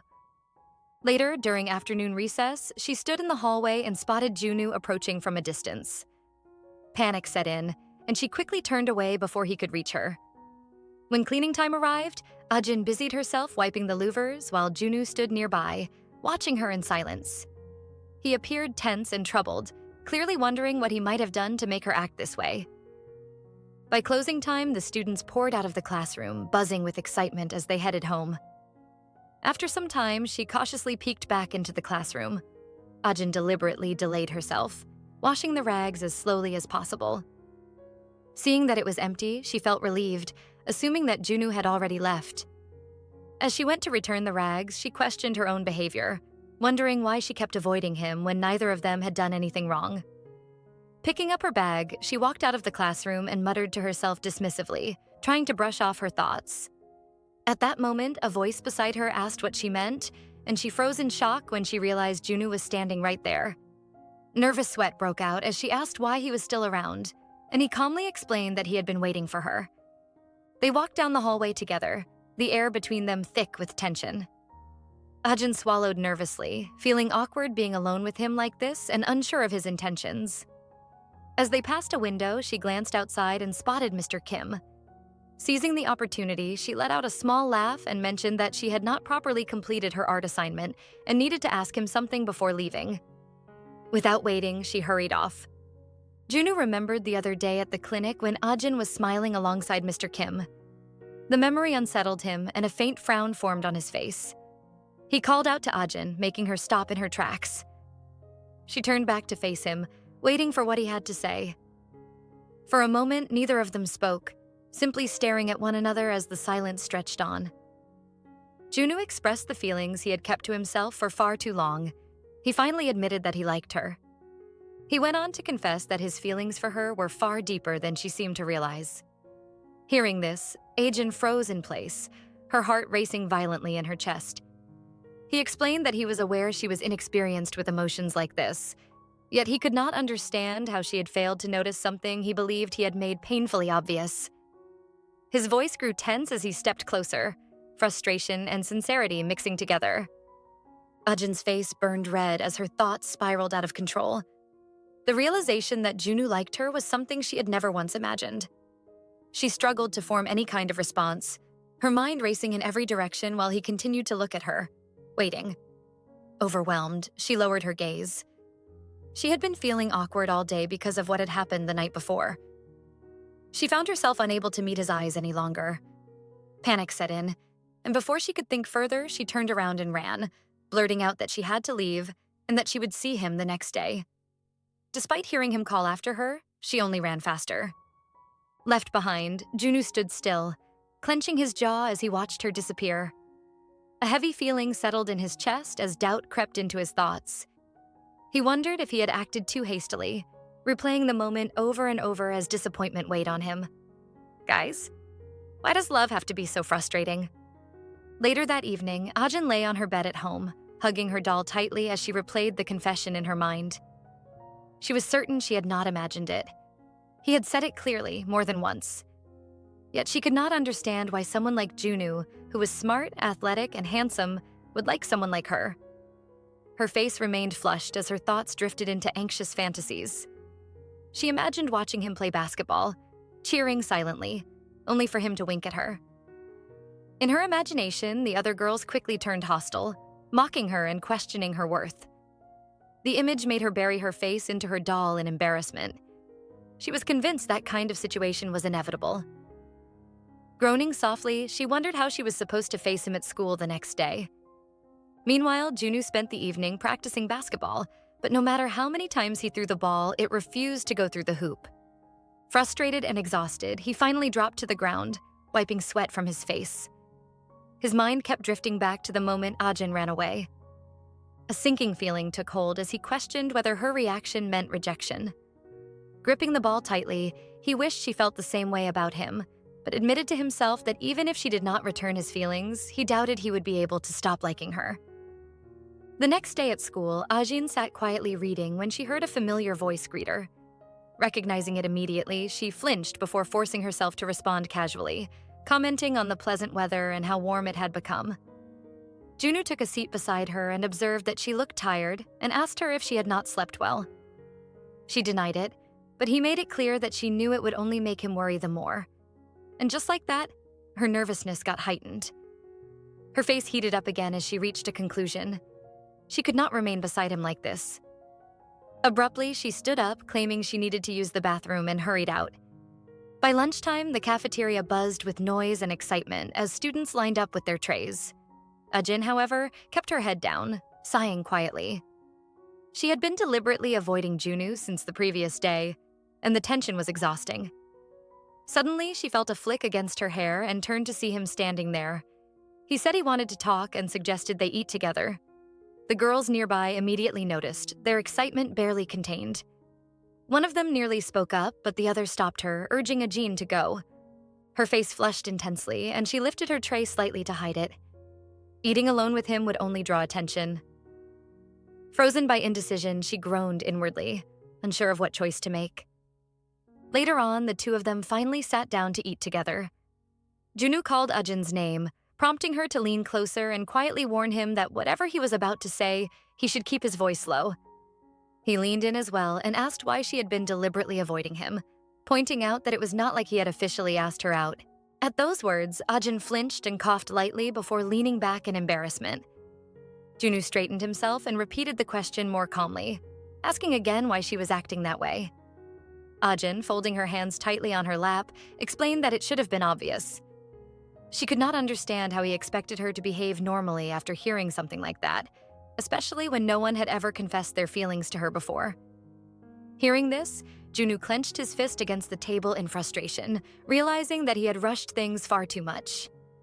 Ajin then looked at him carefully and admitted that she simply wanted to be sure he was not joking. Junwoo responded by asking whether he looked like the type of person who would joke about something so serious. She replied that she found it difficult to believe. Lowering her gaze, she explained that the idea felt unreal to her. When Junwoo asked what she meant, she nervously toyed with her food and pointed out that the two of them were very different people. Junwoo immediately rejected that notion, stating firmly that he had never once thought of them as different and urged her not to speak that way about herself. Ajin could only stare at him, unable to find the words to respond. Sensing her discomfort, Junwoo softened and told her that she did not need to give him an answer. All he wanted was for things to return to how they were before. Hearing that, Ajin smiled faintly in relief. Unbeknownst to them, Cho-hui had been watching the entire exchange from a distance, her expression dark with anger. After school ended that day, Ajin and Cho-hui walked home together. Although they were side by side, Ajin's thoughts lingered on everything that had happened earlier. She felt relieved that Junwoo had gone back to treating her the same way as before, as she had feared things would become unbearably awkward between them. Her thoughts were interrupted when Cho-hui suddenly mentioned that there was something she wanted to talk about. Ajin encouraged her to go on. Cho-hui stared ahead, nervously biting her nails as she admitted that she felt a little embarrassed. Ajin looked at her in surprise, having never seen her friend so hesitant before. Trying to ease the tension, Ajin smiled warmly and reassured her that whatever it was, she would help however she could. After all, they had been friends since elementary school, and she urged Cho-hui to speak freely. Inside, Cho-hui smirked to herself, convinced that her act of hesitation was working perfectly. Maintaining a light tone, she confessed that there was someone she liked, turning to Ajin and holding her hand. Ajin immediately brightened, excitedly asking who it was, why she had not mentioned it sooner, and whether she knew him. She expressed genuine happiness for her friend. Cho-hui then leaned in closer and quietly revealed that the person she liked was Junwoo. In that instant, Ajin felt the world go cold. Cho-hui's grip on her hand tightened as she asked for her help, reminding her that they were friends and should support each other. Ajin did not know what to say. All she could manage was a quiet promise that she would try. Cho-hui beamed at her, calling her the best as she wrapped her arms around Ajin in a tight hug, telling her how much she loved her. As Cho-hui held her, an evil smirk curved her lips. At the very least, Ajin would understand that her role was to always help her. God, Cho-hui knows exactly how to make my blood boil. Later that night, Ajin scrolled aimlessly through her laptop, but her thoughts refused to settle. Cho-hui's voice echoed in her mind, confessing that she liked Junwoo. What was she supposed to do? She had promised to help Cho-hui, yet Junwoo's own confession resurfaced just as clearly, and Ajin sighed heavily, sinking back into her chair. The question repeated itself until it ached. What would she do? The next day at school, her book lay open in front of her, untouched. Though the classroom buzzed with quiet studying, Ajin's mind was elsewhere, restless and overheated. She had not slept at all the night before. Junwoo noticed almost immediately. He asked if something was wrong, if she was feeling unwell. Ajin flinched and stammered that she was fine. Her reaction only deepened his concern. He pressed gently, pointing out that something was clearly wrong. She laughed nervously and confessed that she had not slept enough. Junwoo studied her face, unconvinced. Then he asked if something had happened between her and Cho-hui. Ajin stiffened, flinching hard. She waved her hands quickly, insisting they were friends and that nothing had happened. Junwoo nodded and said that was good, though doubt still lingered in his eyes. Before he could say more, the classroom door opened. The teacher stepped in, apologizing for being late due to a long school meeting. She asked whether the students had been studying quietly as she walked fully into the room. Then she casually suggested switching seats before the lesson began. The class erupted in protest. Some students groaned and a few even pretended to cry. The teacher laughed, amused, and teased that she thought they wanted to change seats. She asked if they had already grown attached to their partners. Murmurs spread across the room until she clapped her hands, ordering them to quiet down and clear their desks. Throughout it all, Junwoo and Ajin stared at each other in silence. Later that day, Ajin sat alone outside. Maybe this was for the best, she thought. At least now they would not have to sit so close to each other.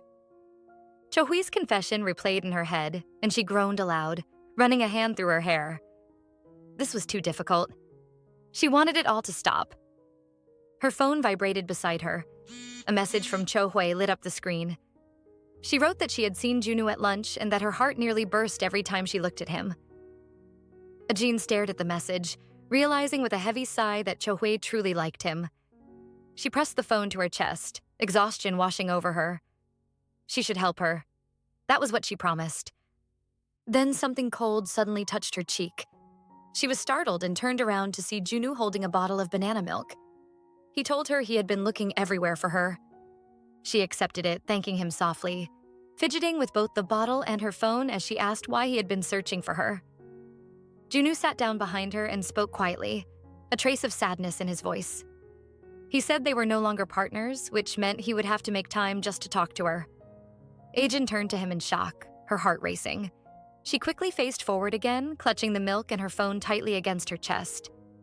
She closed her eyes in frustration, wondering what she was supposed to do. He went on to say that if she ever needed help studying, she should tell him. He could help during lunch or make time some other way. She thanked him, her voice barely steady. He continued talking, and Ajin turned to watch him as she listened. He added softly that it was too bad they were no longer partners. Silence settled around them.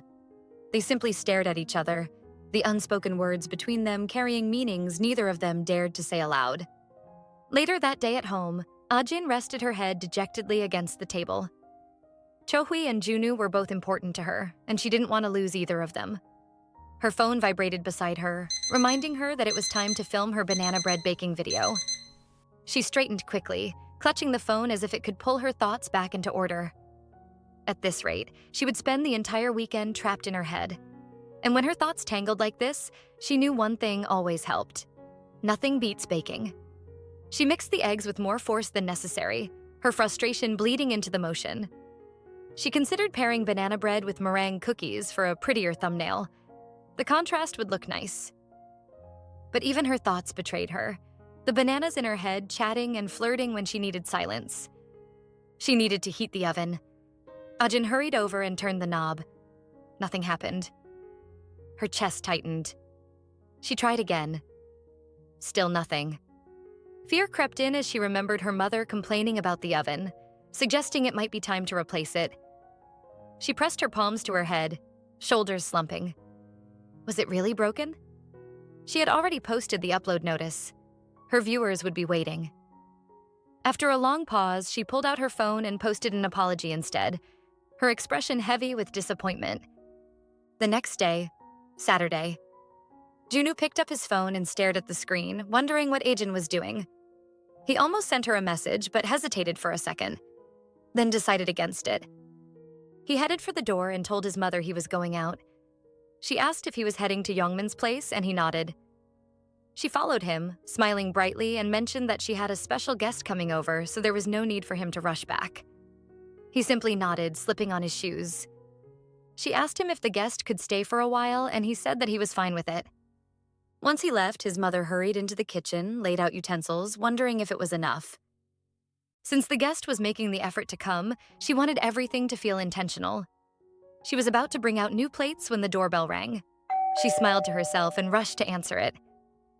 At the door, she asked if her place had been difficult to find. The person replied that the place was closer than she thought and thanked her for inviting them. When the face of the guest came into view, it was actually Ajin. As she led Ajin into the house, Junwoo's mom spoke excitedly. She mentioned that it was an honor having her over and explained that she had been looking forward to baking together so much that she could barely sleep the night before. Ajin, on the other hand, had rushed over. She wondered how things had escalated to this point. A few hours earlier, after posting an apology about her broken oven, she had been thinking about buying a new one when a message suddenly popped up. The sender turned out to be the woman she met at the store a while back. She had seen the post and kindly offered to let her use her kitchen to bake. That unexpected message had led to the present situation. Back in the moment, Ajin hesitantly asked whether her visit might inconvenience the woman's family. The woman reassured her with a smile, explaining that no one else was home and that she was free to use the kitchen as she pleased. Ajin couldn't help but think about how warm and friendly she was. She thanked her with a small laugh, then asked how she should address her. The woman responded cheerfully, telling her to simply call her Clara. As Ajin rummaged through her bag, she expressed her gratitude again and pulled out a small container of decorative sprinkles. She explained that she had ordered them from overseas and wanted to offer them as a token of thanks. Clara looked genuinely touched and insisted that Ajin didn't need to bring anything, admitting that she had always wanted those sprinkles after seeing her use them. Feeling relieved and happy that the gift was appreciated, Ajin smiled and offered to show her the overseas shopping app she used. Clara leaned in with interest as Ajin guided her through it. She mentioned how impressive it was while Ajin patiently explained. Meanwhile, at Jungmin's place, the atmosphere was far louder. Jungmin shouted enthusiastically about Saturdays being reserved for football and snacks, but Junwoo seemed completely detached. Noticing that Junwoo wasn't reacting with his usual energy, Jungmin turned to him and asked why he seemed so uninterested. Junwoo didn't respond and only stared off into space. Startled by his silence, Jungmin shook him firmly, demanding to know what was wrong. It became obvious that he didn't just come over to hang out. Junwoo finally admitted that he had confessed his feelings. Jungmin immediately reacted in shock, asking if it had been to Ajin and expressing his disbelief. He promptly grabbed the remote and turned off the television, declaring that this was no longer the time for sports. Sitting back down, he pressed Junwoo for details, wanting to know when it happened and what had prompted it. Junwoo let out a quiet sigh and rested his hands on his knees, responding that there was no special reason. Jungmin swallowed nervously and asked how it went, anxiously clutching his snacks as he asked whether Ajin had accepted. Junwoo fiddled with his fingers and explained that he had told her she didn't need to give him an answer immediately, as he didn't want to pressure her or rush things.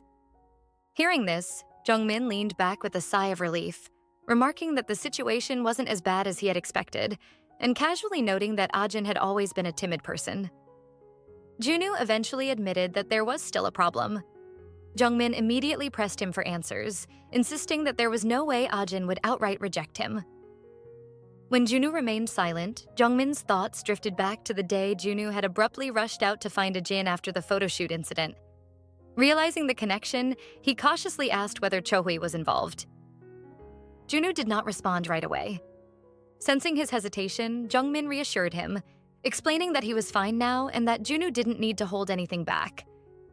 After a moment of hesitation, Junwoo finally spoke, admitting that it was only a suspicion, but he strongly believed that Chohui was behind everything that had been happening to Ajin. The room fell quiet as Junwoo leaned back against the chair, visibly drained. He confessed that, deep down, he was almost certain of it, but he had no idea how to handle the situation. Ajin still trusted Chohui completely, and telling her the truth would only hurt her. Sensing the heaviness of the moment, Jungmin tried to lighten the mood by joking that with that much tension, it sounded almost like fate tying Junwoo and Chohui together. Junwoo immediately shut that down, clearly not in the mood for humor. Jungmin laughed it off and reassured him that even if Junwoo chose not to interfere, Ajin would eventually see Chohui for who she truly was. Junwoo rubbed his temples tiredly, admitting that he hoped so, since Ajin was far too trusting for her own good. Jungmin grinned and grabbed Junwoo by the shoulders, teasing him about how much he had grown up, pointing out that he now had a crush and had even gone as far as confessing. Junwoo shot back weakly, questioning what Jungmin was talking about, and Jungmin quickly suggested returning to their game so they could finish it properly. Junwoo sighed but agreed, though he made it clear that he couldn't stay out too late. At Junwoo's house, the atmosphere was entirely different. Clara admired the freshly baked cookies, saying they looked great, but Ajin seemed unconvinced and commented that it was a bit plain. After some thought, she suggested that adding chocolate might improve both the flavor and appearance. Clara immediately lit up at the idea, praising it enthusiastically and heading toward the cupboards to retrieve some leftover cocoa powder. As she stretched to reach it, her legs suddenly wobbled. Ajin offered to help, but Clara insisted she had it under control. Unfortunately, when Clara tugged at the container, a bag of flour positioned in front of it tipped over and spilled directly onto Ajin's head. Startled and apologetic, Clara quickly ushered Ajin toward the bathroom, repeatedly expressing her regret and explaining that she had thought everything was properly secured. Ajin calmly brushed it off, blaming her own suggestion for the mishap. Clara promised to leave a fresh set of clothes outside the bathroom door and encouraged Ajin to take her time. Ajin thanked her with a small smile before closing the door, while Clara still looked guilty. At that very moment, Junwoo returned home. As soon as he noticed an unfamiliar pair of shoes by the entrance, he wondered whether his mother still had a guest over. He stepped inside and greeted her while she was cleaning. She confirmed that the guest was still there and suggested that he relax in his room for the time being. As Junwoo climbed upstairs, his mother stopped him and warned that the guest was using the upstairs bathroom, advising him to use the downstairs one if needed. He acknowledged her and continued on his way. As he climbed the stairs, a warm, appetizing scent drifted through the house, making him suddenly hungry. Meanwhile, inside the bathroom, Ajin found herself thinking that the pleasant smell of the shampoo was strangely familiar. Reaching the top of the stairs, Junwoo briefly regretted not staying at Jongmin's place for dinner. At the same time, Ajin decided she had stayed in the bathroom long enough and didn't want to keep Clara waiting. Just as Junwoo reached the top of the stairs, Ajin opened the toilet door. She stepped out hurriedly, and as she did, her shirt she was holding dropped from her grasp. She looked up in shock, almost like she had just seen a ghost.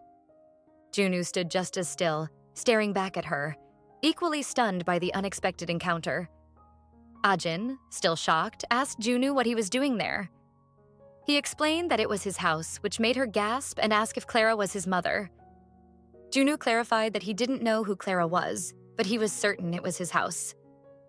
Ajin hummed uncertainly, lowering her head in thought and scratching the back of her head as she realized the truth. Clara was his mother.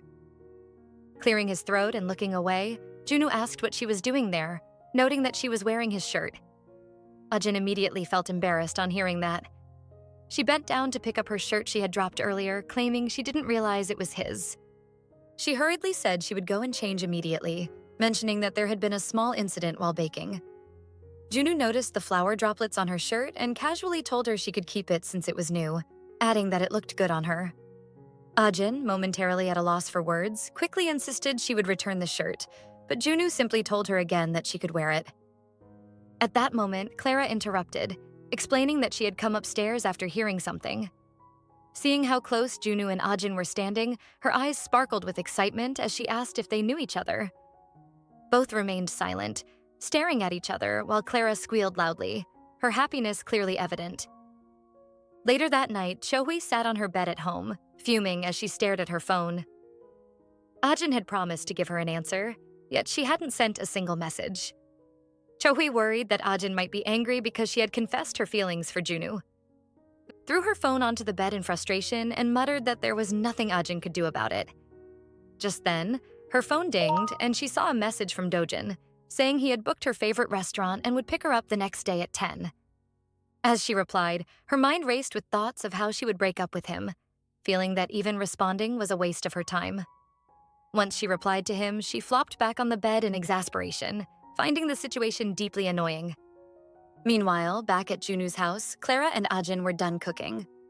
Clara, happily munching on the cookies, said she was surprised that Ajin and Junwoo were friends. It really was a small world. Ajin and Junwoo sat close together in silence, while Clara smiled and called it fate.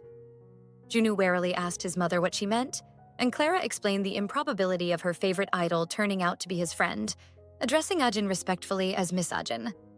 Ajin smiled, feeling nervous, and asked her to simply call her Ajin. Clara enthusiastically encouraged her to treat her home as a friend's house.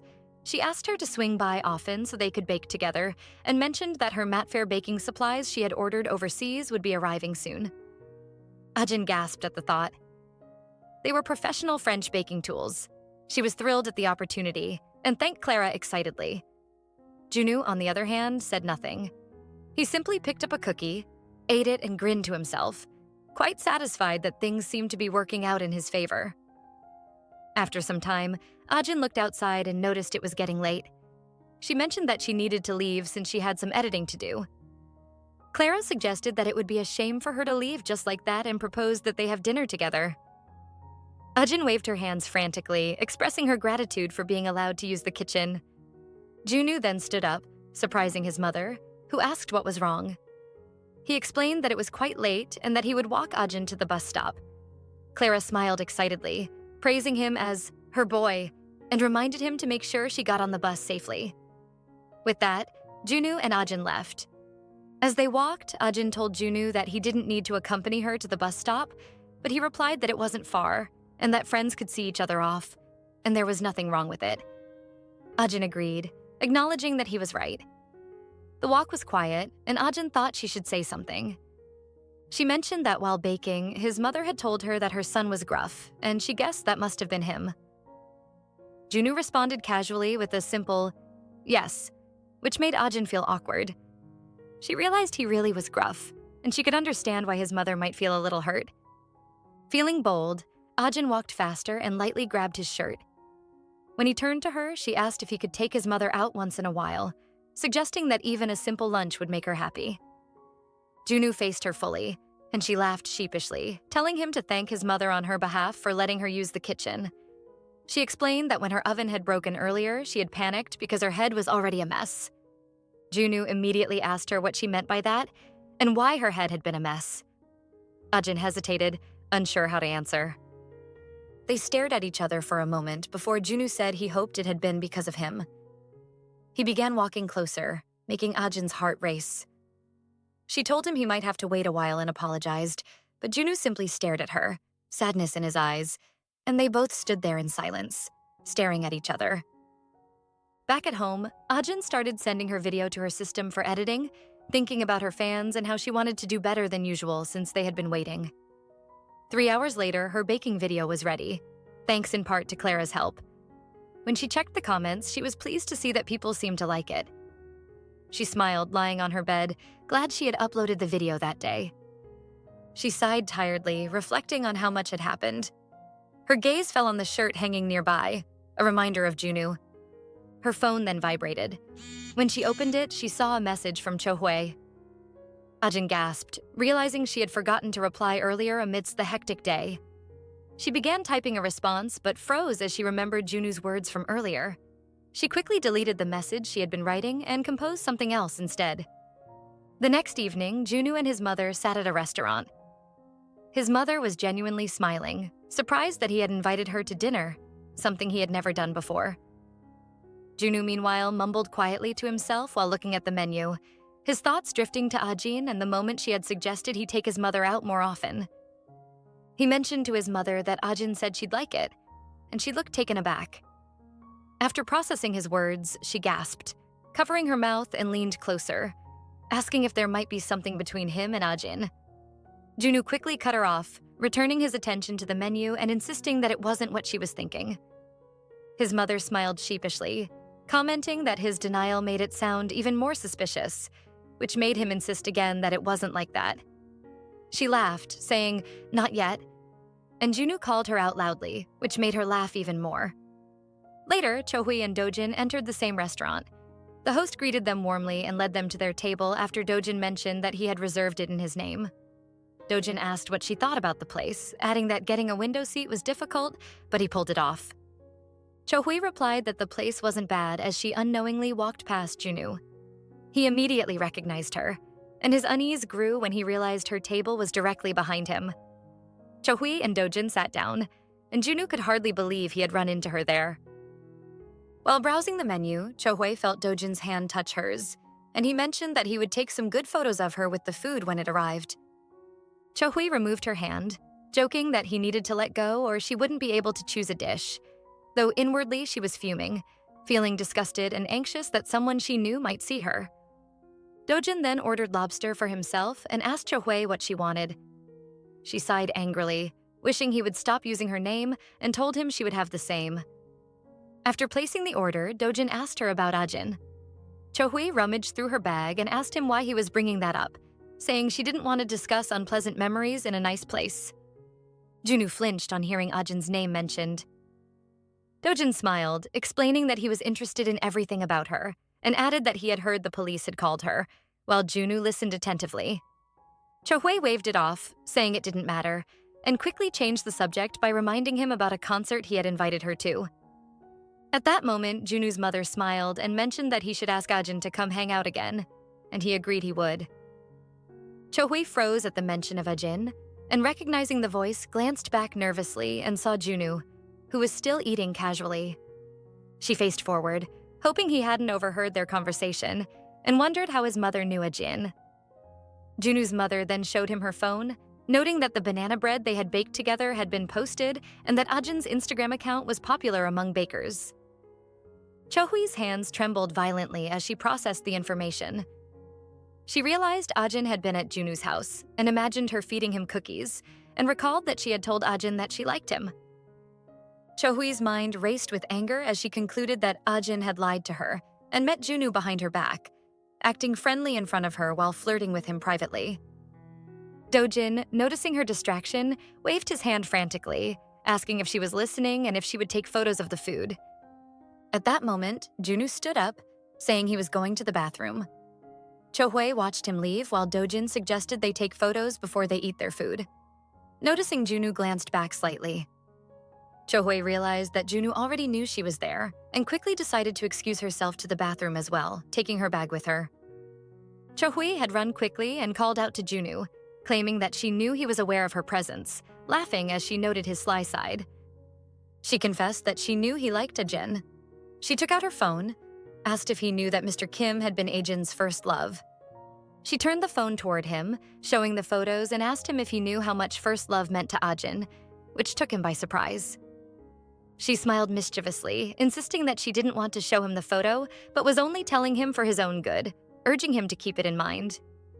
Junwoo, however, turned to look away, remarking dryly that anyone who went around taking such photos must have nothing better to do. Chohui, taken aback, flared up, questioning if he could really say that after seeing the photos. Junwoo turned back and, in a firm tone, told her that he had only one thing to say. She should never dare harass Ajin with that, adding that it wouldn't change anything. Shocked by his tone, Chohui shouted that he shouldn't act so special, and as he entered the bathroom, muttered that looks weren't everything if he knew, before covering her mouth and looking down, realizing that someone had heard her. Inside the bathroom, Chohui glared at her reflection in the mirror. She blamed Ajin for everything. If it weren't for her, Junwoo would have chosen her instead. Ajin had good parents, a nice home, and everything else. So why did she want to take this away from her? Chohui reminded herself of the things she possessed, her bag from Dojin and the heels from Sangyun, things Ajin could never have. She believed she had won. Yet, staring at her own reflection, she felt a sudden emptiness, realizing that despite being better than Ajin in many ways, she still felt miserable. Her frustration culminated as the makeup she was holding fell to the floor. The next day at school, gossip spread among the students, particularly the girls, who claimed they had seen Junwoo and Chohui together at a department store. One of the girls gasped, suggesting that the pair looked good together and speculated that they might become the school's hottest couple. As Junwoo walked past, another girl commented on the striking combination of their appearances, only to be shushed by her friends. Junwoo's eyes widened as he spotted Ajin nearby. He clenched his jaw and quickly approached her, then began explaining that he had run into Chohui at the department store and apologized for not informing her sooner. Ajin flinched and stepped back, asking what he meant. Junwoo clarified that nothing had happened between him and Chohui, emphasizing that they had not been on a date. Ajin, confused, pressed him, stating that it seemed random since she hadn't heard anything from anyone. Junwoo smiled nervously, glancing away and brushed it off, telling her not to worry. Curious, Ajin asked what date he was referring to, but Junwoo quickly denied any involvement. She stepped closer, pressing for an answer, but he remained at a loss. Finally, Ajin whispered to confirm if the date he was talking about was that he had taken his mother out, and Junwoo relaxed, admitting that he had. The conversation hung in the air, tense and heavy, before Junwoo surprised her by asking her out on a date. The night before the date, Ajin stared at a text from Junwoo, reminding her that the movie would be starting by 12, so they had to meet up by 11:30. The reality of it finally sank in. She couldn't believe how quickly the moment had arrived. Remembering how she had backed out of their plans the previous time, she became determined not to repeat that mistake. Her gaze lingered on the dress she had already prepared, and with a long, nervous sigh, she reminded herself that she needed to sleep. The following day began in chaos. Ajin rushed toward the theater, breathless and flustered, unable to believe she had overslept on a day like this. She tried to console herself by thinking it was not entirely her fault. She had been awake until morning, desperately trying to fall asleep, and as if that was not enough, her phone had chosen that exact day to break. No matter how many times she tried to turn it on, it remained dead. She remembered the moment it slipped from her hand while boarding the bus and berated herself for her clumsiness. By the time she finally arrived at the theater, her nerves were frayed. Without a phone, everything felt inconvenient, and she had no way of knowing whether Junwoo had already arrived. When she spotted the time display, her heart lifted. There were still 5 minutes left. She had made it early. Relief washed over her, and she silently thanked God before sitting in a visible spot near the front, certain Junwoo would pass by there. Looking down with a shy smile, she let herself feel excited. Elsewhere, Junwoo was having a very different kind of morning. At the hospital, he repeatedly tried to call Ajin, only for each attempt to fail. After yet another unsuccessful call, he leaned his head back against the wall in frustration. He wondered why she wasn't picking up. He checked the time and realized the movie had already started. Without the tickets, Ajin would not even be able to enter. With a tired sigh, he walked over to his mother and tried to reassure her, reminding her that the doctor had described the surgery as simple. His mother, however, was barely holding back tears, admitting that she had feared the worst when his father collapsed. When she asked about his plans that day, he hesitated. Leaving her alone did not feel right, especially with his father still in surgery. Although the doctors had said it would not take long and that they could see him by early afternoon, Junwoo decided to stay. He told his mother that his plans had been canceled and promised to remain with her until his father woke up. Grateful, she squeezed his hand and expressed how glad she was to have him there. Back at the theater, time dragged on mercilessly. By 12:45 p.m., Ajin was still alone. Around her, people reunited with those they had been waiting for, laughter and relief filling the space. She remained seated, feeling small and forgotten. Her lips pressed together as her earlier excitement slowly dissolved, leaving only uncertainty behind. At the hospital, Junwoo's father finally regained consciousness.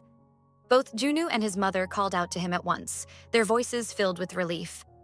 His father reached for his wife, asking if she was all right and whether he had frightened her. She clung to his hand, assuring him that everything was fine now and admitting how worried she had been. Junwoo smiled at the sight, but there was a distant urgency in his eyes.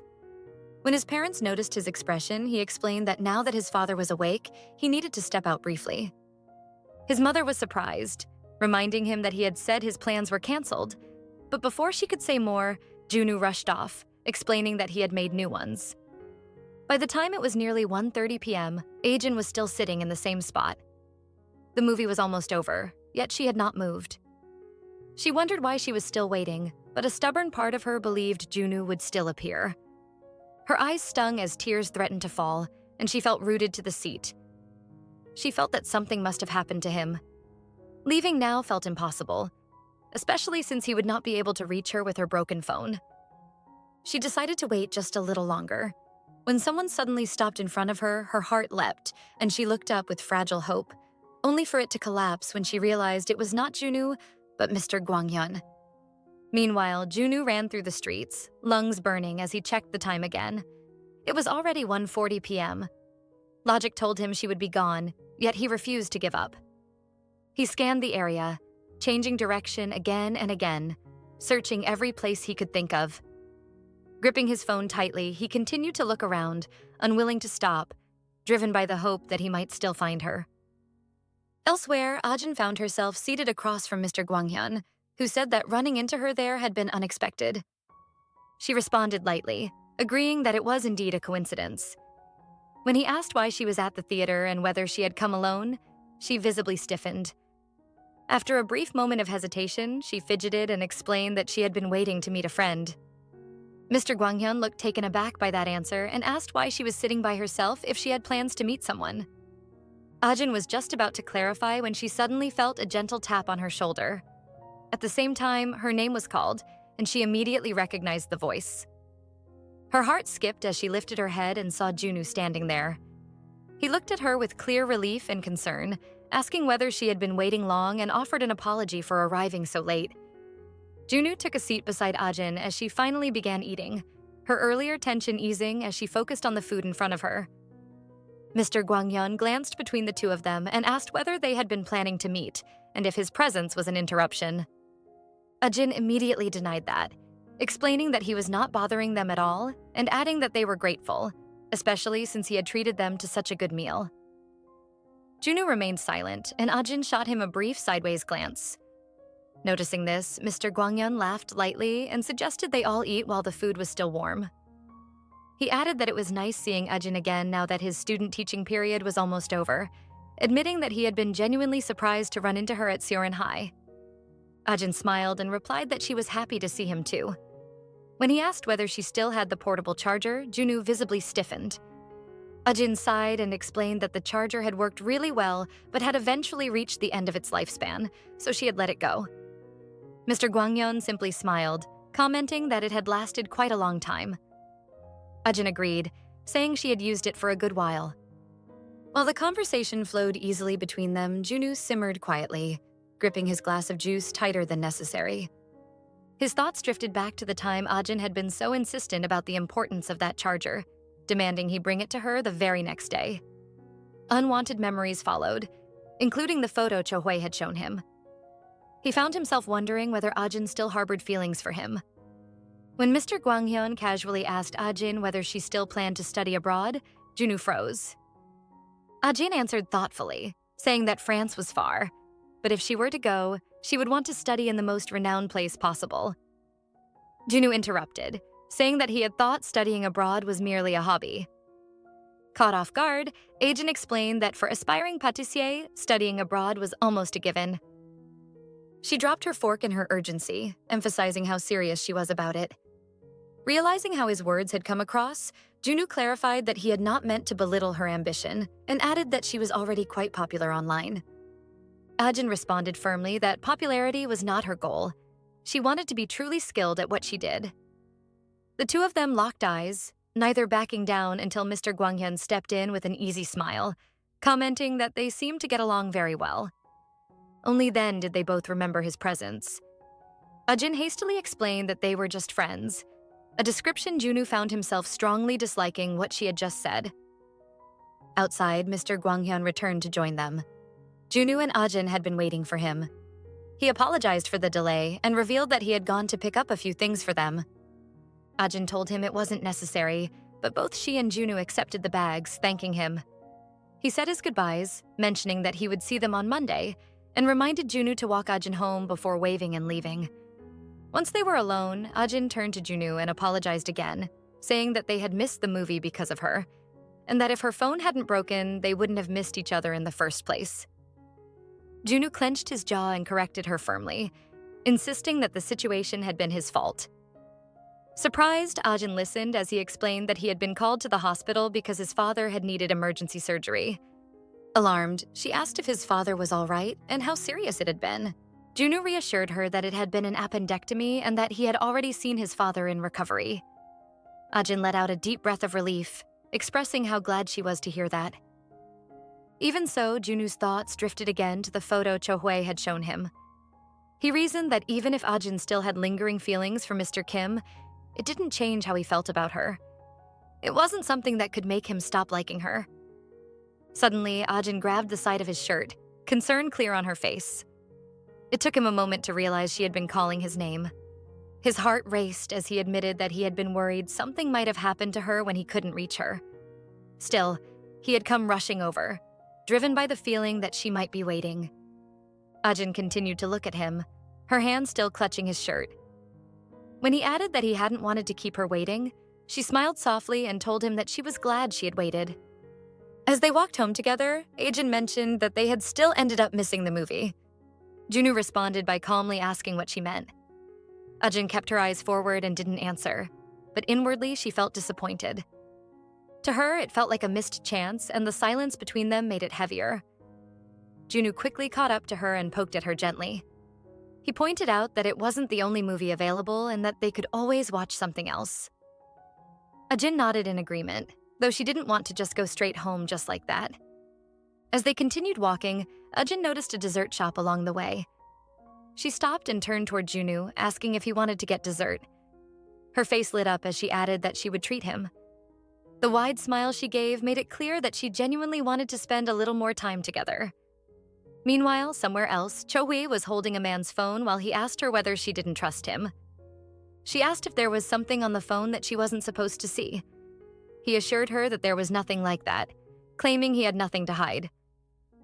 As she went through his messages, she said she had believed he was clean, but in truth, she had heard rumors about him meeting younger girls. He laughed nervously and repeated that there was nothing suspicious. As Cho-hwee continued checking the phone, she noticed that all the blocked accounts belonged to girls.